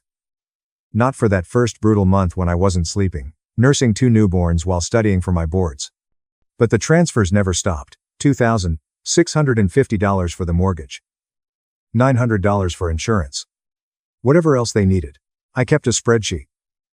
I don't even know why. Maybe part of me needed proof. 9 years. About $365,000. I never asked for thanks. I never expected praise. But I never thought the people I'd been carrying for almost a decade would call me a burden. I just didn't know the reckoning was coming yet. The accident happened on a Tuesday night. I was driving home after an 18-hour shift. Exhausted, but alert. The light turned green. I pulled into the intersection. I never saw the truck. It ran the red light at 55 miles per hour and slammed into my driver's side. Glass shattered. Metal screamed. Everything spun. Then black. I woke up in an ambulance, pain tearing through my abdomen. A familiar face was hovering over me. Claire. Claire. Can you hear me? Daniel Reeves. ER doctor at my hospital. We'd worked together for 2 years. My voice came out weak. What's happening? You were in an accident. Possible internal bleeding. You're going to need surgery. You comforts. Surgery. My kids. I grabbed his arm. Emma and Noah. They're with the babysitter. She leaves at 8. She leaves at 8. Daniel checked his watch. It's 7:20. 40 minutes. I had 40 minutes to find someone to watch my children before doctors cut me open. I fumbled for my phone. Blood smeared across the screen as I called my parents. It rang 4 times. Claire, Dad said, annoyed. We're about to leave. What is it? Dad, I need help, I gasped. I was in an accident. I'm being taken in for surgery. Please. I need you and Mom to watch the twins for a few hours. Silence. Then, hold on. I heard muffled voices. My mom sounded irritated. Brooke laughed in the background. The line went dead. Then my phone buzzed. Family group chat. Claire, you've always been an annoyance and a burden. We have Madison Reed tickets with Brooke tonight. We've been planning this for months. Figure it out yourself. I read it again. And again. Then Dad messaged. You're a doctor. You're used to hospitals. Don't make this a bigger deal than it is. Then Brooke. Just a laughing emoji. That was it. That's what I was worth. Daniel was watching me. I didn't realize he could see my screen until he spoke. Claire, what did they say? I couldn't answer. Something inside me cracked, and it wasn't just the bleeding. I need a phone, I whispered. One with internet. Mine's dying. He handed me his without hesitation. I searched emergency nanny services, found one with 24-hour availability, and called. I explained everything as calmly as I could. Yes, I'd pay triple the rate. Yes, I'd send the sitter contact details. Yes, charge my card immediately. It was done in 4 minutes. Daniel was still watching me when I handed his phone back. He didn't say anything. He didn't need to. Can you screenshot those messages? I asked, just before my phone died. He nodded slowly. Yeah. I can do that. I closed my eyes as the ambulance pulled into the hospital bay. The pain was brutal by then, but it wasn't even coming from my abdomen anymore. From that hospital bed, IV in my arm, fear sitting heavy in my chest, I made the easiest decision of my life. The surgery lasted 5 hours. My spleen had ruptured. Internal bleeding. A few more minutes and I wouldn't have made it. I spent 6 days in the hospital. IV drips. Morphine fog. Nurses checking my vitals around the clock. My parents never called. Not once, no texts, no visits. The emergency nanny service was expensive. Every dollar was worth it. They coordinated with my regular sitter. They kept Emma and Noah fed. Safe. Calm. They emailed me photos every day. Total strangers took better care of my life than my own family ever did. On day 3, I asked the nurse for my laptop. Are you sure you're up for this? She asked. You should be resting. I need to do something. My hands were steady when I logged into my banking app. 9 years of automatic transfers stared back at me. Like clockwork. $2,650 on the 1st of every month. $900 on the 15th. I canceled all of them. Then I opened my phone settings and blocked my father's number. My mother's. Brooks. No big moment. No crying. No hesitation. It felt like setting down a weight I'd been carrying so long, I'd forgotten it was even there. Daniel stopped by later that afternoon. He'd been checking on me every day. Coffee. Quiet company. No pressure. How are you feeling? He asked. I looked up at him and told the truth for the first time in years. Better. For the first time in 9 years, I actually feel better. He didn't push. Just nodded like he understood. I knew the fallout was coming. My parents would notice the money was gone. There would be anger. Tears. Demands. I just didn't expect what came next. 3 weeks after surgery, I was finally home. Slow. Sore. Still hurting. But alive. It was a Saturday morning. I was making pancakes for Emma and Noah, their favorite weekend thing. The kitchen smelled like butter and maple syrup. Noah was stacking his blocks. Emma was knocking them down and laughing. Then there was a knock. 3 sharp raps on the front door. I wiped my hands on a dish towel. My heart jumped. If it was my parents, I wasn't ready. I didn't know if I ever would be. I looked through the peephole and froze. A tall man stood on my porch. Early 70s. Silver hair, perfectly neat. Sharp blue eyes I hadn't seen in years. A posture that still carried 42 years of authority on the federal bench. Grandpa William. I hadn't seen him in almost 4 years. My parents always had excuses. Too busy. Too far. Too inconvenient. I opened the door and he pulled me into a hug so tight it made my incision ache. Claire. He said, rough. Let me look at you. I courted. He pulled back, studied my face, then his eyes dropped to where my hand rested protectively over my abdomen. I know everything. he said quietly. Margaret told me. Aunt Margaret. My mom's younger sister. The only one who ever questioned how my parents treated me. Grandpa. He raised a hand. You don't need to explain. But I need you to come somewhere with me. He reached into his jacket and pulled out a cream-colored envelope. Thick. Formal. My 72nd birthday is next Saturday. The whole family will be there. He met my eyes. And I have some things to say. Later, Grandpa William sat at my kitchen table, watching Emma and Noah like they were the most important people in the room. They adored him instantly. Showing him toys. Climbing onto his lap. Demanding attention. He gave it freely. They look just like you did at that age, he said. Same stubborn chin. I brought 2 cups of coffee and sat across from him. How did you find out? I asked. About the accident. About everything. Margaret called me that night, he said, wrapping his hands around the mug. She heard from one of your cousins what your parents did. His jaw tightened. I've been watching this for years, Claire. The way Susan and David treat you compared to Brooke. I'm old. I'm not blind. I stared into my coffee. I kept thinking I was imagining it. Making it bigger than it was. Making it bigger than it was. You weren't. His voice carried the weight of someone who spent a lifetime separating truth from lies. I was a federal judge for 42 years. I know favoritism. I know exploitation. He leaned forward. Do you still have records of the money you sent them? I nodded. Every transfer. 9 years. Good. He leaned back. I want a summary. Of what? Everything. Every payment. Every date. Every amount. Every date. Why? Because at my birthday party, in front of the entire family, the truth is coming out. There was no anger in his eyes. No revenge. Just certainty. And after 42 years on the bench, he said calmly, I've learned that facts speak for themselves. My hands shook around the mug. What if they hate me? The ones who matter won't. He reached across the table and squeezed my hand. And the ones who do never deserved you. The next 16 days were a blur. I printed every bank statement. Every transfer confirmation. 9 years of financial records. All organized. All bound in a plain manila folder. Seeing it all together was overwhelming. Month after month. Year after year. Money flowing one way. Aunt Margaret came over 4 days before the party. 55. Sharp-tongued.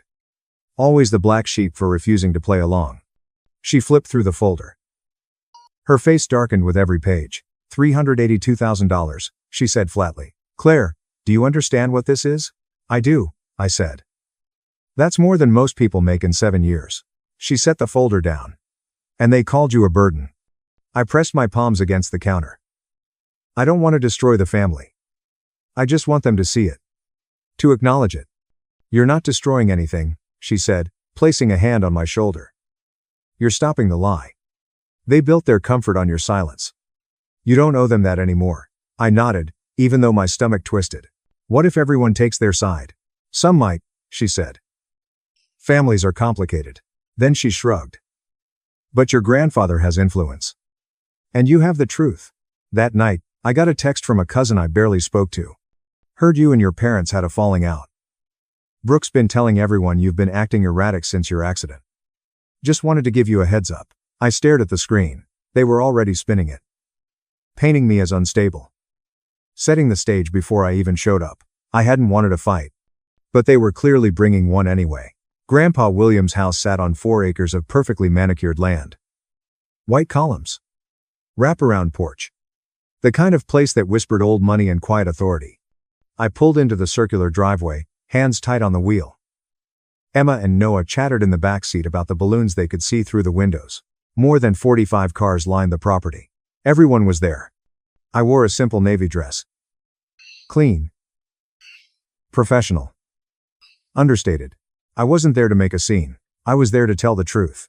The folder sat in my bag. Inside, the party was already in full swing. Champagne trays. A string quartet in the corner.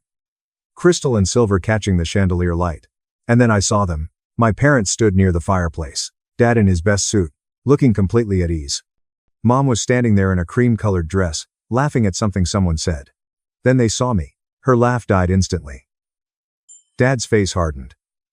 For a long moment, none of us moved. Then Brooke appeared. My sister glided over in a designer dress that probably cost more than my monthly student loan payment. Her smile was flawless. Practiced. Her eyes were cold. "Oh, Claire," she said, air kissing my cheek. "You made it. We heard about your accident. Nothing too serious, I hope." I looked straight at her. A ruptured spleen. Internal bleeding. I almost died. Her smile flickered. "Mom said it was just a minor accident." "Mom wasn't there," I said. I shifted Noah to my other hip. "Neither of you were." For half a second, Brooke's composure cracked. Then it snapped right back into place. She patted my arm like she felt sorry for me. "Well, you look fine now. That's what matters." And then she walked away. That's when I knew. This wasn't over. It was just starting. About 30 minutes into the party, I was getting fruit punch for the twins, when I heard Brooke's voice, loud. On purpose. Carrying across the room. "I'm really worried about Claire," she was saying to a cluster of aunts and cousins near the dessert table. "The accident really affected her. She's been saying the strangest things. Cut off all contact with Mom and Dad for no reason." I kept my back turned, but every word hit like a blade. Mom joined in, dabbing at her eyes with a handkerchief. "We've tried everything. Calls. Texts. She won't respond. I think she's having some kind of breakdown." "Poor thing," someone murmured. "She's always been sensitive." Brooke added. "Remember how dramatic she was as a teenager? I think being a single mom just pushed her over the edge." I could feel people looking at me. Pity. Concern. Judgment. I didn't say anything. I just handed Noah his juice cup and smoothed Emma's hair. Aunt Margaret appeared at my side, her voice low and sharp. "They've been laying the groundwork all week. Calling relatives. Planting stories. They know something's coming, and they're trying to discredit you first." I nodded. "I know. You okay?" I glanced across the room at Grandpa William. He was watching everything, unreadable, a glass of whiskey in his hand. He gave me the smallest nod. "I'm fine," I told Margaret. "Let them talk." Then the room went quiet. Someone tapped a glass. Grandpa William stood up. At 72, he still commanded attention without trying. The same presence he had in a courtroom for decades. Every eye turned to him. "Before we continue with the festivities," he said calmly, "I have a few things I'd like to say." The air shifted. You could feel it. This was it. I'm going to pause here for a second. Before Grandpa says what he knows, I want to ask you something. Have you ever had someone rewrite the story about you? Paint you as unstable just because you finally stood up for yourself? Drop a comment if you've been there. And if you're invested, hit like. What comes next matters. Now, back to the party. Before Grandpa could continue, my father stepped forward. "Dad, wait." His voice was controlled, but his jaw was tight. "Before you say anything," he said, turning to the room, "there's something the family should know." Grandpa raised an eyebrow. "David." Dad faced the crowd, suddenly every inch the worried, loving parent. "As many of you may have heard, my daughter Claire has been going through a very difficult time." He gestured toward me with a sad smile. "Since her accident, she's been confused. Distant. And the Fossilite is a place. She's cut off all contact with her mother and me," he continued. Mom stepped up beside him, still clutching the handkerchief.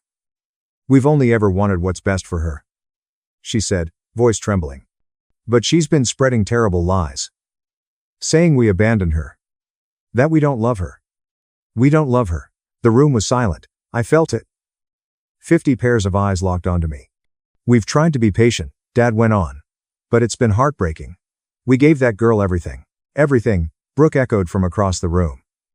"She's even claiming we refused to help her during her accident, which is absolutely not true. There must be some misunderstanding." Someone near me whispered. "The poor things." I couldn't move. Emma buried her face into my neck, sensing the tension. "Claire?" An aunt I barely knew stepped closer. "Honey, are you okay? Your parents are so worried about you." I opened my mouth, but nothing came out. Then Grandpa William's voice cut through the room like a gavel. "Are you finished, David?" It wasn't loud. It wasn't angry. But everyone heard the steel underneath. Dad's confident expression faltered. "I just thought the family should know." "The family should know the truth," Grandpa interrupted. "And I intend to give it to them." He walked to the center of the room. Slow. Deliberate. The walk of someone who had presided over hundreds of cases and never lost control. "I've listened to your concerns," he said. David. Susan. Brooke. You've painted a very clear picture of a troubled young woman who turned against her loving family. He paused. Now I'd like to ask a few questions. And send the start together Weiss. Dad shifted uncomfortably. Dad. I don't think this is the place. This is exactly the place. Grandpa's voice didn't rise. It hardened. This is family. And families deserve the truth. He turned to my father. David. A simple question. Who has been paying the mortgage on your house for the past 9 years? Dad went pale. What? Your mortgage, Grandpa said evenly. $2,650 a month. For 9 years. Who's been paying it? Rebestively, P-H-E, rebestively, forgestively. We. Dad glanced at Mom. We pay our own mortgage. Do you? Grandpa reached into his jacket and pulled out a folder. My folder. Because I have here a complete record of bank transfers from Claire's account to your mortgage company. Every month. For 108 consecutive months. A murmur rippled through the room. That's a misunderstanding, Mom stammered. Claire offered. We never asked. I'm not suggesting you forced her, Grandpa replied calmly. I'm establishing facts. He opened the folder. Let's talk numbers. Brooke had gone pale.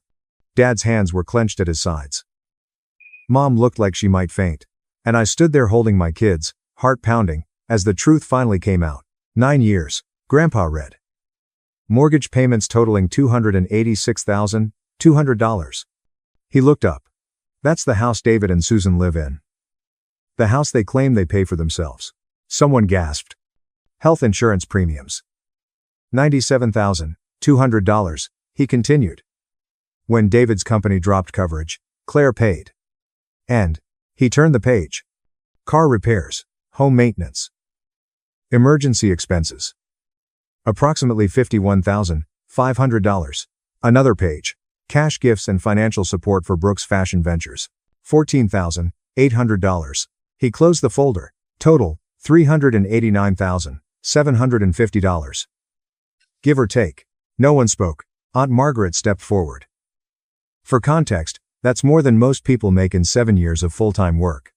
Claire did this while completing her medical residency and raising infant twins alone. Mom's voice cracked. We never forced her. No one said you did, Grandpa replied. But I am curious. He looked directly at them. In 9 years of receiving that support, how many times did you say thank you? Silence. How many times did you visit her in the hospital after her twins were born? Still nothing. How many times did you show up for her? My mom started crying.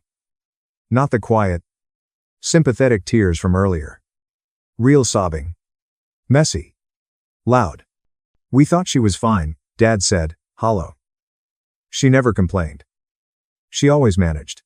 She managed, Grandpa repeated, calm and sharp, because she had to. Because you taught her that her needs didn't matter. Someone behind us shook their head. An uncle. Jesus, David, $382,000. And you called her a burden. Dad flinched like he'd been slapped. But Grandpa wasn't done. There's one more thing the family should hear. He pulled out his phone and adjusted his glasses.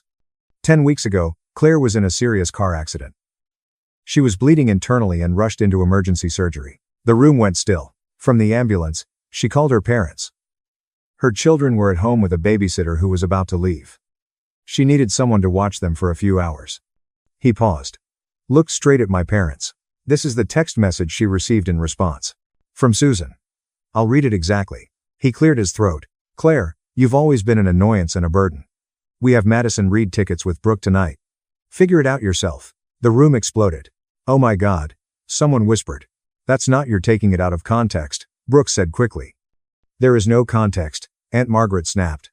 That makes abandoning your daughter during a medical emergency acceptable. We didn't know it was serious, Dad shouted. Did you ask? Grandpa cut in. Did you call her back? Did you go to the hospital? Silence. For anyone wondering, Grandpa said evenly, the answer is no. No. And no. B. A woman I barely recognized, stepped away from my parents. Her face twisted in disgust. Then another.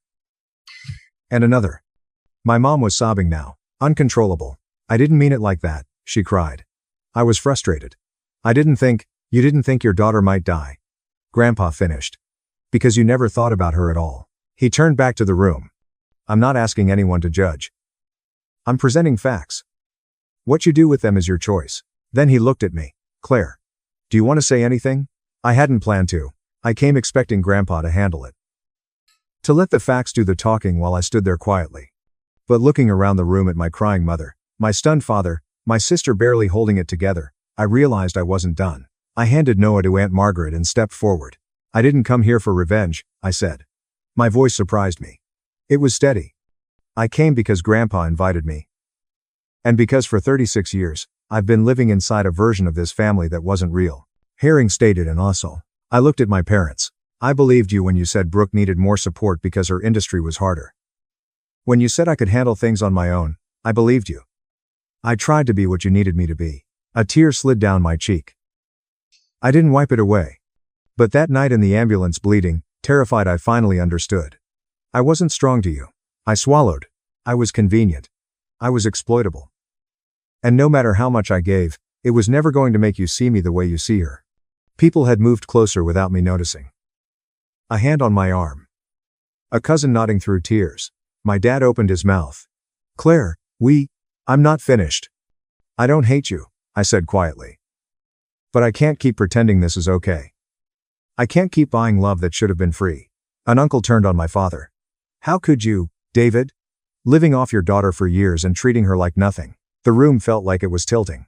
So what now? Dad asked, desperate. You humiliated us in front of the whole family. Are you happy? I shook my head. No. I'm not happy. None of this makes me happy. I took a breath. But I'm not sorry. Because this isn't about humiliation. It's about honesty. For the first time in 9 years, everyone knows the truth. Not your version. Not Brooke's. The truth. Brooke tried one last time. This is ridiculous. You're acting like we're monsters. We're family. Families help each other. You're right, I said, turning to her. Families help each other. I held her gaze. So where were you when I was pregnant and alone? When I was raising newborns and studying for boards? When I was bleeding out in an ambulance? She had nothing to say. I turned back to my parents. I won't be sending money anymore. Not because I can't afford it, but because support should be a gift, not an obligation. And it should go both ways. My mom reached for me. Claire, please. I'm not cutting you off forever. I said. But I need real space. Not a few weeks of guilt, and then everything goes back to normal. I took Noah back from Aunt Margaret. I need you to actually think about what you've done. And if you ever truly acknowledge it, maybe we can rebuild something. But I'm not waiting for it. A great aunt stepped forward and took my hands. I'm so sorry, sweetheart. I had no idea. I always thought you had it easy. I know, I said softly. Everyone did. That was the point. Let me pause here for a second. Did that moment land for you? When I finally chose myself? A lot of us are taught that family means endless sacrifice. But here's the truth. Boundaries aren't betrayal. Saying no isn't selfish. If that resonates, drop the word boundaries in the comments. Now, the aftermath. My parents left early. No one stopped them. No one said goodbye. Dad helped Mom to the car while she cried into his shoulder. Brooke followed behind, head down, avoiding everyone's eyes. The silence they left was heavy. But not uncomfortable. More like the quiet after a storm. After that, things moved fast. My phone didn't stop buzzing. Cousins I hadn't talked to in years reached out to apologize. Aunts and uncles started rethinking everything they thought they knew. Cousin Emily texted me. I always thought you were the difficult one. Brooke made it sound like you just pulled away. I'm so sorry I believed her. The family group chat went silent. Then it disappeared entirely. More telling, my parents quietly stopped getting invited places. Andrew's 42nd birthday came 3 weeks later. They weren't invited. Easter brunch at Aunt Margaret's. Their names weren't on the list. No announcement. No sides chosen. They just weren't welcome anymore. 2 weeks later, my mom called from a new number. I let it go to voicemail. Claire, please. We need to talk. This has all been blown out of proportion. Your father is devastated. I'm devastated. I didn't call back. Can't we just move past this? I listened to the voicemail once. Then I deleted it. I'd learned something by then. Forgiveness isn't a reset button. It doesn't erase consequences. It's something you do for yourself, not something you hand out so other people can feel better. And I wasn't ready to give that yet. What I didn't expect was how fast the financial fallout would hit. 3 months after the party, Aunt Margaret called me. They're selling the house. I set my coffee down. What? My parents? They put it on the market last week, she said. They're behind on the mortgage. I thought I'd feel something. Satisfaction. Vindication. Maybe even guilt. Instead, I just felt tired. Where are they going to go? I asked. Your Uncle Robert is letting them stay in his guest house. Temporarily. She paused. But it's conditional. They have to get jobs. Real ones. No more waiting for someone to bail them out. Jobs. My parents hadn't worked full-time in years. Dad retired early at 57. Mom had never worked outside the house. They'd been living on my money for so long, they didn't even realize how dependent they'd become. What about Brooke? I asked. Can't she help? Margaret laughed. It wasn't kind. She's been drowning since the divorce. Word about the party got around. Someone knows someone in fashion. She lost a major contract. She sighed. Last I heard, she's waitressing part-time. I stared out my kitchen window at Emma and Noah running around the backyard. I don't want them to suffer, I said quietly. I know you don't, Margaret said, softer now. That's because you're a good person. But they didn't suffer for 9 years because you were propping them up. They didn't grow. They didn't learn. You stopping wasn't cruel. It was necessary. She was right. I knew she was right. That night, I sat down and redid my budget. The $3,550 I used to send my parents every month went straight into a college fund for the twins. They wouldn't worry about student loans. They wouldn't carry someone else's weight the way I had. That felt fair. 7 months after Grandpa's party, my phone rang on a Tuesday night. Unknown number. Normally, I wouldn't have answered. But something told me to pick up. Claire. It was Brooke. Her voice sounded smaller. Stripped down. All that polished confidence was gone. Please don't hang up, she said quickly. I know I don't deserve your time. I need to say something. I sat on the edge of my bed. I'm listening. I'm sorry, she said. The word cracked. I'm so sorry. For how I treated you. For what I said. For laughing at that text when you were. Her voice broke. When you were dying. What kind of person does that? I didn't interrupt. I didn't know about the money, she went on. Not all of it. I knew Mom and Dad were struggling, but I thought they were handling it. I didn't realize it was you. For 9 years, she went quiet. Did you ever ask? I said. No. She whispered. Because I didn't want to know. I liked being the favorite. I liked how easy everything felt. She let out a bitter laugh. Nothing's easy now.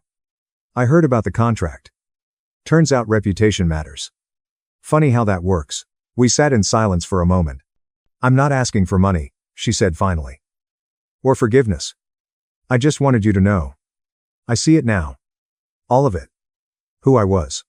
What Mom and Dad did. I took a breath. Then start there. Take responsibility. Be better. Yeah, she said, crying. I'm trying. Good. Good. I hung up, and for the first time in a long while, I felt something like hope. 7 months after that call, and 14 months after the accident that changed everything, I stood in my new apartment watching the sun set through the windows. It wasn't big. 3 bedrooms. 2 bathrooms. A small kitchen. But it was 6 minutes from the hospital, in a good school district, and most importantly, it was mine. No mortgage payments to parents who didn't appreciate them. No insurance premiums for people who called me a burden. Just rent. Utilities. And a college fund growing every month. Emma and Noah were at Grandpa Williams that afternoon. He'd become a regular part of our lives over the past 14 months. Every Sunday, he picked them up for adventures. The zoo. The park. Ice cream, I pretended not to know about. They're good kids, he told me once. You're raising them right. Coming from him, that meant everything. Aunt Margaret became more than family. She became a friend. We had dinner twice a month. She helped me work through the emotional mess. Setting boundaries. Learning to put myself first. You know what I admire about you? She said once. You didn't become bitter. A lot of people would have. What's the point? I told her. Bitterness is just drinking poison and hoping someone else gets sick. I hadn't spoken directly to my parents since. But I heard things through the family. They were still at Uncle Robert's. Dad had a part-time job at a hardware store. Mom was doing bookkeeping for a local church. They weren't thriving, but they were surviving. Sometimes I wondered if they thought about me. If they missed me. If they regretted anything. But those weren't my questions to answer. I carried their weight for 36 years. It was finally time to put it down. If you've made it this far, I want to leave you with this. Not advice. Just something I learned the hard way. For 36 years, I believed love was something you earned. That if I gave enough, sacrificed enough, asked for nothing, the people who were supposed to love me would eventually see my value. I was wrong. Love isn't a transaction. It's not a reward for being useful. And no amount of money, time, or energy can buy something that should have been given freely from the start. The family I have now, Grandpa William, Aunt Margaret, friends like Daniel who showed up when my own parents didn't. They don't love me for what I provide. They love me for who I am. That's the difference. And it took almost dying on an operating table to finally understand it. I don't know what happens next with my parents. Maybe they'll change. Maybe they'll reach out with real remorse. If that happens, I'll think about it. But I'm not waiting. My life is mine now. My energy. My resources. My love. And if the people who raised you call your self-respect betrayal, maybe they never deserved your loyalty in the first place. If you're carrying a weight that was never yours, it's okay to put it down. It's okay to choose yourself. You're not selfish. You're not ungrateful. You're not a burden. You're finally free. Thanks for staying with me through this story. If it resonated, hit like and subscribe. It really helps. And I want to hear from you. Have you ever had to set boundaries with family? What happened? Share your thoughts in the comments. I flew 2,700 miles to my sister's $1 million Boston wedding. And the staff whispered, "I'm sorry, ma'am, you're not on the list." I called sister to ask. She sneered. "You really think you'd be invited?" So I left one silver box. Hours later, the screams started. My name is Harper Lane. 29. 7 months ago, I flew from Los Angeles to Boston for my sister Sloane's wedding. I walked up to the check-in table, smiled, and gave my name. The staff looked at each other like I had just said the wrong password. One of them checked the list. Then checked again. A third person leaned in. I could feel the pity before anyone spoke. "I'm sorry, ma'am," she said. "Your name isn't on the list." I stepped away and called my sister. She picked up with an irritated breath. I said, "I'm at the venue." "They're saying I'm not invited." She did not even pretend to be surprised. "You really think you'd be invited?" she snapped. That was it. No apology. No explanation. Just that. So I left. Quietly. No tears. No scene. I walked out like I belonged there.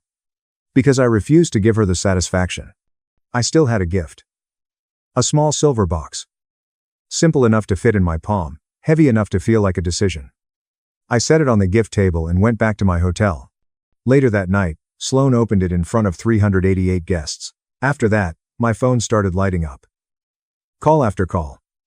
I did not answer. Before I tell you what was in that box, you need to understand something. I learned pretty early that I was never really part of this family. We grew up in a 3-story colonial in Beacon Hill. From the outside, we looked perfect. Old money vibes, charity events, polite smiles. The kind of family people call respectable. Inside that house, there were 2 daughters, but only one mattered. Sloane is 3 years older. She had the bigger bedroom, the nicer clothes, piano lessons, dance recitals, and parents who actually showed up. I got leftovers in silence. It fully hit me on my 11th birthday. I had been counting down like kids do. Double digits. Big deal. I pictured balloons, a cake with my name on it, maybe a couple friends.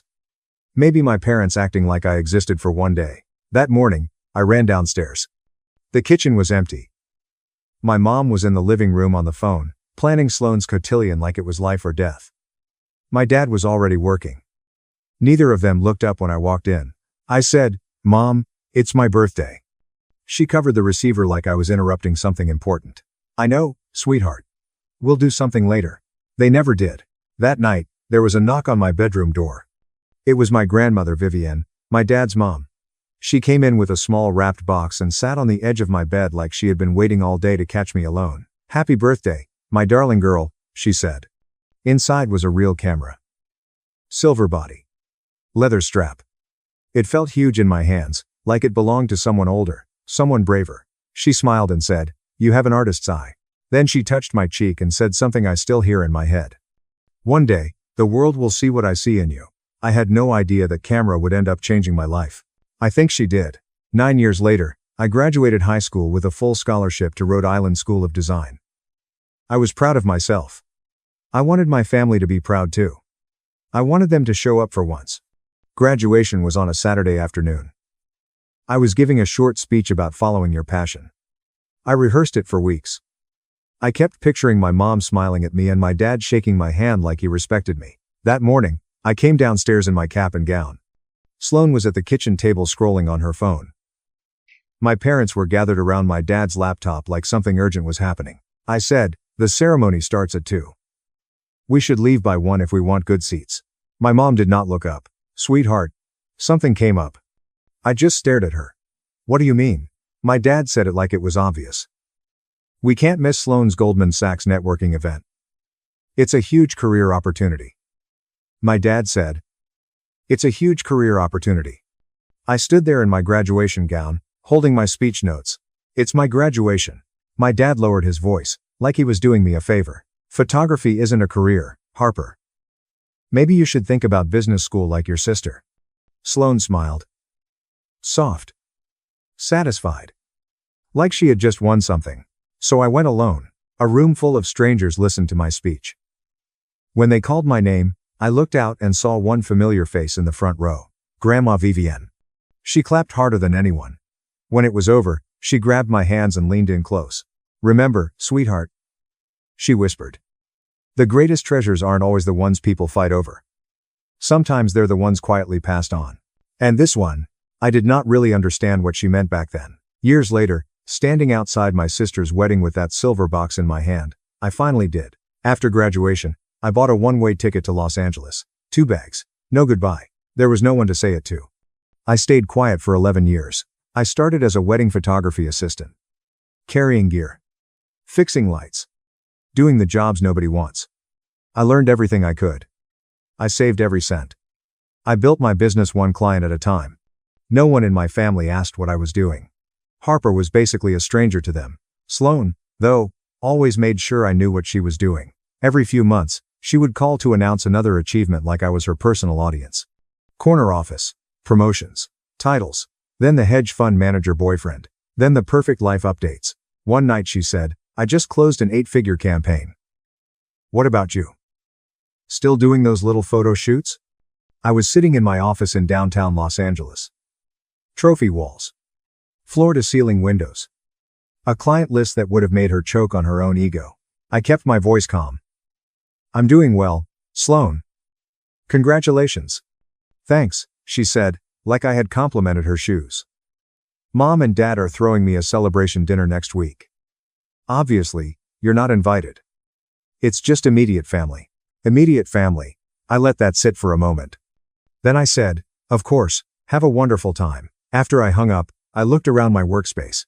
R.Studios made $3.4 million last year. We had magazine features, celebrity clients, and a 14-person staff. Sloan had no idea. My parents had no idea. Nobody did. For a while, I told myself it didn't matter. Their approval didn't matter. Then Grandma Vivienne died, and everything shifted. It was a Tuesday morning. I was reviewing contracts when my phone rang. Unknown Boston number. "Miss Lane," a man said, "this is Beckett Hale, your grandmother's attorney. I'm very sorry to inform you that Vivienne Halstead passed away last night." It felt like the world stopped moving. Grandma Vivienne was 84. She had been slowing down for years, but I still thought I had more time. I kept meaning to call. To visit. To tell her I loved her properly. I flew to Boston that day. Her funeral was held at Trinity Church. Hundreds of people were there. She supported art programs, galleries, scholarships, young artists. She loved beauty and creators, and the whole city seemed to know it. I sat alone in the third row. Up front, my parents accepted condolences like they were the main characters. Sloan floated around in a black couture dress, dabbing her eyes with a handkerchief like she was performing grief. Then I noticed it. When she leaned in to hug my mom, something in her face changed. Something greedy, something hungry. Sloan glanced at my mother. My mother glanced at my father. They leaned in close, voices low. Jewelry collection, Sloan whispered. Have you talked to the lawyer about when we can? Not here, my mom cut in. We'll discuss it after. I watched my family organize Grandma Vivian's casket. Hands adjusting flowers. Straightening ribbons. Moving on. She deserved better than that. All of us did. As people began to leave, someone touched my shoulder. Miss Lane, a man said quietly. I'm Beckett Hale, your grandmother's attorney. Could you stay a moment? There's something she wanted you to have. My chest tightened. Of course there was. I had no idea that what he was about to show me would change everything. We went into a small office at the back of the church. He closed the door and sat across from me, placing a manila envelope on the desk. Your grandmother came to see me 2 years ago, he said. She was very clear about her wishes. What I'm about to give you is separate from her public will. He slid the envelope toward me. Inside were 2 legal documents and a handwritten letter. The first was a notarized estate amendment. I read it once. Then again. Then a third time. Just to be sure I wasn't misunderstanding. The Halstead jewelry collection. All of it.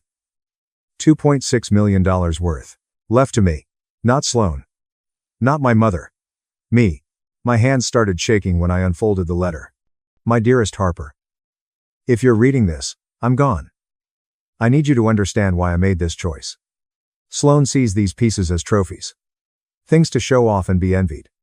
You see their history. Their meaning. You understand that beauty isn't about possession. It's about preservation. Your mother and sister will be angry. They will say I made a mistake. But I have watched you grow into someone remarkable, even when no one else was watching. These pieces belong with you. All my love, Grandma Vivian. I cried right there in that chair. There's one more thing, Mr. Hale said gently. Your grandmother asked that this remain confidential until you decide the right moment to disclose it. I nodded. I couldn't speak. I left the church with those papers in my bag and a secret I would carry for 7 months. I never imagined I would need it. 4 months after the funeral, the news broke. Sloan was engaged. Asher Calloway. Old Connecticut money. His family owned a massive portion of New England commercial property. My parents had always wanted this kind of match. Status. Wealth. Everything lining up perfectly. The wedding was set for the Grand Belmont in Boston. 380 guests. 7 figures.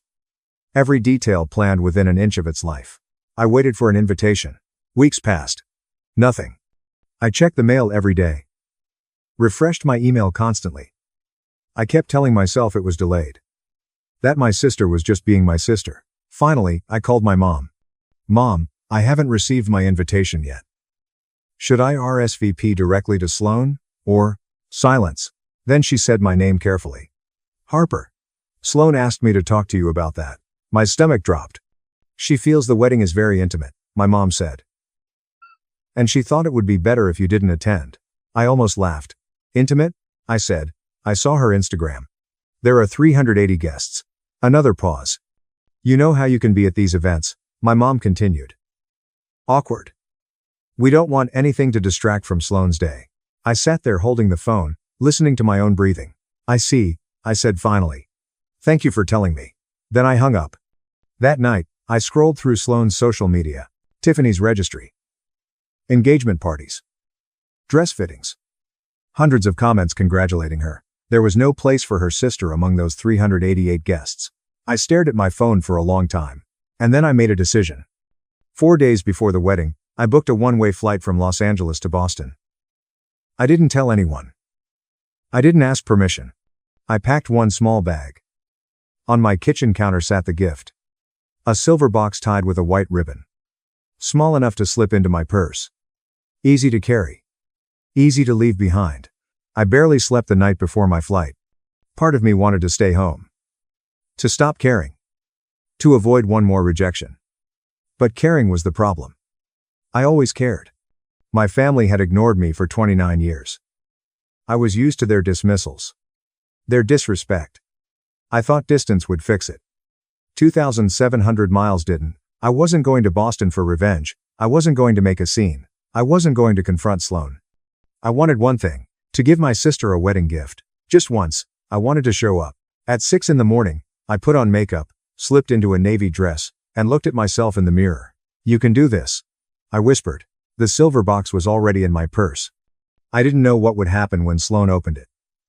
I only knew I couldn't keep hiding the truth forever. Grandma Vivian trusted me to choose the moment. As the plane lifted off, I knew that moment was coming. The Grand Belmont Hotel was exactly what I expected from my family. Overwhelming. Flowers everywhere. Crystal chandeliers. Marble floors that probably cost more than my first apartment. A string quartet played while people in designer gowns and tailored suits flowed into the ballroom. I stood at the edge of it all, the silver box in my hand. My heart was pounding so hard I could hear it in my ears.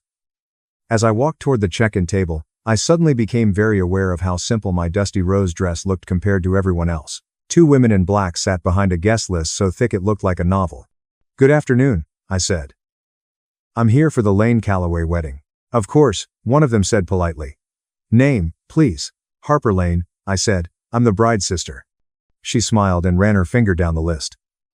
Then again. Then slower.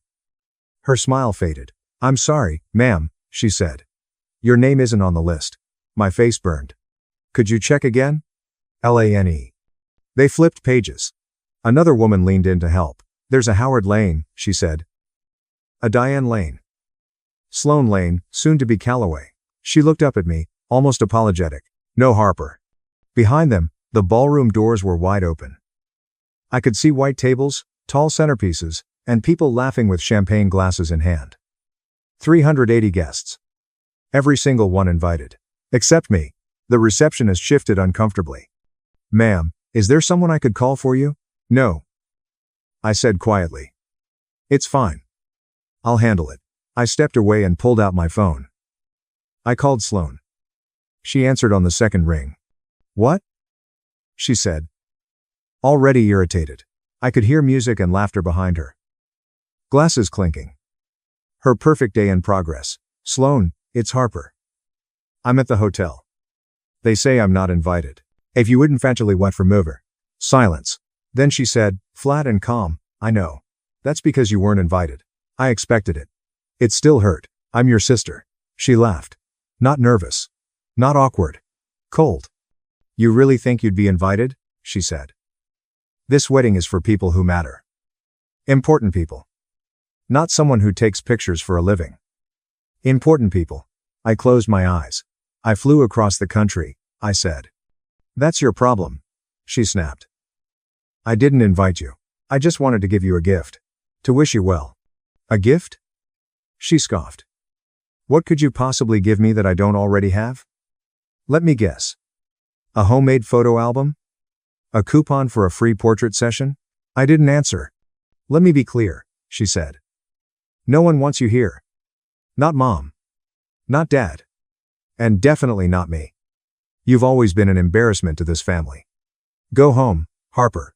Go back to your little life in California, and stop pretending you belong in mine." I stood there in the foyer, surrounded by strangers, holding my phone like it weighed 100 pounds. I didn't yell. I didn't beg. "I understand," I said quietly. "I'll leave your gift at the reception." "Fine," she said. "Whatever. Just don't cause a scene." Then she hung up. I looked at my phone and smiled to myself. I knew what was inside that box. The gift table was massive. Tiffany blue. Hermes orange. White and gold everywhere. Crystal decanters.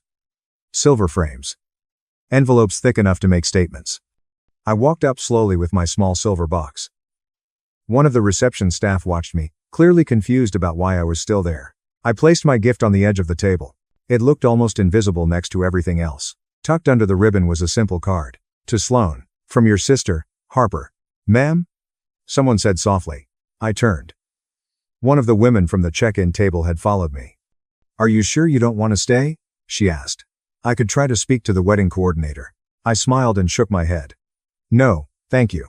Then I added, "Some gifts speak louder when the giver isn't in the room." She blinked, unsure what to say. I took one last look at the ballroom doors. My family was inside. My mom admiring Sloane's dress. My dad networking. Sloane glowing in the attention she had always craved. No one was looking for me. That was fine. They would remember me soon enough. I walked through the lobby past the string quartet and the chandeliers. Beautiful people in expensive clothes everywhere. I didn't look back. When I stepped outside, The October air hit my face, cold and grounding. I took a deep breath, pulled out my phone, and booked the next flight back to Los Angeles. As my taxi pulled away from the Grand Belmont, I smiled to myself. Sloan would open my gift during the party. 2 months later, life dealt another card. Maybe fate. Maybe my grandmother. It was a Wednesday afternoon. I was at my desk reviewing bills when my assistant stepped in. "Harper. You have a call." Someone named Blair Kensington. Someone named Blair Kensington. My heart skipped.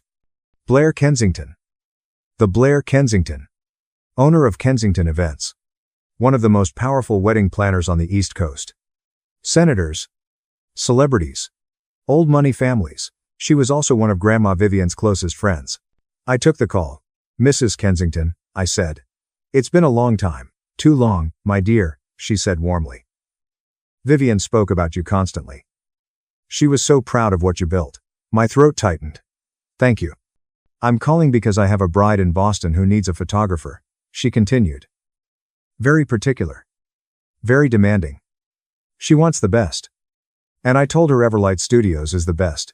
"I appreciate the referral," I said. There was a short pause. "One thing you should know," Blair added gently. "The bride is your sister." I stopped breathing. "Sloan signed the contract last week," she said. "She has no idea you own the company. She only saw the portfolio and fell in love with the work."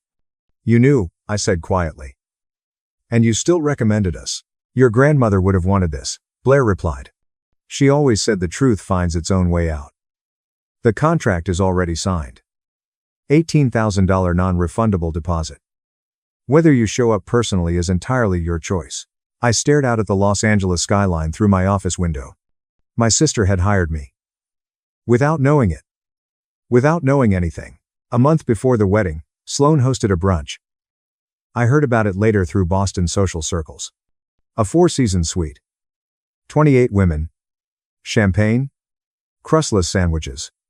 Sloan at the center. Playing queen. She talked about the Halstead jewelry like it already belonged to her. "Grandma's pearls will be my something old," she said. "The collection is worth over $2.4 million. It's been in our family for generations." Someone gasped. "How wonderful that it's going to you." "Well, obviously," Sloan said with a smile. "I was always Grandma's favorite. She knew I would appreciate those pieces properly. Not like my sister, who wouldn't know Cartier from costume jewelry." My mother nodded along, sipping her mimosa. "Your grandmother would want you to have them, sweetheart. You were always the one she was proudest of." None of them knew the truth. I had owned that collection for 7 months. Sloan had been calling Mr. Hale repeatedly, trying to get access to the jewelry before the wedding. He kept politely refusing, citing estate delays. She assumed it was just red tape. While she waited, she ordered a custom display cabinet for the pieces. She bragged to Asher's family. She impressed old money friends with vintage diamond stories. She built her image around something that was never hers. She thought Grandma Vivian loved her best. She was wrong. And soon, 380 of Boston's elite were going to watch her find out. That evening, a taxi dropped me at Logan Airport as the sun set over Boston Harbor. The reception would be starting soon. In my family, that meant dinner, speeches, cake, and gift opening. I sat in the airline lounge with a cup of coffee, watching planes cut through the orange sky. My phone lay silent on the table. No calls. No texts. I thought about Grandma Vivian. About the camera she gave me when I was 11. About the way she saw me when no one else did. "The greatest treasures aren't always the ones people fight over," she used to say. "Sometimes they're the ones quietly passed on." In 40. Now I understood. I checked my watch. 7:45. Cocktail hour ending. Guests seated. The MC would be warming up the room. My silver box was waiting. Inside it was everything. Grandma Vivian's will. Her letter. A photo of the two of us at her favorite jewelry shop. And the folded Everlight Studios contract, signed in Sloan's name. At any moment, she would pick it up. Back in the ballroom, the room glowed. Crystal chandeliers over ivory tables. White roses and hydrangeas everywhere. White gloved servers moving between courses. 380 guests. Boston's elite. The Callaway Network. Sloan's perfect world. She sat at the center in a Vera Wang gown, diamonds around her neck and wrists. Asher sat beside her, smiling, devoted. My parents beamed from the head table. My mother dabbed her eyes. My father shook hands with Asher's dad like a merger had just closed. No one mentioned me. No one noticed the empty chair. During cocktail hour, guests admired Sloane's jewelry. Just wait until you see Grandma's collection, she whispered proudly. I'm inheriting it. Over 2.4 million in heirloom pieces. I'll be wearing the pearls to the Met Gala next spring. People gasped, admired, applauded. Then dessert arrived. The MC tapped the microphone. Ladies and gentlemen, it's time for a special moment. Before we cut the cake, our beautiful bride and groom would like to open a few gifts. Sloane clapped excitedly. Asher smiled. The gift table stood nearby. Among the Tiffany blue and Hermes orange boxes sat one small silver box with a white ribbon. At first, she ignored it. Then she wandered over, smiling broadly. Let's see what treasures await, she said, drawing a few laughs from the room. She opened a crystal vase. Then sterling candlesticks. Polite smiles. Quiet murmurs. Then her hand landed on the silver box. She picked it up, read the card, and laughed. Oh, look. She announced loudly. A gift for my sister. The one who couldn't even afford to show up properly. The room went quiet. Asher leaned in, frowning. Sloane, let's see what she got us. She giggled under her breath. Probably a homemade coupon. Or one of her little photos. Still smiling, she untied the ribbon and lifted the lid. Her smile froze. Inside was a thick official envelope. She hesitated, then pulled out the papers. The first page was legal. Stamped. Signed. Notarized. The second was a handwritten letter on cream paper. The third was a photo of an older woman and a little girl standing outside a jewelry store. Sloane started reading. The color drained from her face. White. Then red. Then white again. Asher leaned closer. What is it? She didn't answer. Her hands began to shake. The letter slipped from her fingers and fluttered to the floor.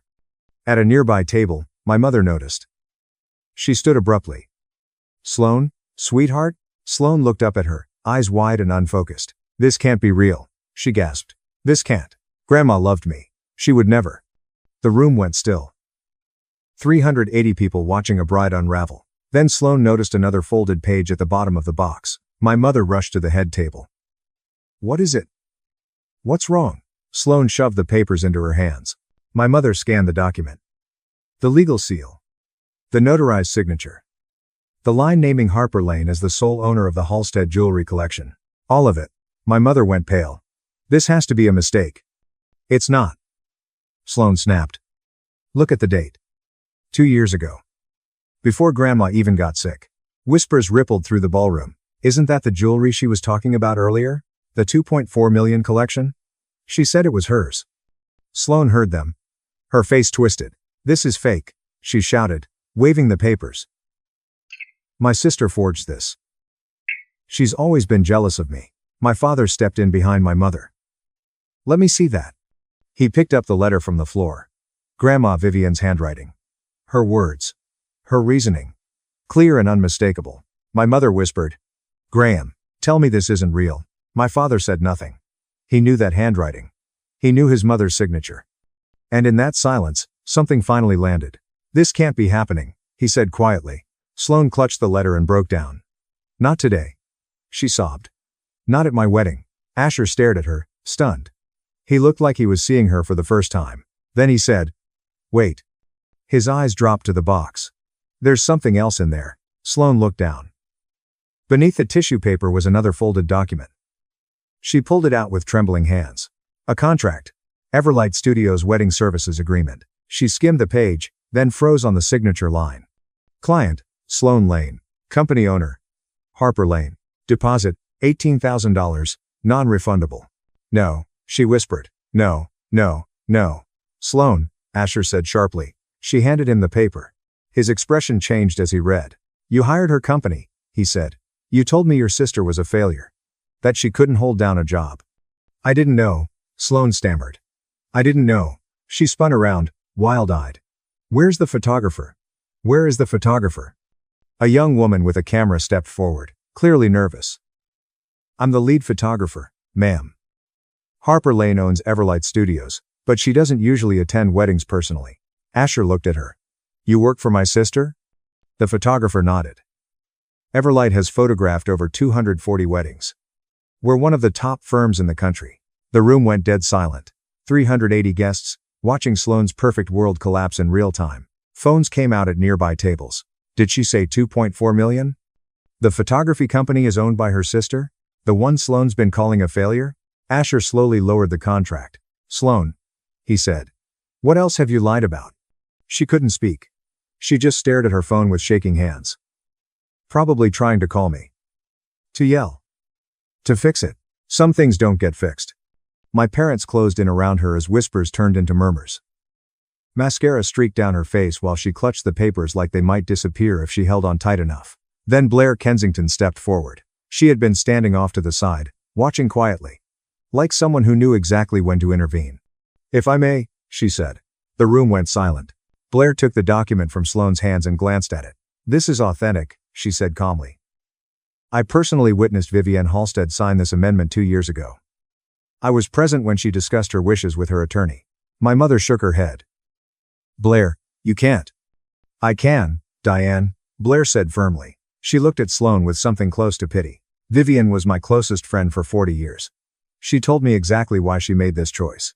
Sloane cried out, then tell them why she would do this. Blair didn't hesitate. She said Sloane sees jewelry as trophies, she said. Harper sees them as memories. Your sister was the only one who ever loved Vivienne for who she was, not for what she owned. The room stayed silent. Sloane had nothing left to say. The words hung in the air. Somewhere near the back of the room, someone had already pulled out their phone and started recording. Blair folded her hands. She also said something else, she added. Harper never asked her for anything. Sloane never stopped asking. That mattered to her. Sloane opened her mouth. Nothing came out. For the first time in her life, my sister was speechless. 380 people watched it happen. Then a voice spoke up from the back of the room. There's something else people should know. A tall, silver-haired man stood. Late 50s. Expensive suit. The kind that didn't need a label to announce itself. Sterling Whitmore. CEO of Whitmore Media Group. One of Asher's father's closest friends. I know Harper Lane, he said evenly. She photographed my daughter's wedding last year in Malibu. 550 guests. She was exceptional. Sense of Getter, member for .coms, where is really Sunshine? Where is really Sunshine? The room stirred. A woman at another table leaned forward. Wait. Harper Lane? Everlight Studios? They shot our foundation gala. They were in vogue. More voices joined in. They did the Whitmore ceremony. I heard their book nearly 3 years out. She turned down a celebrity wedding my friend tried to book. Sloane shook her head, laughing weakly. That's impossible. Harper takes pictures of strangers. She's nobody. Sterling looked at her, unimpressed. Actually, he said, she's quite successful. Everlight Studios brought in over $3.4 million last year. She's one of the most sought-after wedding photographers on the West Coast. My mother dropped into a chair. 3.4 million, she whispered. My father stood frozen. I could picture his face. The one he gets when he's recalculating everything he thought he knew. She never said anything, he muttered. Someone nearby replied without hesitation. Why would she? From what it sounds like, your family wasn't very interested in listening. Sloane turned on Asher. This doesn't change anything. She's still trying to ruin my day. She's still. Stop talking. Asher's voice cut through the room. Cold. Final. Silence followed. The kind that settles after something explodes. 2,700 miles away, my phone started ringing. I was in the airport lounge, sipping my second coffee, watching the Boston skyline darken through the windows. I let it ring. 6 calls. 12. 18. Then the messages started pouring in. Sloane, pick up the phone right now. End of storing Alan. Sloane, you ruined everything. Sloane, how could you do this to me? Mom. Harper. Call me immediately. We need to talk. Dad, this is unacceptable. You will explain yourself. Sloane, the whole room is staring at me. Sloane, what was in that box? 53 missed calls. Anger. Panic. Desperation. All lighting up my screen. I muted my phone and slipped it into my backpack. My gate was boarding. I rolled my luggage toward the jetway, passing families hugging goodbye, couples kissing, business travelers typing emails. No one around me had any idea what was unfolding in that ballroom. No one knew a bride was crying in front of hundreds of guests. That a family was cracking open in real time. That a secret held for decades had finally surfaced. I handed over my boarding pass and stepped onto the plane. Just before I turned my phone off, one more message came through. Not from Sloan. Not from my parents. From Asher. Harper, this is Asher Calloway. I'm sorry to contact you like this. I got your number from the Everlight contract. I stood near the jetway entrance, reading as passengers streamed past me. Sloan is inconsolable, the message read. She won't explain anything. She keeps saying you betrayed her. Another message followed. She told me you were mentally unstable. That you couldn't hold down a job. That your family had to cut you off for your own good. My chest tightened. I believed her. I never questioned it. I never tried to meet you or hear your side. I'm realizing now that was a mistake. A flight attendant touched my arm. Ma'am, we need you to take your seat. Now breathe. I nodded and moved down the aisle, still reading. The reception ended early. Half the guests left after Blair spoke. My parents are asking questions I don't have answers to. I don't know what to believe anymore. I buckled my seatbelt. Another message appeared. I'm not asking you to explain anything. You don't owe me that. I just wanted you to know I'm sorry. For believing her without question. I typed back. Asher, thank you for reaching out. I don't have any ill feelings toward you. Whatever you decide about your relationship, I hope you find clarity. His reply came almost instantly. The wedding is over. I don't know if the marriage will be. I need time to think. I turned my phone off as the plane pulled away from the gate. On the flight back to Los Angeles, I watched Boston's lights disappear beneath the clouds. I thought about Sloane's frozen expression. My parents' silence. Everything they had refused to see for 29 years. There was nothing left to explain. I didn't forge anything. I didn't trick anyone. I didn't set a trap. I told the truth. That was all. Somewhere over the Rockies, I opened my notes app and typed a single line. Not for anyone else. Just for me. I will allow access temporarily. No more shrinking. No more chasing. This is my limit. I didn't expect apologies. I didn't plan to pursue reconciliation. I was done making myself small just to be acknowledged. When we landed in Los Angeles at sunrise, the Pacific glowing beneath the wings, I felt strangely calm. The next morning, my assistant Mila met me at Everlight Studios, eyes wide, phone in her hand. Harper, she said. You need to see this. She turned the screen toward me. A TikTok video, 2.8 million views. And climbing. The caption read, Rich bride discovers her loser sister is a millionaire. The video was everywhere. Someone had filmed the entire moment at the head table. You could see Sloan flipping through the papers, her expression shifting from smug to confused to completely shattered. Blair's voice was clear in the background. Sterling Whitmore's words. Asher telling her to stop talking. All of it. The comments were brutal. People pointed out how the quiet one always gets underestimated. How my grandmother clearly knew exactly who deserved the jewelry. How Sloane's entire image unraveled in front of 380 people. Thousands of strangers were cheering for a 30-second clip of a woman they didn't know. Your name is trending, Mila told me. Everlight Studios got over 420 inquiries overnight. Inquiry Studios. I sat down slowly. This wasn't something I wanted. I hadn't planned it. I hadn't asked for interviews, headlines, or attention. I had just gone home to give my sister a gift.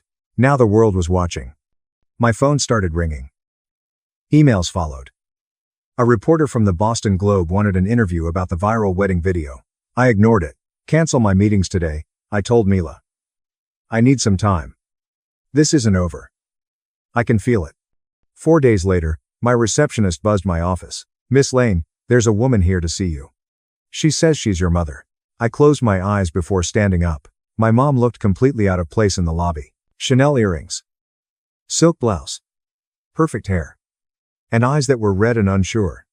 She took in the reception desk. The awards on the wall, the magazine covers with Everlight Studios printed across them. All of this, she said quietly. It's yours? Yes. You never told us. You never asked. She followed me into my office. I closed the door. She sat across from my desk. Hands folded in her lap like she didn't know what to do with them. I came to talk about what happened, she said. I thought you ruined your sister's wedding. How could you do that to her? I wasn't at the wedding, Mom, I said. I wasn't invited. You know what I mean, she replied. That stunt with the gift. I gave her Grandma Vivian's truth, I said calmly. The documents are real. The will is legal. Everything in that box was authentic. But why? She asked. Why humiliate her in front of everyone? I didn't humiliate her, I said. She humiliated herself. I leaned forward. She spent months bragging about jewelry that was never hers. She lied to her fiancé about me. She told people I was a failure. My mom's face fell. Mom, I said quietly. I spent 29 years being invisible in this family. I'm not asking for an apology. I'm asking for honesty. She looked at me then. Really looked at me. For the first time. Her eyes drifted around my office. The floor-to-ceiling windows. The awards. The framed articles. The thank you letter from a senator for photographing his daughter's wedding. The photo on my desk of Grandma Vivian and me, laughing together. She started crying. Not the polite kind. The kind that shakes your body. We failed you, she said. I failed you. I didn't speak up. I let her take all the space. She wiped her face. Sloane was always loud about what she wanted. What she needed. And you were quiet. You never complained. I thought that meant you were fine. I stopped needing you. I said. Because I knew you wouldn't be there. I may because I knew you wouldn't be there. She flinched like I'd hit her. I thought we gave Sloane more attention because she needed it, my mom said quietly. But we taught her to need it. And we taught you not to hope. I didn't argue. Vivian tried to tell me, she continued. She said I was losing you. I didn't listen. I thought she was being dramatic. She took a breath. I don't expect forgiveness. I just needed you to know I see it now. I stayed silent. Then I nodded. It was something. Not forgiveness. A beginning. Before she left, she told me what had happened since the wedding. Asher postponed the honeymoon, she said. He's staying with his parents. He says he needs time to think about whether he still wants to be married. She rubbed her temples. The video made things worse. It's everywhere. Over 360,000 views. People at Sloane's company have seen it. Her boss called her in. They asked her to take a leave until things calmed down. My chest felt heavy. Not satisfied. Just tired. There's more, she said. The Callaways called your father. They asked if Sloane had lied about anything else. They care about reputation. Sloane tried to say you manipulated everything. That Vivian wasn't in her right mind. She let out a short, bitter laugh. But Blair Kensington told them the truth. Sloane lost more than jewelry. She lost Asher's trust. His family's respect. Her career. The image she built her entire life around. She blames you, my mom said softly. She says you destroyed her life. I didn't destroy anything, I said. I stopped pretending. My mother stood, picked up her bag, and moved toward the door. As she left, her voice cracked. Vivian always said you were the strongest of us. Then she was gone. That evening, I stayed late at the office. The building was quiet. Everyone had gone home. I watched the Los Angeles sky shift from gold to pink to deep blue. I picked up the photo of Grandma Vivian from my desk and studied her face. She had always seen me. Even when no one else did. The room felt still. If she were there, I could almost hear her voice. I just planted the seeds, darling. You're the one who grew. I wasn't trying to punish my family forever. But I couldn't hide anymore. In the dim light, I made a decision. Reconciliation would require responsibility. Not blame. Not excuses. And this time, I wasn't shrinking to make anyone comfortable. No more shrinking to fit. Either I would be treated as an equal, or not at all. I wrote it down for myself, like a boundary I couldn't unsee once it existed. I would allow access carefully. Temporarily. People could pass through. But they would not stay by default. That was my limit. For the first time, I chose myself without negotiating it. 9 days after my mother's visit, I went to the bank. The Halstead pieces were stored in a private vault. 14 generations of history resting quietly behind steel doors. I took my time. Pearl necklaces from the 1930s. Art Deco diamond earrings. A sapphire brooch once worn by a duchess. I ran my fingers gently over each piece, thinking about the women who had worn them, the lives they lived, the stories attached to every clasp and setting. These were not trophies. Grandma Vivian never wanted them paraded or used to impress strangers. Beauty isn't about possession, she used to say. It's about preservation. Now I understood. I loaned the most important pieces to the Boston Museum of Fine Arts, to be displayed in the decorative arts wing under a small plaque bearing Vivienne Halstead's name. The rest would stay protected, their meaning intact. As I was leaving the vault, the bank manager stopped me and handed me a sealed envelope. "This was in the safe deposit box as well," he said. "We must have missed it before." Inside was a short handwritten note. "My darling Harper. One more thing I didn't tell you. I left Sloane something too. A small pearl bracelet that belonged to my mother. Simple. Not valuable. But meaningful, if she can understand its worth. I hope someday she will. Love always, Grandma Vivienne." I cried right there in the bank lobby. My grandmother still believed my sister could change. Maybe she will. Maybe she won't. Either way, I would honor Vivienne by being who she always believed I was. The wedding was 7 months ago. I'm back in Los Angeles now, running R.Studios. The viral video faded, like they always do. My name stopped trending. Life moved on. Some things did change. My mom calls once a week now. Our conversations are awkward and careful, but real. She asks about my work. I tell her. She listens. It's a start. My father wrote me a 3-page handwritten apology. He admitted years of blindness. I haven't replied yet. I'm still deciding what I want to say. And whether silence is an answer too. Sloane has called a few times. She isn't apologizing. Not really. She says things like, "I'm trying to understand." Maybe that's the beginning. Maybe it isn't. What I know is this. I didn't go to that wedding to hurt my sister. I went to be seen. The gift wasn't meant to destroy her. It was meant to end my silence. That was my first real choice. If this story hits close to home, if you've ever been made invisible in your own family, you're not alone. Thank you for listening.